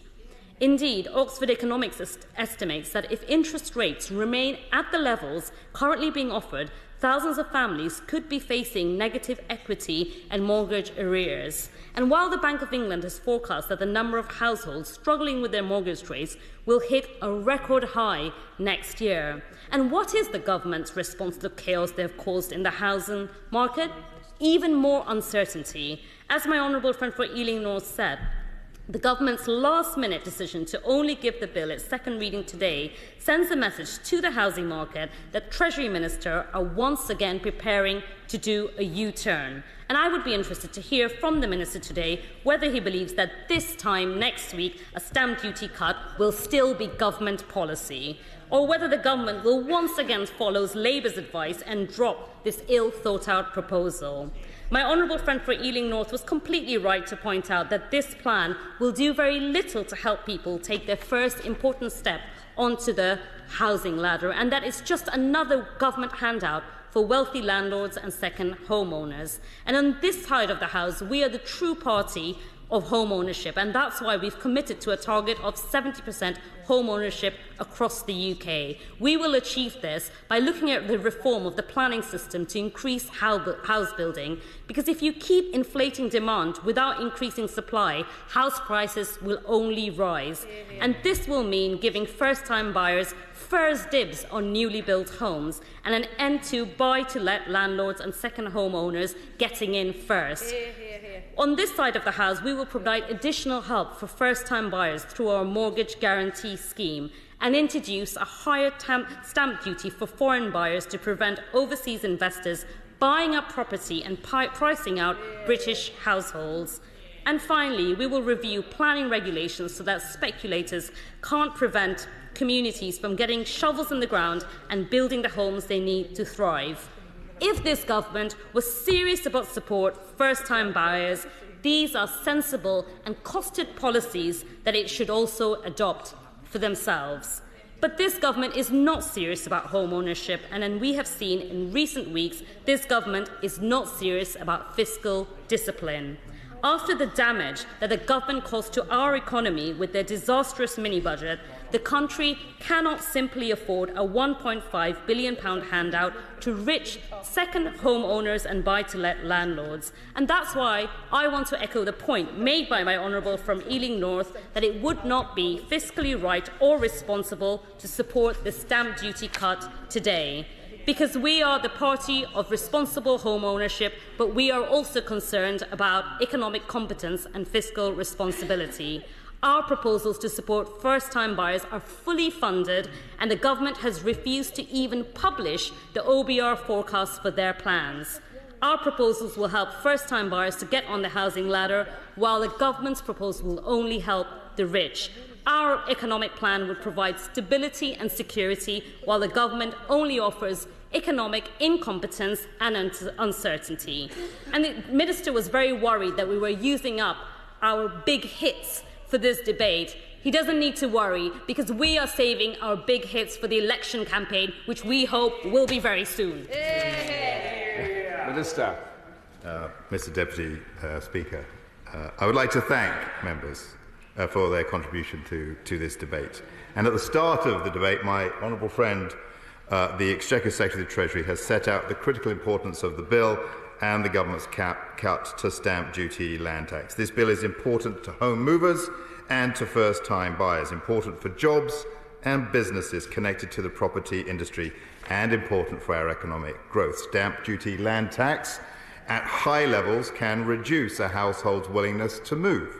This tax cut will enable more people to move home each year. That will in turn boost economic growth through the businesses and jobs the property industry supports. Now, the Labour opposition spokesman made points relating to the cost of mortgages due to recent economic uncertainty and interest rate rises. I would just point out to him that interest rate and mortgage rates have been rising since last autumn in response to global trends, including Putin's illegal invasion of Ukraine, and the UK is not immune to these trends. And crucially, interest rates are not solely rising in the United Kingdom. The US Federal Reserve has been raising the base rate since March 2022. If the honourable gentleman, of course, I'll give way. I'm grateful to the Minister for giving way. I just want to be absolutely clear. How sure is he that the new Prime Minister is not going to overturn this stamp duty stuff? Well, I'm more sure of that than I will be in my position tomorrow. But look, I would just point out this is a serious debate, and it is an important point about mortgage rates that's been made in that. So I'm just trying to point out the two issues that has been rising since autumn, and there's a global change in interest rates. Now, stamp duty cuts will actually help by reducing the upfront costs of moving. This bill will save a family moving into an average home in England £2,500, returning money, as my colleague mentioned, that can be spent to help cover moving costs or improvements, new furniture or appliances. The opposition spokesman asked some questions about the processing of this bill. He missed the fact, of course, Mr. Deputy Speaker, that the stamp duty change is already in effect, and this government is continuing with this legislation. The honourable member, member for Hayes and Harlington, made some good points about house building. I would just point out to him that in 2019-20, almost 243,000 net additional dwellings were delivered. That was the highest in nearly 20 years, and that the Spending Review 2021, the government confirmed £11.5 billion of funding for the Affordable Homes programme from 2021-22, which is the largest cash investment in affordable housing for a decade, and providing up to 180,000 new homes across England. The honourable member for Westmoreland repeated the points that he made earlier about issues to do with purchasing additional property, and I would just repeat, the government's stamp duty cut will make sure around 43% of purchases each year will pay no stamp duty land tax whatsoever, and none of these, Mr. Deputy Speaker, will be purchases of second homes or buy to let. The shadow spokesperson in closing said that the government somehow seems to be encouraging foreign buyers and talked about introducing a charge for foreign buyers. I would just remind her that there is already a 2% charge for non-residents on stamp duty land tax. Mr. Speaker, let me conclude by reminding the House what this bill is all about. It will mean around 43% of transactions. One more time. No, I just wanted to make a brief intervention to ask the Minister, will he look at this issue of the 100% offset that incorporated landlords now have against profits? Of course, I'm happy to look at all suggestions, including the one the Honourable Gentleman has made. But this measure today will mean around 43% of transactions each year will pay no stamp duty whatsoever, which will help to support the housing market. And I would just say to the Honourable Spokesman, the member for Ealing North, and to the Honourable Spokesman opposite, the member for Hampstead and Kilburn, that in both their constituencies, as a result of this measure, first-time buyers who would not have qualified to have zero stamp duty will now qualify for zero stamp duty, and Labour today will be voting against that. And I would also say they're not in their place to the honourable member, the right honourable member, the member for Wolverhampton South East, and to the right honourable member, the member for Leeds West, the Shadow Chancellor, that the average mover buying the average house in their constituencies would not have qualified for stamp duty zero-rate land tax before this measure, and Labour again will be voting against that tax cut for them today. This measure will boost labour mobility. It will support hundreds of thousands of jobs and businesses, increase transactions to boost the property industry, continue the government's record of supporting people into home ownership, including younger people, and for these reasons I commend the bill to the House. The question is that the bill be now read a second time. Is Madam say aye? Aye. No? No!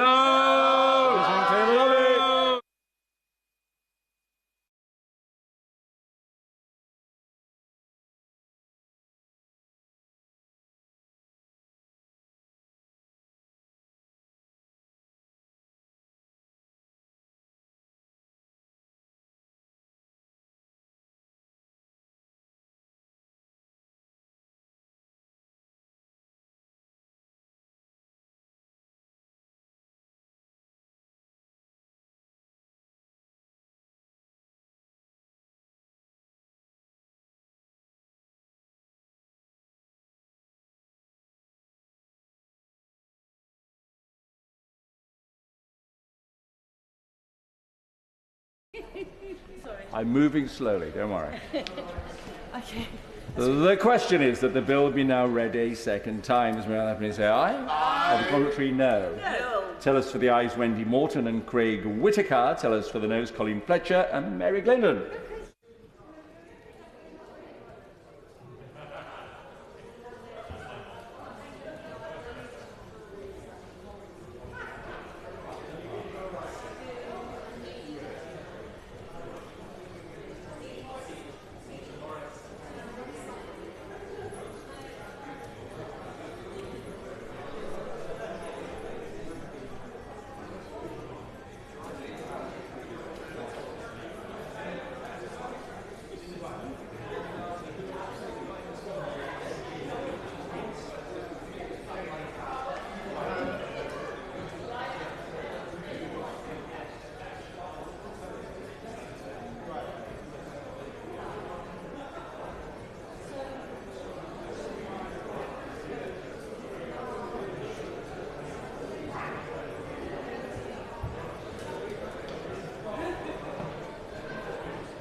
Order.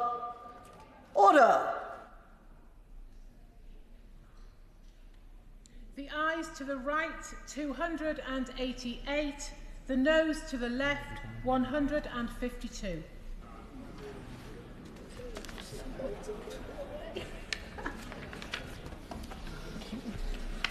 The ayes to the right, 288. The noes to the left, 152. So the ayes have it. The ayes have it.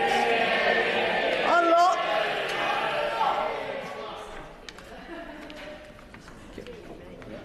And so we come to motion number 6 on public sector information. Motion number 7 on disclosure of information. Motion number 8 on merchant shipping. Motion number 9 on merchant shipping. Motion number 10 on terms and conditions of employment. And motion number 11 on prevention and suppression of terrorism. Minister to move. I beg to move. The question is, as on the order paper. As members of that opinion say aye. Aye. Of the contrary, no. I think the ayes have it. The ayes have it. I beg to move that the House do now adjourn. The question is that this House do now adjourn. Nick Fletcher. Thank you, Madam Deputy Speaker.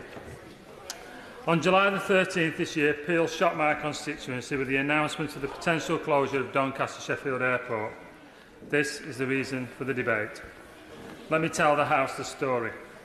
I'll start with the place, then the stakeholders, how we got here, where we are now, questions for this House, and finally, one last glimmer of hope. The place.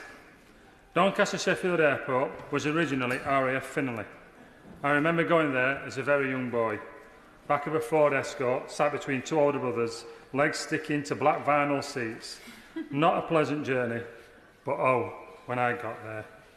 Seeing Concorde for the first time, the red arrows, Harrier jump jets lifting vertically from the ground and then bowing in front of us before roaring off into the distance. The deafening sound of the Vulcan.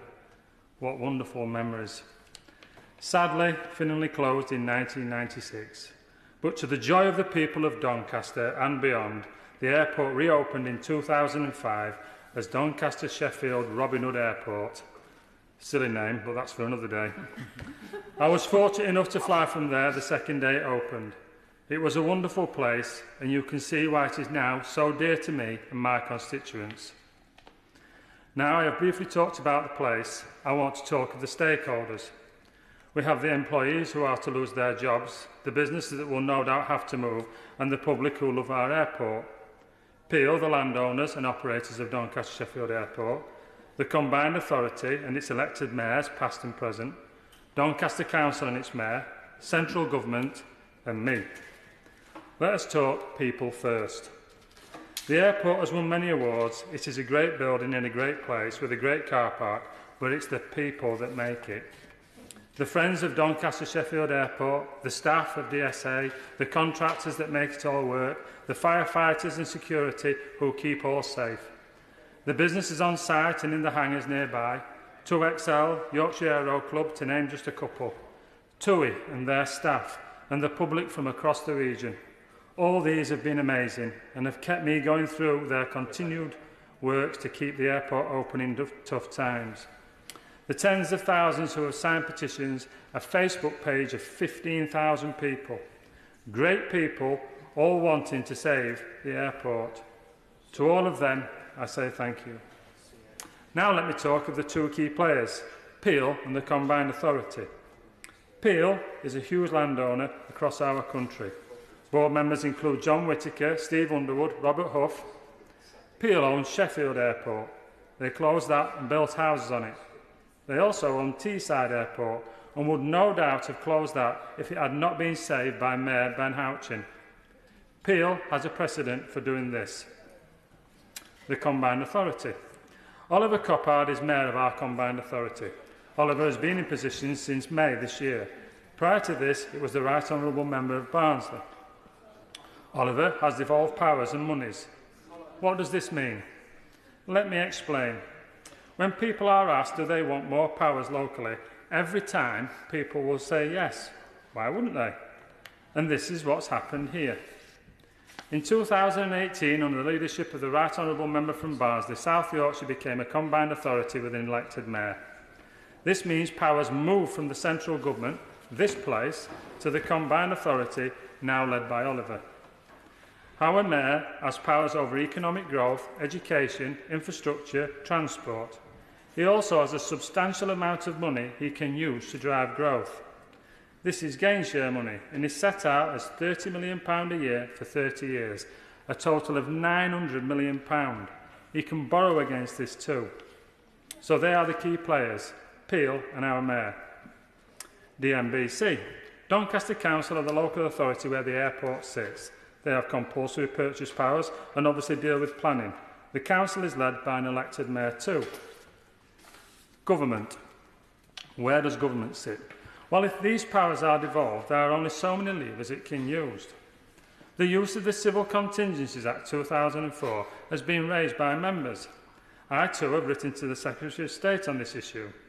The Civil Contingencies Act states that if there is disruption to a service that could cause potential loss or injury to human life, then this act could be used. Why is this so relevant here at Doncaster Sheffield Airport? For those that don't know, our airport has on-site companies that offer Coast Guard and oil spill services for central government. We also have the National Police Air Service operating from a specialist built facility. Good people doing good things across our nation. When I read about the Civil Contingencies Act, I too believed this was a way forward. Sadly, at least at present, it appears not. I spoke with the company who offer these services, and although there may be disruption to their business operation, they can still offer these services. Is this argument dead? Maybe not, but it does not appear to be as fruitful as first thought. Maybe the Minister can advise. So what can the government do? Well, it can use the weight of its office and its department to press for combined authorities and companies to do the right thing. I would like to thank Baroness Veer and my right honourable friend, the member from Witney and West Oxfordshire, for their help and support. The PM at the time said we must do all we can to protect DSA. I believe they have done much. Some may wish they could do more. So do I. But that, I'm afraid, is devolution. For them to do more would mean to return powers back to government. Maybe that is the real answer. Finally, there is me, a backbench MP. Let me tell the House what I've done. Well, no. Let's just say much. This debate is not about me. It's a debate about saving Doncaster Sheffield Airport and any other regional airport in the future. We have spoken of the site and we have spoken of the stakeholders. The question is, how did we get here? It has to be said, as much as Peel have annoyed me more than most over these past 3 months, they have at least put their money where their mouth is in the past. Many people believe that Yorkshire Way, which is a wonderful road that connects the M18 directly to Doncaster Sheffield Airport, was paid for by the taxpayer. No, much of this £60 million project was private investment, £11 million from Peel themselves. As much as I would like to hold Peel over the coals at this stage, I cannot. As Madam Deputy Speaker, the sad fact is Peel sought financial support from the combined authority for approximately 3 years in the form of an equity share worth £20 million and then reluctantly in the form of a loan. For 3 years, I have been informed Peel were led a merry dance by the combined authority, which provided a catalogue of excuses and delays without clear process. I have been led to believe that firstly they claimed there was no money, despite devolution. Secondly, they failed to grasp state aid issues and made no efforts to lobby on this. And finally, environmental concerns were the reason the £20 million loan was not even put to the leaders of the combined authority in March of this year. I'll gladly give way. I congratulate the Honourable Member for Don Valley. I think we're all here to support him and we want to engage in a constructive debate. I have to say that what he's been told is not the case. And if I'm fortunate enough to catch the Deputy Speaker's eye, I will very clearly articulate what the Mayoral Combined Authority did for Doncaster Sheffield Airport and to support Peel over the period that I was the mayor. So I completely understand why the honourable member has made that point, but I can assure him, as I can assure all members, for the period from 2018 through to the point of the mayoral election, we worked incredibly hard to support Peel and to work with the airport. And if I get the chance later on, I'll be very clear about precisely what we did. Thank the honourable member for his contribution, and I will come on further to that because I want a public inquiry to find out and get to the truth of this. But I do cover this on the speech. The Combined Authority appear to have never properly embraced Doncaster Sheffield as its own airport and badly underestimated the economic loss to the region. They were complacent of Peel and favoured investment closer to their own patch in Sheffield. This region has failed to behave sensibly under devolution, continuing to act in silos rather than devising and implementing a cohesive economic plan. The economic loss could simply be catastrophic. I asked Peel if the £20 million had been made available this April, would we be in this position? They said no. Let me just leave that there for the House. If the £20 million had been made available, Doncaster Sheffield Airport would not be closing. The Combined Authority may disagree, but the fact remains is the £20 million never appeared, and Peel have said that it is the fault of the Combined Authority. And that is why I want a public inquiry. If this is not the truth, then what is? A public inquiry will find this out. I'll gladly give way. And I'm very grateful to the honourable member for giving way. He's been very generous with his time. In April of 2022, DSA indicated that they did not wish to continue developing the loan proposal at that time. So it's hard for me not to conclude that what the honourable member has been told, and I think he's presenting it here tonight in good faith, but what he has been told is not the case. Let me just put one point to him very quickly, if I may. He's raised concerns about devolution and the process, and both today and previously, he's referenced the powers and the money that has been invested in the mayor. Just for the sake of clarity, I think it'd be incredibly helpful if he could say precisely what powers, he mentioned the game share, and precisely what money he thinks the current South Yorkshire mayor should be deploying in support of the Doncaster Sheffield Airport. What powers and what money? I thank my honourable member for his contribution. I think maybe what we need to happen is sit down with the mayor for Teesside and see how he worked it out, because I've been told that he has exactly the same powers as Mayor Oliver Coppard. Mayor Oliver Coppard has twice as much money as what he's done, and he's bought an airport and he's moving forward with it. With regards to the fact that they said they didn't want the loan on in April, I've been told, and this is why I want a public inquiry, and I've been very careful. I know I can say what I choose in this House, but I'm still extremely very careful about what I'm saying, because I'm telling the honourable member I've been led to believe. And what I'm saying is that I want a public inquiry so the people of Doncaster and South Yorkshire get to the bottom of this, because if what I'm saying is true, it's a disgrace. No, yes, of course. I thank the honourable for giving way, and again he's been generous. He was just asked a very direct question. It doesn't need a public inquiry to work out what the factual position is. So would he just say very clearly what powers he thinks the mayor has to go in and intervene with Peel, who clearly don't want to engage and don't want to sell? Thank the honourable member for his contribution. Exactly the same again. Peel didn't want to sell to Ben Houchin. They did sell to Ben Houchin. They did. It's no good sitting there and saying they didn't. They did. Oliver Coppard has twice the money. He has exactly the same powers. His job is economic growth for the area. Ben Houchin bought an airport off Peel that Peel never necessarily wanted to sell. I'm going to make some progress. The next question is, where are we now? The Combined Authority failed to set up an MDC. The MBC failed to start a compulsory purchase order.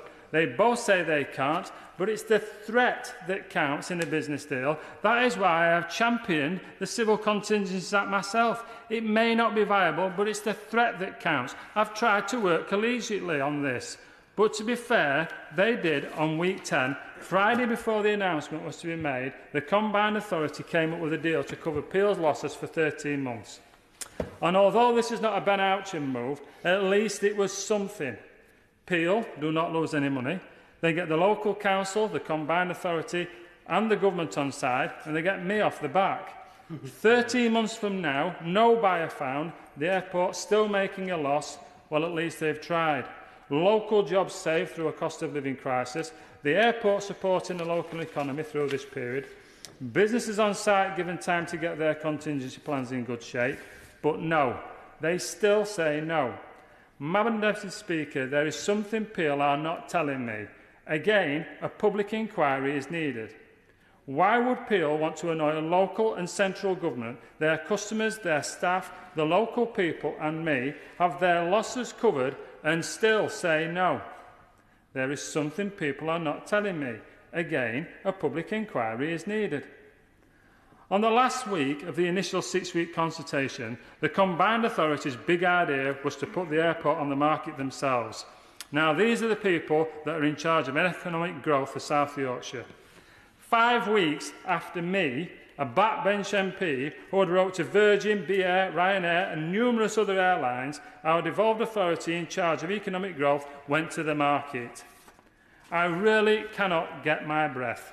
Day 45 of this saga and the combined authority are only just going to market with our airport. I have tried to be collegiate throughout my time dealing with this, show a united front against Peel, but it has been harder than anyone can imagine. Not being allowed to join meetings, and when I have, to sit and listen to every reason why things can't be done rather than reasons why they can be done. Finally, we have 3 consortia around the table with Peel. These talks went on through last week, and as yet I have heard no more. There is little time and people are about to lose their jobs.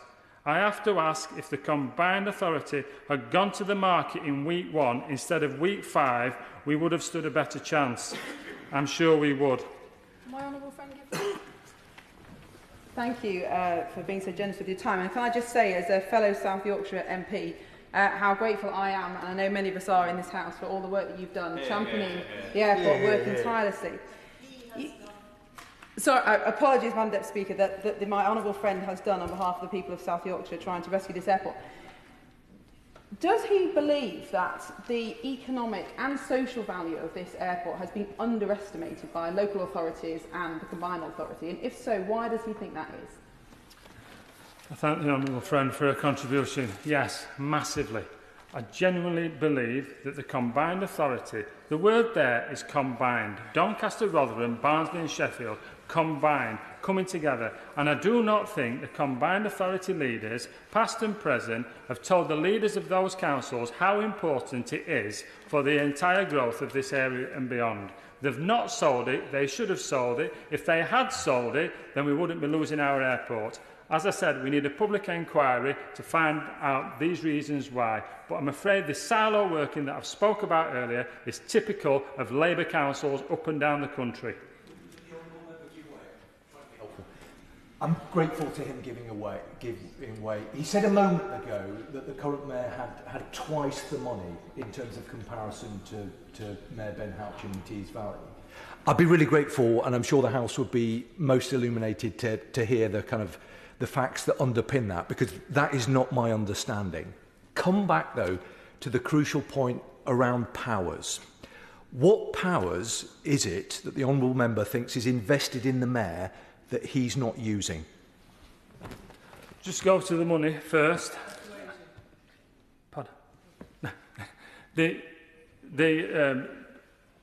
South Yorkshire Mayor has £30 million per year for 30 years. That's £900 million. Ben Houchin, the Mayor for Teesside, has £15 million a year for 30 years. That's £450 million. I believe we're 2 years behind where we should be because Doncaster and Barnsley mayors, councils, wanted to create a Yorkshire-wide mayoral, and so we ended up 2 years further on than what we should have been. But nevertheless, we are where we are.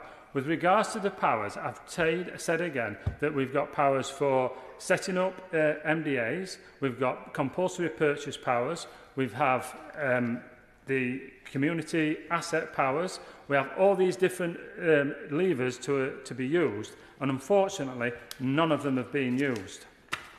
Let me carry on. Thank you for giving way. I'm intrigued by this power. I want to re-drill down. I think this is where the nub of the issue really is where did the power lie? We've all seen the great success in Tees Valley with the Mayor Ben Houchen. We want to say, why is this not happening in South Yorkshire? So you talk about compulsory purchase powers. Exactly. So are you saying that if the Mayor wanted to, he could, with maybe Doncaster Council, buy the airport to save it, similar to what Ben Houchen does? He chose not to do that. Is that what you're saying? The compulsory purchase powers sit with the local authority, which they could have used. Now, the argument will be is that for you to get to use compulsory purchase powers, you've got to have gone through a stage of phases first. It has to be used at last resort, and I understand that. But the threat of it being used would have made Peel sit down at the table far sooner, and we may have stood a chance of saving the airport. Using compulsory purchase orders when the airport is closed, it's been asset stripped by the owners, is not going to help anybody. We are where we are, as they say, and I spoke a moment ago before the interventions that we have consortia around the table. Let us hope these next few days things can change. Madam Deputy Speaker, I could speak for another hour, but I know my time is limited. But I want to leave this House with 3 questions. First, what can this place do to stop this happening again? Should we make all airports community assets? Should any sale or closure of any airport have to be agreed by local mayors or the Secretary of State? Should any operator have to give a notice period, say 2 to 5 years? I don't know, but something must be done. Second, before any more devolution can take place, can it please be explained properly to the electorate what this means? I believe it's been a disaster for South Yorkshire so far. People really need to know what they are signing up for and voting for. Thirdly, can we have a public inquiry? I need the people of Doncaster to know what has happened. It's important. They really need to know where to put their cross the next time they vote. Would my honourable friend give way?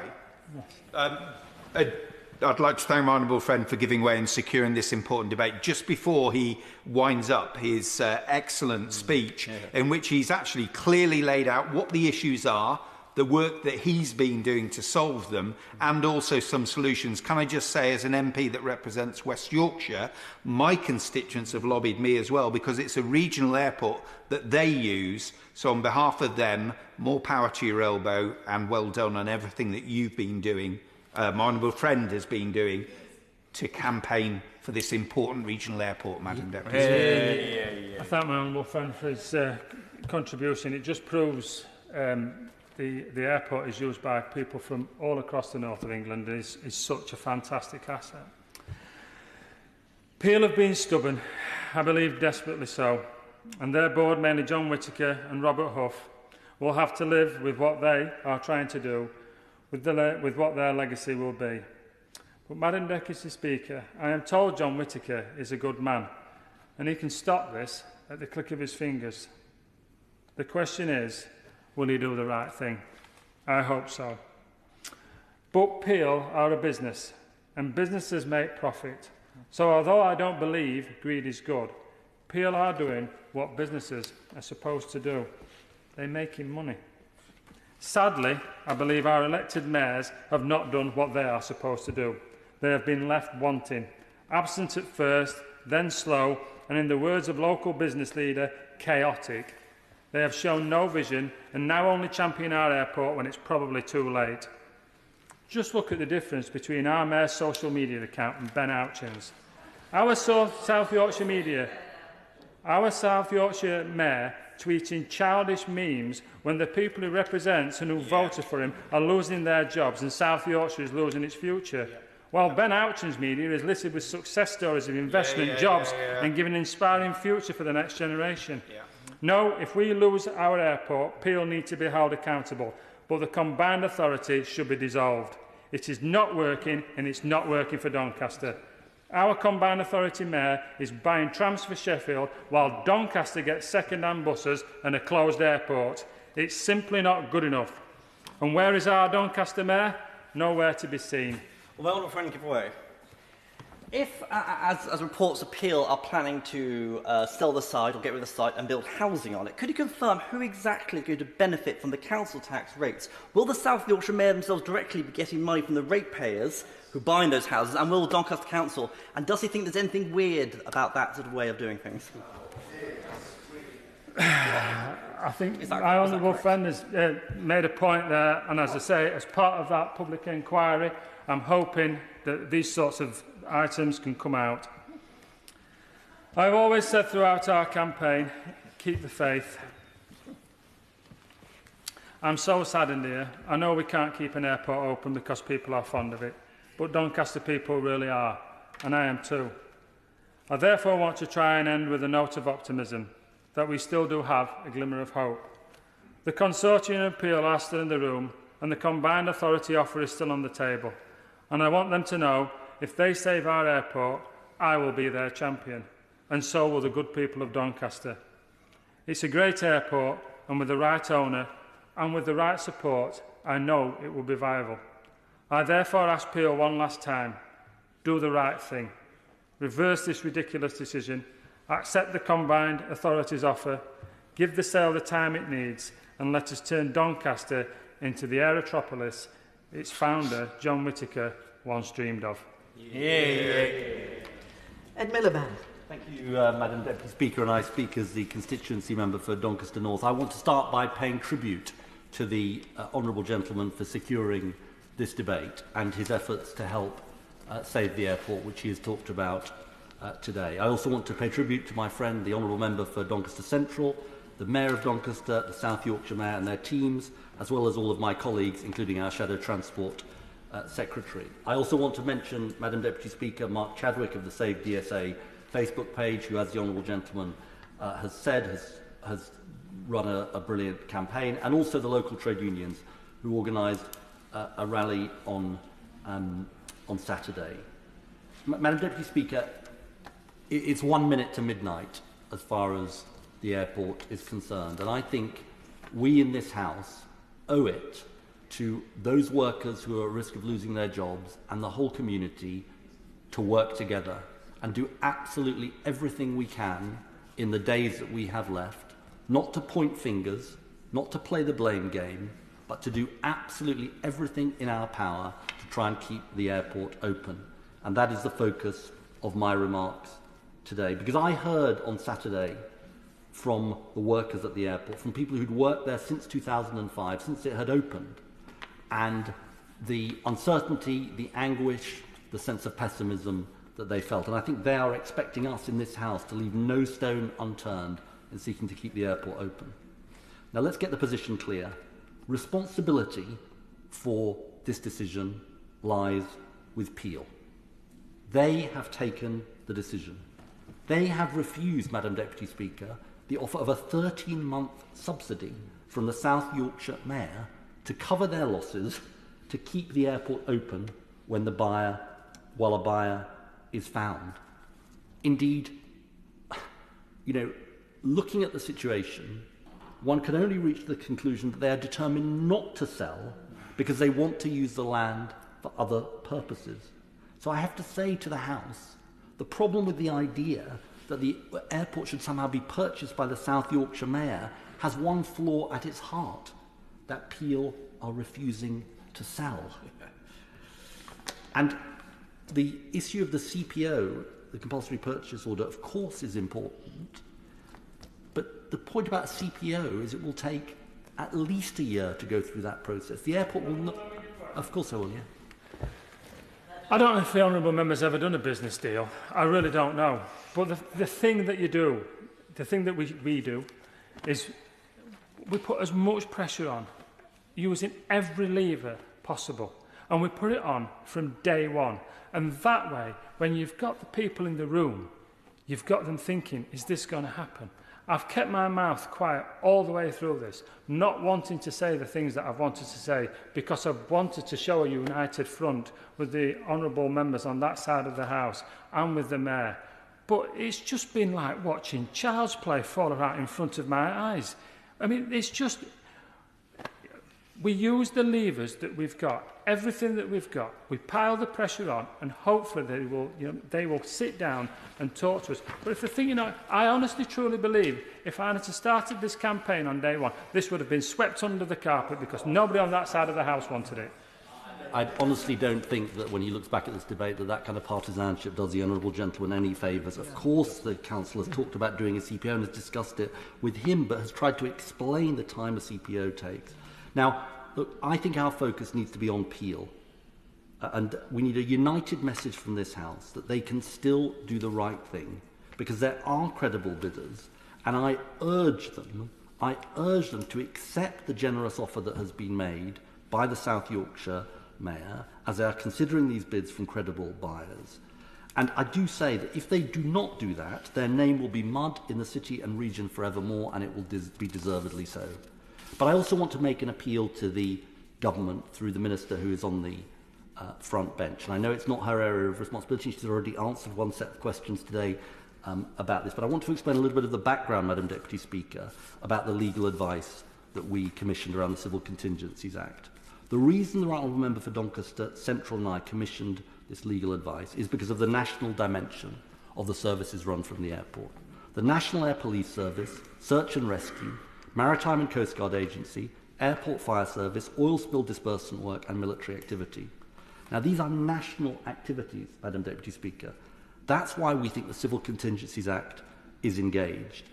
And it's because of the short notice given to these services, told to cease operations, I believe, by November the 18th, that it gives them very little time to prepare and find alternatives. Now, I want to read to the House briefly the legal advice from Lord Faulkner of Thoroton, who was one of the co-sponsors of the 2004 Civil Contingencies Act. This is not, a lawyer that we found sort of on the street. This is someone who was the Lord Chancellor, who was responsible for co-piloting this legislation through the House. And he says this, and we have made the legal advice available, but we can obviously make it available to members here if they haven't seen it. He says this: "It's my opinion that under the Civil Contingencies Act 2004, the Transport Secretary has clear legal authority to intervene," by the way, this is or any government minister, "to prevent the closure of Doncaster Airport due to the disruption of essential services run from the airport." And this is the key point. The shortness of the period before closure means for many, if not all of these services, an interruption of their life-saving services, and for some of them, potentially, a permanent reduction in quality. No doubt some of them will find alternative bases. How good they are and when remains to be seen. In this truncated timetable, in breach of the lease, there is the potential for disruption to these life-saving services. So Lord Faulkner, for those who are familiar with the Act, is applying the test in Clause 1 of the Act. And the test in Clause 1 of the Act defines an emergency as an event or situation which involves, causes or may cause loss of human life, human illness or injury, damage to property, disruption of facilities for transport, or disruption of services relating to health. And he says there is no doubt that the disruption or interruption of the services described above constitute an event or situation which, and he quotes, causes or may cause any one of the circumstances described above. Yeah. Fletcher. I want this to work. I want the Civil Contingencies Act to work. But I've spoken length with the people that are offering these services, and they've said there'll be no disruption to their services. Now, I actually asked with them. Now, it's not something I wanted to show on the floor of the House because we're showing us cards to Peel again.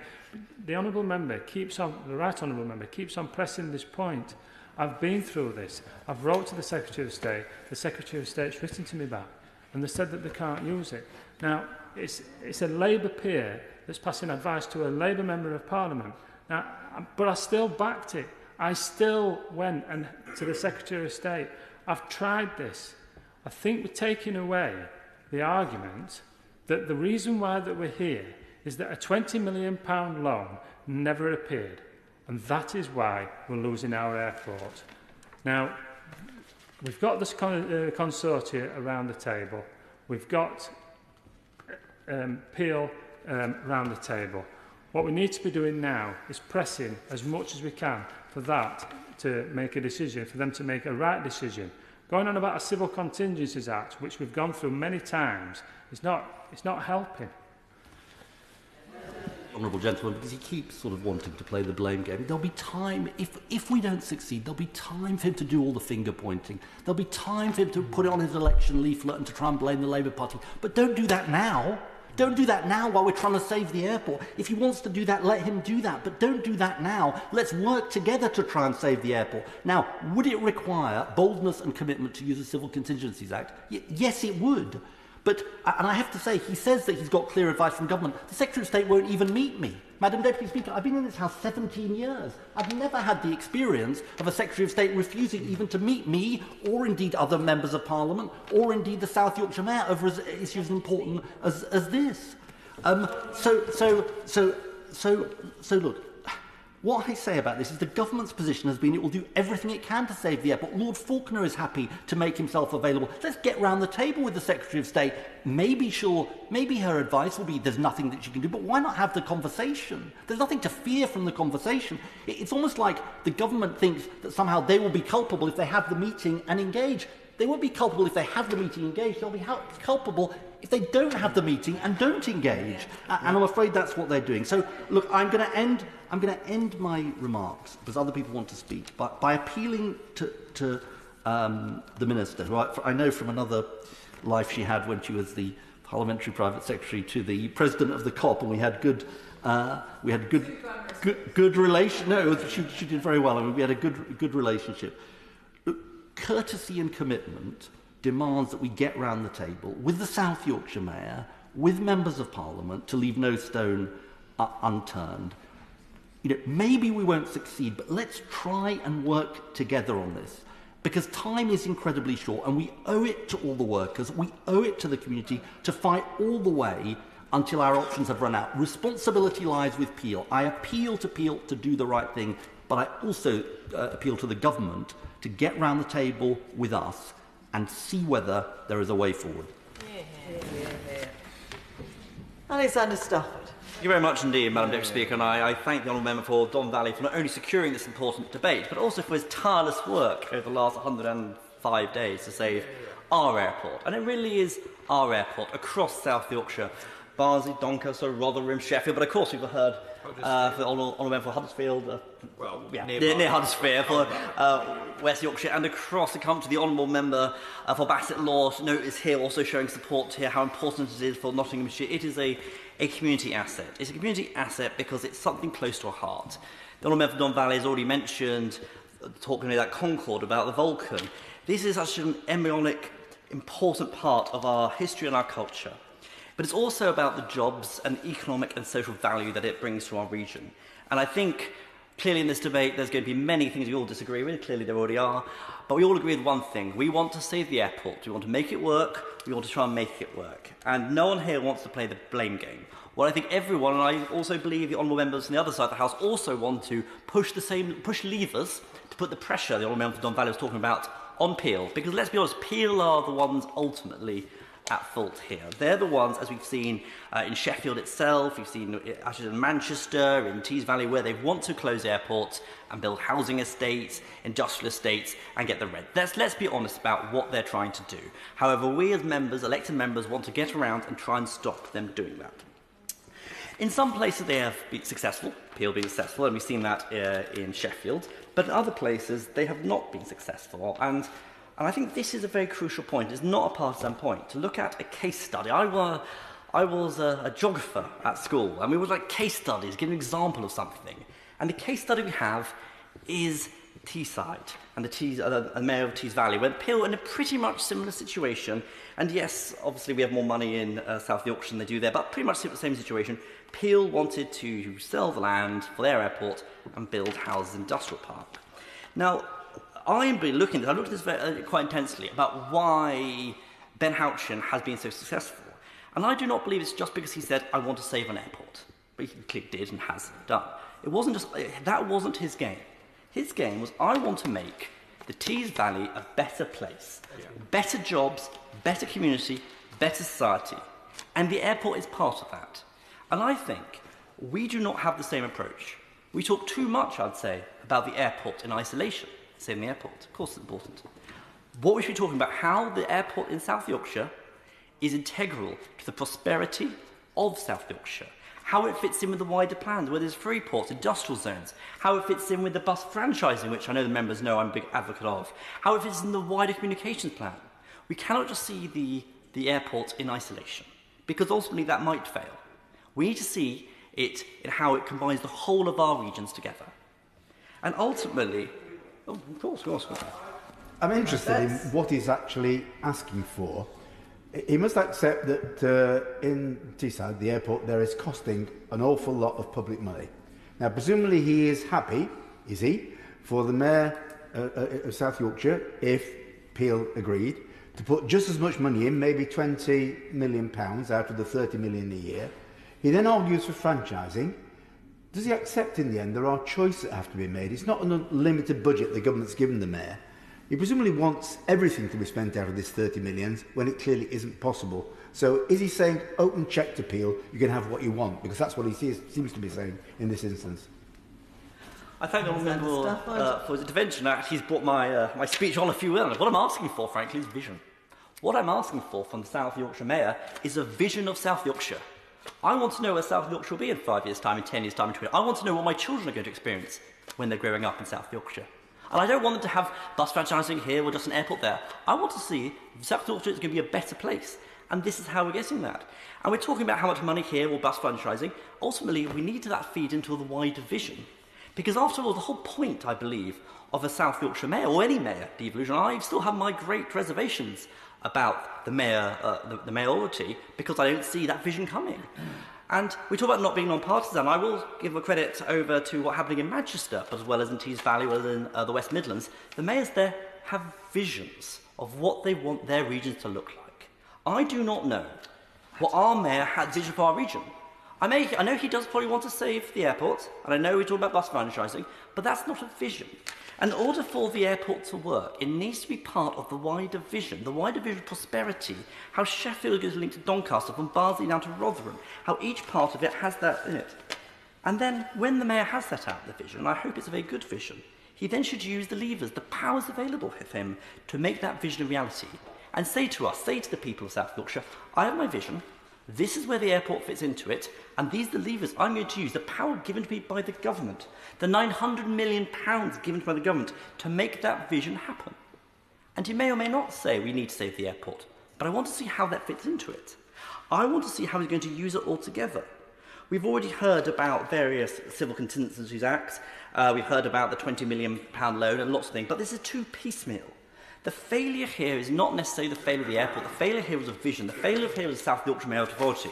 The success in Tees Valley is because the Mayor there has a vision and knows what he wants to do and is combining it together. We do not have that in South Yorkshire. That is the ultimate failure. I'll give way to the former Mayor. I'm just checking that the Honourable Member knows that there is a strategic economic plan. Included within it is a very clear articulation about the importance of the airport. Has he read it? I thank the Honourable Member for giving way, and I'm talking about the current Mayor, of course, but of course I've read the plan. And I'm talking about plan. We can all say where the airport fits in it, but that's not actually how it all links together. It's too piecemeal. And we may disagree about whether that plan is the correct plan. I would disagree. It's too piecemeal. We need to have that overarching vision and how it works together, and how the industrial zones work together, and the free port work together, because that is what we have to do to work together. And I must commend once again the Honourable Member from Don Valley, as I round up, for his cross-party way of working. He's far, far nicer gentleman than me when it comes to working cross-party. Oh, of course I'll give way. I'd like to thank the Honourable Member for giving way, and actually he mentions about cross-party working, and this is very similar to what we're trying to achieve with the Honourable Member for Colne Valley, where we're working with the South Yorkshire, the West Yorkshire, all the MPs and the mayors, are fully in agreement about the Penistone line, which is a transport-related project like this one. And I think, would he agree with me that actually it's really important that we do try and work together on a cross-party basis? Thank you, Madam Speaker. And of course I agree with the Honourable Member from Dewsbury. It is incredibly important to work cross-party, and that is why I'm saddened by some of the conversation that happened today, but also the urgent question earlier on, because we're not working cross-party.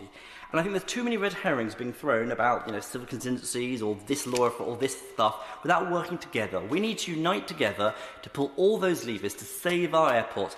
And if necessary, we need to look at all options, including compulsory purchasing. Because we've dealt with the situation before in Tees Valley and we beat Peel. The only difference now is we have a different mayor in charge, and that's the conclusion I can come to. Stephanie Peacock. Thank you, Deputy Speaker, and I'd like to begin by congratulating the Honourable Member for securing this important debate. Thousands of jobs are dependent on Doncaster Sheffield Airport, and the stark reality is that there are only days left to save it. There have been a number of assertions today from the other side of the House that the Mayor has the powers to step in, but no one has been able to explain what these powers are. The ones that have been cited would take years to exercise, whilst Peel are not willingly offering the airport for sale. The reality is the South Yorkshire Mayor has made Peel Group an offer of public money to keep the airport running until next October. They have helped find 3 potential investors who are interested in purchasing the site and keeping the airport operational. These discussions are ongoing between the Peel Group and potential investors. They are non-political and we are hopeful for a positive outcome. But the Peel Group are still refusing to confirm whether they are willing to suspend closure and whether they are even in a position to sell DSA Limited. And if Peel are refusing to sell the airport, then the Civil Contingents Act remains the only way to save it, as my honourable friend outlined. The party opposite does seem to be forgetting the assurances from the outgoing Prime Minister that the Secretary of State would address this issue immediately and protect the airport. These were made in the last few weeks, and I am still really disappointed that the Transport Secretary has not turned up today, and the government are still refusing to meet members on this House, it's like this side of the House, because this is a grave situation for people across South Yorkshire, for the thousands of workers whose employment relies on the airport, for local businesses, and of course for all of us who rely on the emergency services stationed at the airport. It may well be the case that they can continue to fulfil their contractual obligations, but it will no doubt be disrupted, and I'd like to ask the Minister if she has met with the emergency services to discuss this. It is really imperative that ministers now step up, that we work together and they use their powers to do everything they can to save Doncaster Sheffield Airport. Very good. Thank you, Madam Deputy Speaker. Can I begin by congratulating the Honourable Member for Don Valley, not just for securing this debate tonight, but for the tireless work that he has put in trying to save the airport. I think that is widely acknowledged. But as has been observed by a number of right honourable and honourable members tonight, we do need to work together. We can't afford for this to turn into a political row because the stakes of it are too high. I think all of us recognise that Doncaster Sheffield Airport is a huge economic asset for our region. South Yorkshire and the surrounding areas would be weakened and undermined if the airport were to close. So we all have an absolute responsibility to do everything that we possibly can. But as the Right Honourable Member for Doncaster North said, the focus has got to be on Peel. Now, I say this with all humility, but I have a pretty comprehensive understanding of the powers that are invested in the mayoralty and the money that is available to the mayor. For 4 very difficult years, I spent working with local leaders and with national government to make the most of that particular arrangement. And I was sorry to hear the honourable member opposite say that he doesn't think it's working for South Yorkshire. Many very, very senior members of his government and very many members on his side do think it's working for South Yorkshire, and I work closely with a number of government ministers to ensure that it did. Let me just make a bit of progress, then I'll give way. Because I just want to reinforce the very important point that the Right Honourable Member for Doncaster North made about making sure that Peel do the right thing. So a very good and reasonable offer from the Mayor was put to Peel. That offer would have enabled them to continue to operate the airport for up to 13 months. And that crucial 13-month period would have provided the time and space to ensure that the ongoing negotiations with the 3 parties that have stepped forward were given every chance to succeed. So even at this very late hour, I still hope that Peel, and I hope that they're watching in this debate tonight, that they do the right thing and they get back round the table with the Mayor and the combined authority and look at whether they might be prepared to reconsider. Happy to give way if the honourable member wants to. Thank you. I thank the honourable member for giving way. I just want to go back to the fact that he believes that devolution's working for Doncaster. The CRSTS bid that went in was for £570 million. Now, £110 million of that £570 million was taken off the top straight away for the trams for Sheffield. And then the rest of the money, the £460 million, was then divvied up between Doncaster, Rotherham, Sheffield and Barnsley. Another item is the cultural monies that's just come to South Yorkshire. £1 million from central government to the South Yorkshire Mayoral Combined Authority. How much did Doncaster get? £38,000, 3.8%. I just want him to confirm that the devolution is working for Doncaster people, because I don't think that it is. Dan Jarvis. What I can confirm, and I am frankly uniquely well placed to be able to confirm this, is that for the period of time where I was the mayor, I moved heaven and earth to work very closely with all of the local leaders to ensure that the money that we had available to commit was committed in a way that was fair and equal. And frankly, I am very proud of the fact that none of the leaders were ever able to come to me to say you were favouring Barnsley or Sheffield or Doncaster. He specifically made the point about the money that was invested in Sheffield in Supertram. A very, very legitimate question for him to raise. What I would advise him to do is to talk to colleagues on his own front bench, because it is almost always the case as a mayoral combined authority, you are bidding for, I hope the Minister would confirm this, because this was absolutely my experience and it was the experience of other mayors, you're bidding for pots of funding that are controlled by national government, and always it is the case that there are very strict rules governing the way in which that money can be spent. So whilst I was the mayor, I moved heaven and earth, and the honourable member will remember we had a number of good-natured, constructive conversations to ensure that Doncaster got its fair share. And I can look him and the House in the eye and say that Doncaster, along with Barnsley, Rotherham and Sheffield, always got their fair share. But there are issues relating to the way in which national funding pots are structured and created. You know, we don't really do devolution properly in this country. We don't devolve pots of money to mayoral combined authorities for them to commit based on their own priorities. The money that comes from Westminster and from Whitehall always has very stringent conditions attached to it. I don't think that that's how it should be, but that's the reality of how it is. Madam Deputy Speaker, I was sorry to hear the honourable member raise concerns, admittedly, that had been raised to him about the approach from the combined authority in recent years. I can categorically assure him and the House that over the 4 years that I was the mayor, we worked tirelessly to make sure that we did everything that we possibly could to invest not just in Doncaster Sheffield Airport, but in Gateway East, as the honourable member knows very well because it's in his constituency. Gateway East is an area that has huge economic potential for Doncaster, but for the wider region. And throughout my tenure as the mayor, there were numerous and significant interventions. So, just to give a flavour, so the honourable member might be a little bit reassured, he referred to the Great Yorkshire Way. And he also made the point, rightly, that there was private investment that went into the funding of the Great Yorkshire Way. But he should also understand, and I hope that he does, that in March 2017, the Mayoral Combined Authority provided £9.2 million for the construction of the Great Yorkshire Way. In March of 2019, we granted a loan of £3.5 million for capital works, helping to support a key source of the revenue at Doncaster Sheffield Airport. In March of 2020, a second loan of £5 million in order to enhance passenger capacity.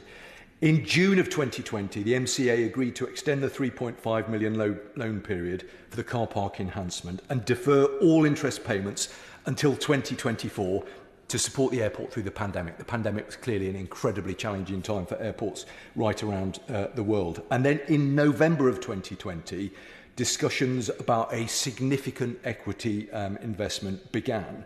And the MCA, and we took this very seriously at the time because I appointed my then chief exec to lead on the negotiations, and we appointed consultants to look very carefully at the business case. Now, it was ultimately determined that the investment would not comply with the subsidy control rules. Now, that was something that we sought to work around, and that's why at that point discussions started around a £20 million loan on the basis... I'm happy to give way, yeah. The jewel in the crown of South Yorkshire Mayoral Combined Authority,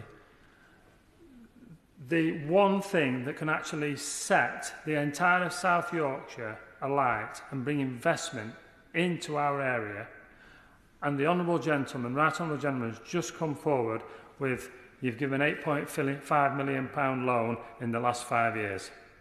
An £8.5 million loan in the last 5 years. That's what it's had.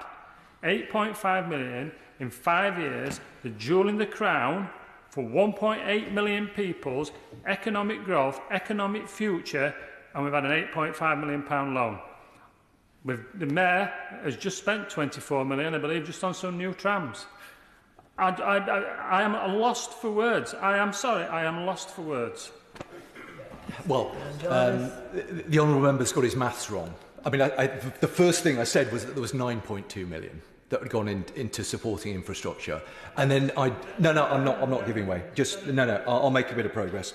I then went on to detail a series of other financial interventions that were set alongside a huge amount of activity that was going in to support the airport. But here's the critical point, and I gave it to the honourable member earlier on. In April 2020, bear in mind, he will recall we were in Purda at that point. April 2022, the Peel Group indicated that they did not wish to proceed with the work around the £20 million loan. So that is that. I can tell him. No, I'm not just. I'm going to make some further points. I'm not giving way. I'll make some further points, and then I'll give way to the honourable member in a moment. The truth of the matter is, and as I say it with all humility, I was there. I was in the room, did the meetings, had the conversation, directed my officers to do the work. We worked very closely with Mayor Ros Jones, who's been a tireless supporter of Doncaster Sheffield Airport for many years. And the truth of the matter is, we completely acknowledged the huge value that DSA added to our regional economy. And as part of the work that we were doing, underpinned by a strategic economic plan that I'm not sure that the honourable member for Rother Valley has read, but we produced a very detailed strategic economic plan. We produced a renewal action plan that provided the wider vision for the kind of economy... Oh dear, point of order, but if it's about the contents of the honourable gentleman's speech, it's not a point of order. Point of order. I said in my speech I had read it. He's now saying I haven't read it. For the record, to make clear, he can't just say things within a few minutes after me saying one thing, completely contradicting. It's completely disingenuous. No, we can't have disingenuous. Perhaps it could just be bewildering or something like that. Bewildering, fine. That would do. That would do. Now, it is obvious to me that there are differences of opinion about facts and interpretation of facts. That's why we have different sides of the House. That's why we have a system where everybody gets the chance to state their opinions and state their facts. So let's get heated about it. It's just fine. Dan Jarvis. Thank you very much, Madam Deputy Speaker. I think the other really important point for honourable members to understand is that in addition to the significant financial interventions that were made, in addition to the clear recognition of the importance of DSA as part of the economic future of South Yorkshire, there were three other really important things that we did as well. And the honourable member knows about them because he and I discussed them at the time. I was always of the view that one of the greatest things that we could do to support the long-term economic viability of DSA was to continue to invest in the supporting infrastructure, to make it easier for people to get to the airport. And that's why my then officers, working very closely with Doncaster Council, did a huge amount of work to draw together the basis of a proposal that would have put an East Coast Main Line station at Doncaster Sheffield Airport. So that would have been, I think, potentially transformative for the airport. And a lot of work A lot of work went in, working very closely with Transport for the North, in drawing together the basis of that significant infrastructure proposal. Now, the honourable gentleman knows where we got to with that. That was a credible proposal that went forward to national government, and unfortunately, it wasn't supported by national government.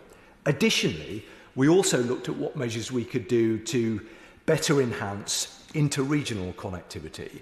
I was very conscious of the fact that there were things that we could have done, transport infrastructure interventions that we could have made that would enable local people within the South Yorkshire area to have made it easier for them to get to the airport. And again, we weren't successful in terms of drawing down money to support that.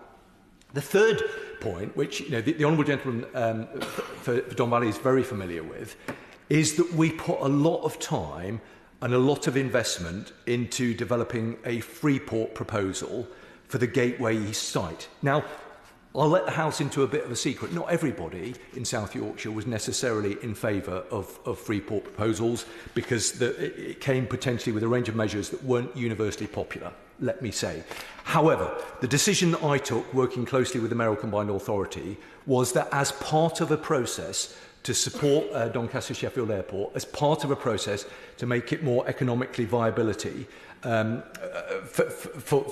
the longer term, we would play the game and we would work closely with national government. And on that basis, I took the decision to put forward a Freeport proposal for Gateway East adjacent to Doncaster Sheffield Airport. That Freeport proposal was not successful, even though it was subsequently shown by, I think, the Treasury's own analysis that the bid that we put forward from South Yorkshire was actually scored as being better than some of those other bids that were ultimately successful. So we tried to get the East Coast Mainline station put in, and we put forward a proposal. That was unsuccessful. We did work to improve the intra-regional connectivity. That was unsuccessful. And then we put forward the Freeport proposal, and that was unsuccessful as a consequence of... Yeah, happy to give way. The right honourable member's questioning my maths. Very good at maths. 5 and 3.5 is 8.5. It's 8.5 million. That's the loan. The £9.2 million that was used for the road, Peel put 11 million in. So they actually put in £1.8 million more than what the Combined Authority did. That's what I'm trying to say. Now, I'm not making excuses for them. I mean, what I'm trying to say here is, if the airport is the jewel in the crown of South Yorkshire, which is, I'm sure, is the Combined Authority's own words, why is it not being supported more than it should? And maybe, and I'm not giving excuses, I understand the honourable friend's comments about Freeport, so I'm trying to get an investment zone now, which hopefully will be even better than Freeport. I'm trying to get an investment zone for the area now.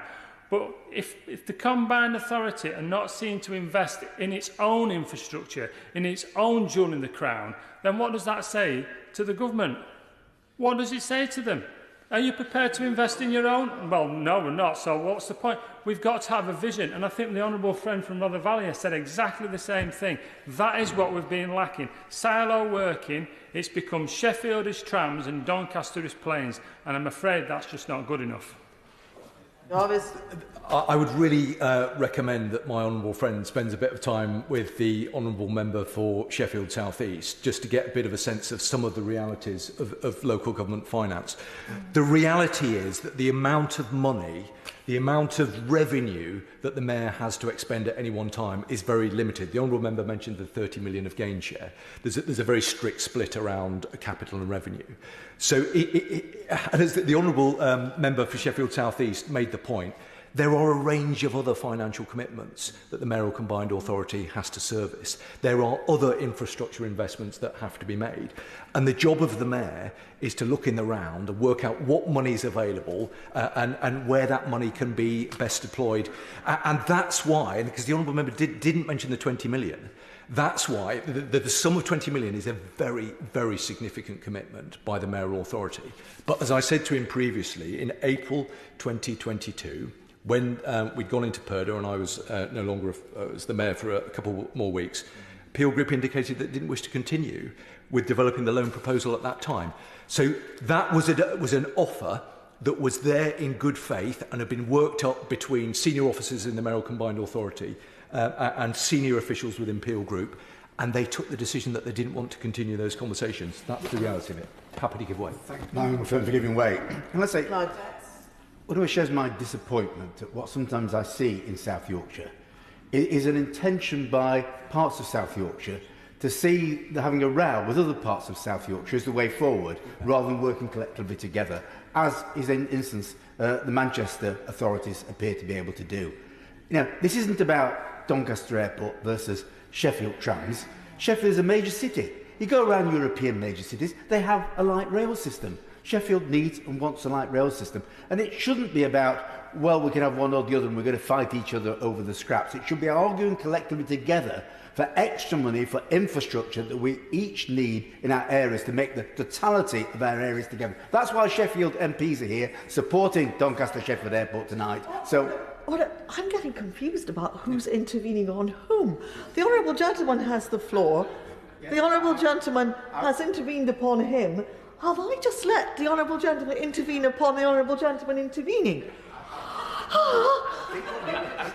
Madam Deputy Speaker, I'm sorry if I confuse you. I hope I didn't confuse anybody else at the same time. Can I say I was intervening on my honourable friend to ask whether he agreed with me that this is all too common, unfortunately, among some people in South Yorkshire, starting a blame game between the constituent parts of the authority, rather than seeing us working collectively together, which is what from Sheffield we're here to do tonight.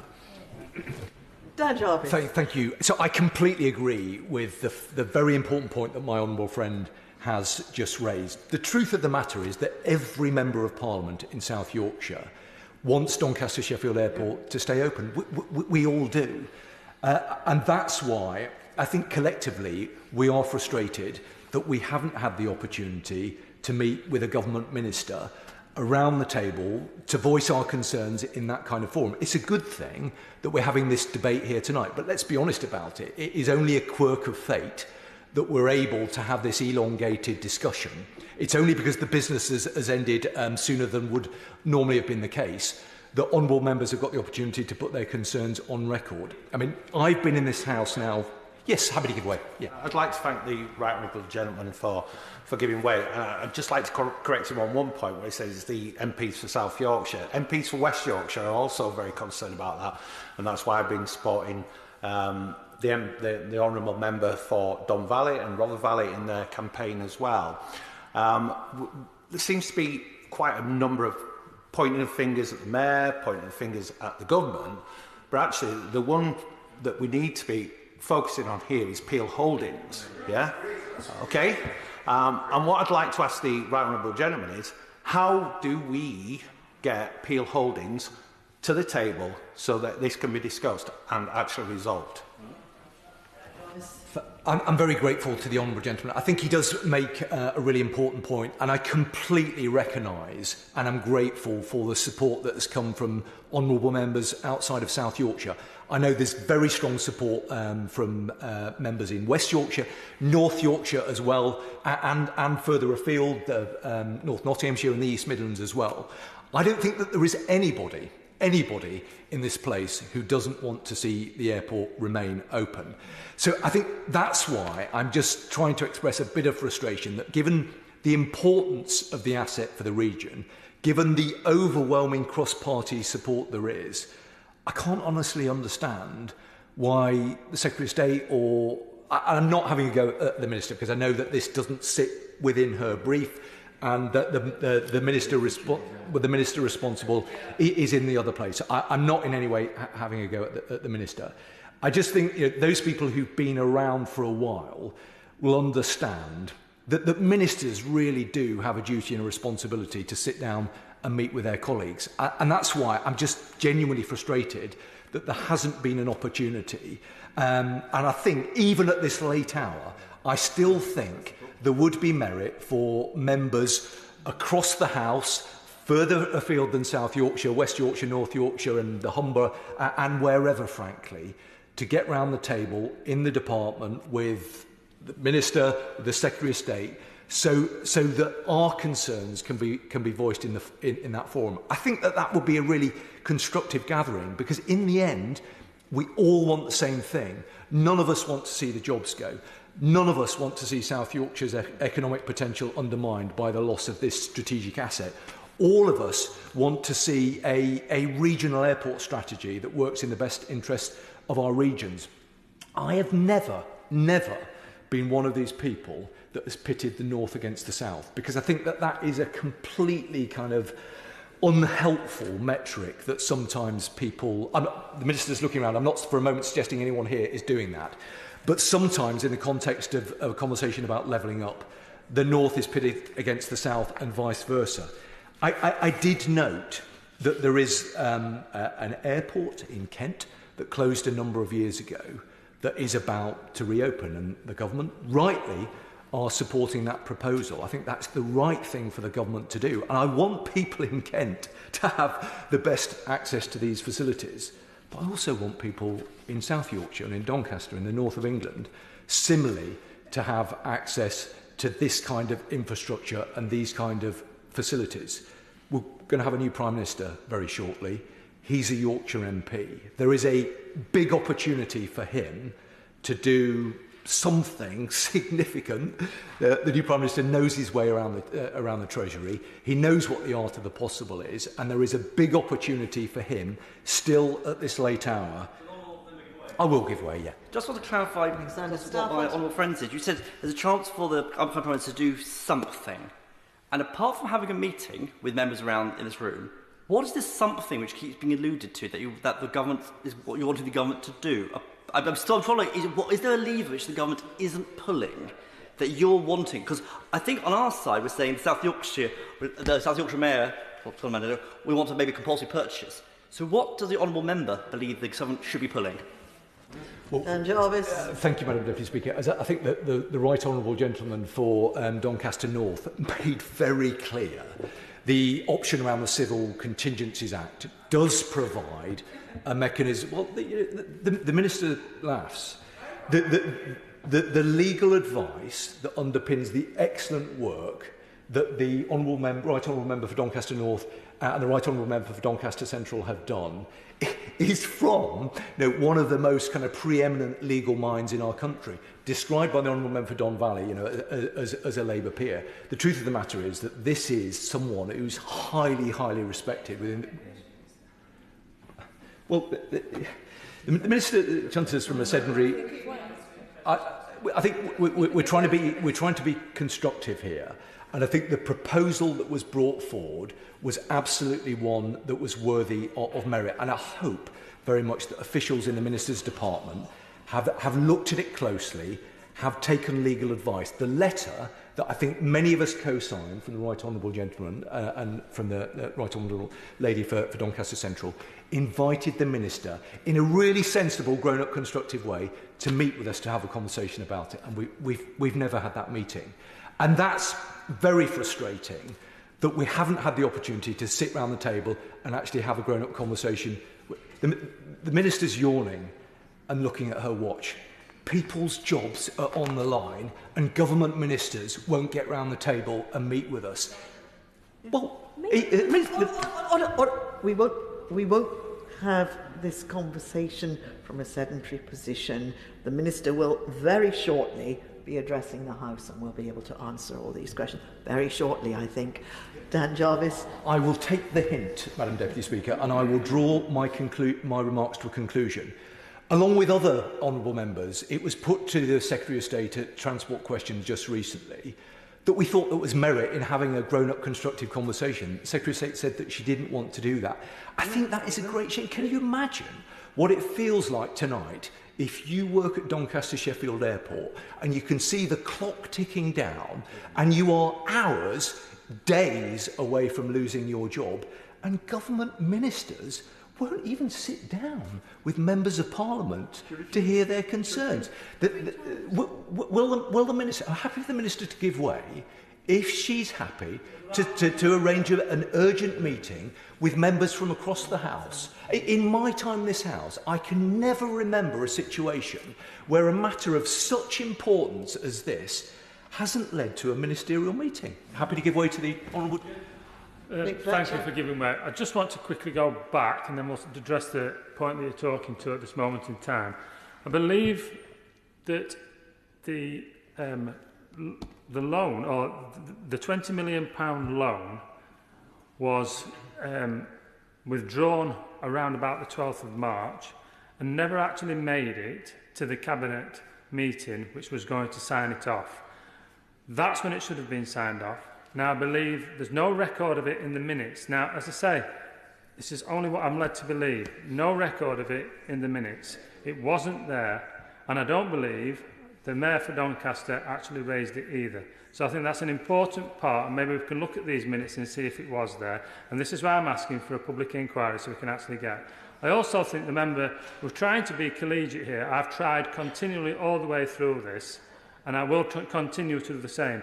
But I've been excluded from meeting after meeting from members on that side with regards to working groups and such like.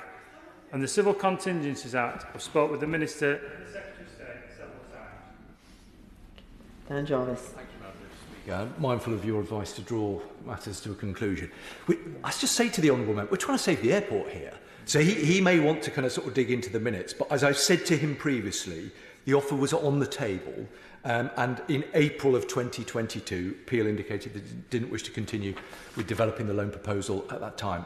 That is the absolute fact of the matter. I think my final point is to return to the frustration that is held by many, that we haven't had the opportunity to meet with ministers, to impress upon them the importance of this issue. So I hope very much when the Minister comes to the dispatch box, she will take the opportunity to confirm that she will urgently convene a meeting and give members from right across the House and from all regions that have been represented the opportunity to have a constructive meeting with the Secretary of State, given the importance of the issue. I very much hope we should take the opportunity to confirm that the Secretary of State will be prepared to do that tonight. Minister Catherine Fletcher. Thank you, Madam Deputy Speaker, and let me apologise to the House for the member for Barnsley was correct. I was yawning. It's because I was up at 5:30 this morning to go and open Bond Street Tube Station, which is a cracking example of the type of investment that people working together can deliver for people. But he's correct. I am flagging a touch, so I will attempt to make my remarks brief. Can I start by just congratulating my honourable friend for the member for Don Valley? He is truly possibly the best Fletcher in this House quite right now. It's an important debate. It's dead obvious that's how important it is to the people around here. I want to praise his tenacity in championing the issue. He cares about the future of the airport, he cares about his constituents, he cares about his friends and family, and I was really touched about him watching Vulcans. I've also too been to see an airport that's not there anymore in Woodford Airport and watching Vulcans as a child, and it is something that you miss and lose, and I share his passion for it, even though I don't have the aviation brief. This potential closure, I mean, the government is deeply disappointed that Peel Group have taken this difficult decision around Doncaster and Sheffield Airport. It's a commercial decision made by the owners of the airport, and I'm aware of the concerns that this decision has had on passengers who use the airport, the constituents represented by honourable members across the South Yorkshire region, but also those businesses, organisations and people who use the supply chain and work at the airport. I did set out many items earlier on today, so I will do a brief recap for members and honourable members here. I need to be clear that whilst the UK government supports airports, it does not own or operate them. And we've heard from several contributions opposite the idea that a meeting would magically unlock that fact. And I don't believe it to be so, but I will return to the topic of meetings. But devolved administrations, local authorities, combined authorities, are in other areas of the UK frequently shareholders in airports which serve their communities and regional airport structures, as is the case with Manchester Airports Group, Birmingham Airport, London Luton Airport, and more recently, as mentioned, Teesside International Airport. The UK aviation market operates predominantly in the private sector. Airports invest in their infrastructure to attract airlines and passengers, and whilst airlines are well placed to deliver services to their customers by responding to demand for different routes. Now, Madam Deputy Speaker, since the announcement by Peel Group of the review on the 13th of July into the future of Doncaster Sheffield, the Government has been actively working with local stakeholders to encourage a future for aviation at the site. I understand the South Yorkshire Mayoral Combined Authority and Doncaster County Council have been working during the review to explore options for a locally led solution, and the local authorities have written to Peel Group to pass on the details of the parties who are interested in discussing the potential to invest in the airport. And as the latest update today, I understand that Peel Group have already begun to engage with these parties interested in a commercial deal as of today. The Aviation Minister, Baroness Veer, met with Peel Group on the 19th of October, where she strongly encouraged them to look seriously at any commercial interest and engage with these parties, and was received of assurances that they would do so.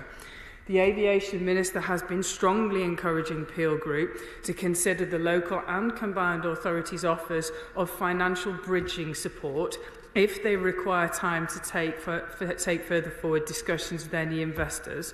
And I understand there are some questions of the stepping stone to medium-term strategic viability that needs to be addressed, but that has been discussed between the Aviation Minister, Baroness Veer, and Peel. The Government has remained engaged with all parties throughout the period of the review, and since the decision to close the airport, there has been regular contact between officials and representatives from Peel Group, South Yorkshire Combined Authority and Doncaster City Council. The Government is committed to encouraging local leaders and Peel Group to work together and find a solution for the site that will benefit local people and the regional economy. Now, this has been mentioned in the debate by the Honourable Member for Barnsley East, if I get that correct. Doncaster Sheffield currently offers a base for the National Police Air Service and also 2XL Aviation, a private company who delivers search and rescue services from the Maritime and Coast Guard Agency. I'm happy to confirm to her, as she raised in the debate, that Baroness Beer has met with 2XL and understands that there are contingency plans in place, and officials have also engaged with the Home Office about the National Police Air Service fixed wing.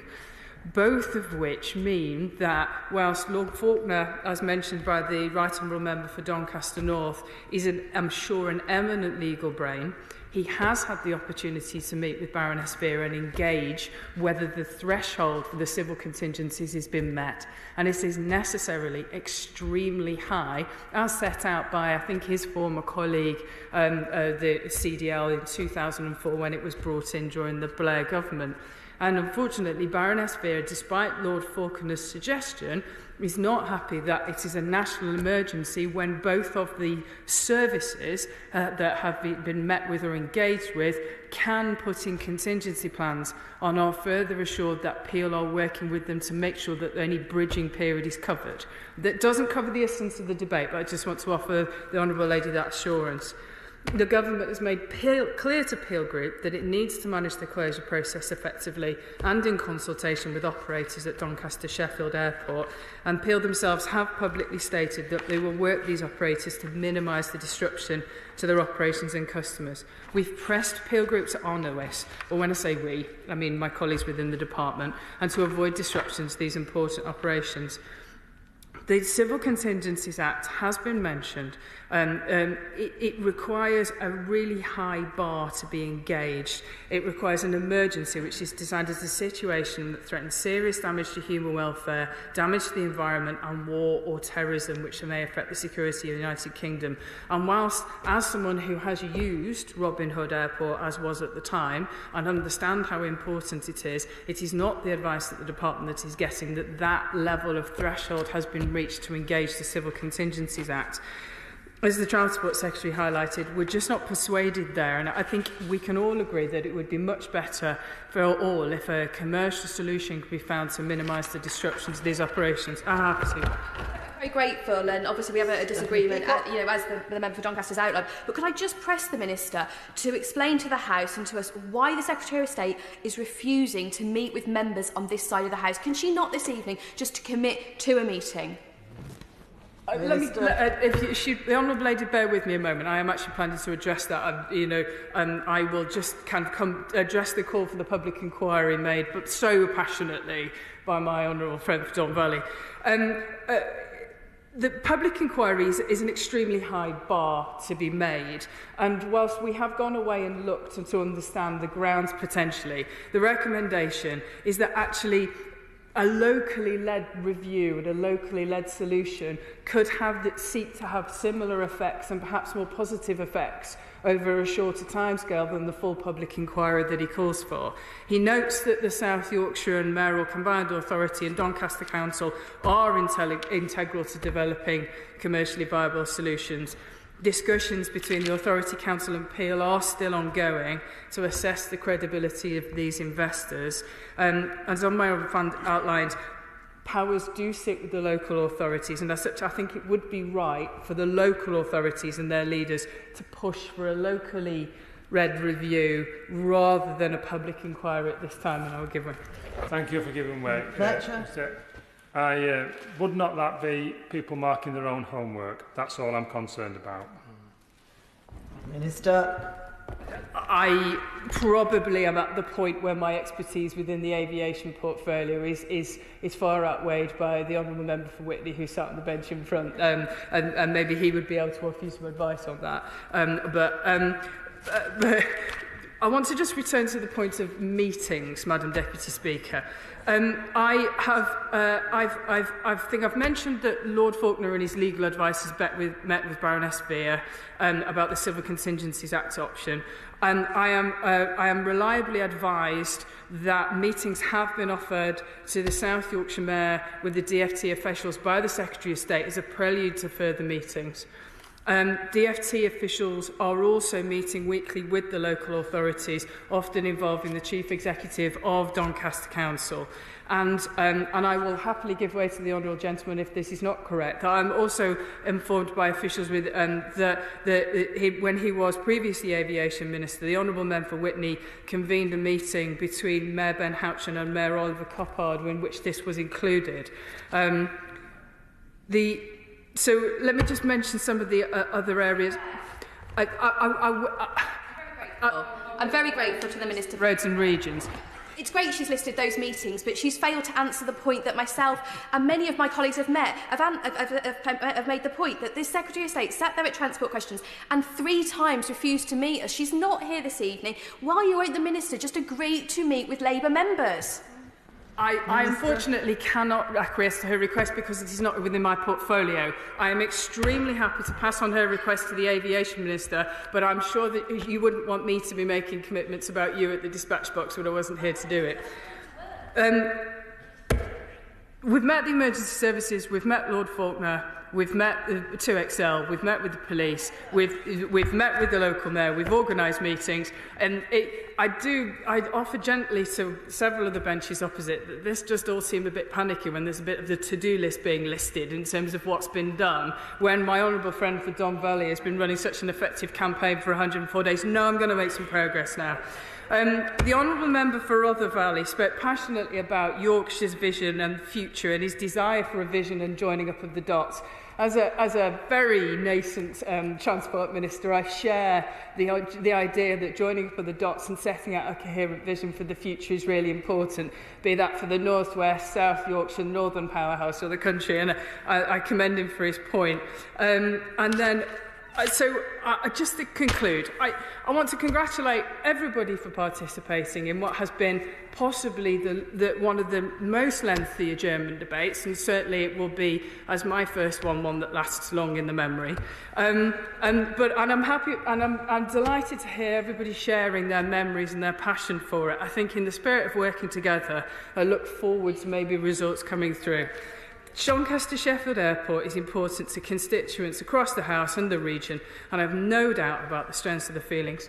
I want to call on Peel Group to continue to work with stakeholders at this point to ensure the impacts of their decision to close the airport are minimised or another solution is found. This government is clear in its wish to see the local leaders work on a solution which best serves the interests of the wider community, and the department stands ready to help. I'm pleased that potential investors have come forward and registered interest, and I would reiterate my desire for Peel Group to engage in the best possible way. I am reassured that they've given these permits to Baroness Veer, and I hope seriously that they will consider the bridging support offered to allow for commercial decisions to be moving forward. The government will continue to work with all parties to exhaust all options to preserve the airport but I'm nearly done, but recognises that the final decision of whether or not accepted sits with Peel because it is a commercial airport site. I'd like to thank you, Madam Deputy Speaker. I think it's been a really good debate. Thank you. The question is that this House do now adjourn. As many as that opinion say aye. I think the ayes have it. The ayes have it. Order. Order.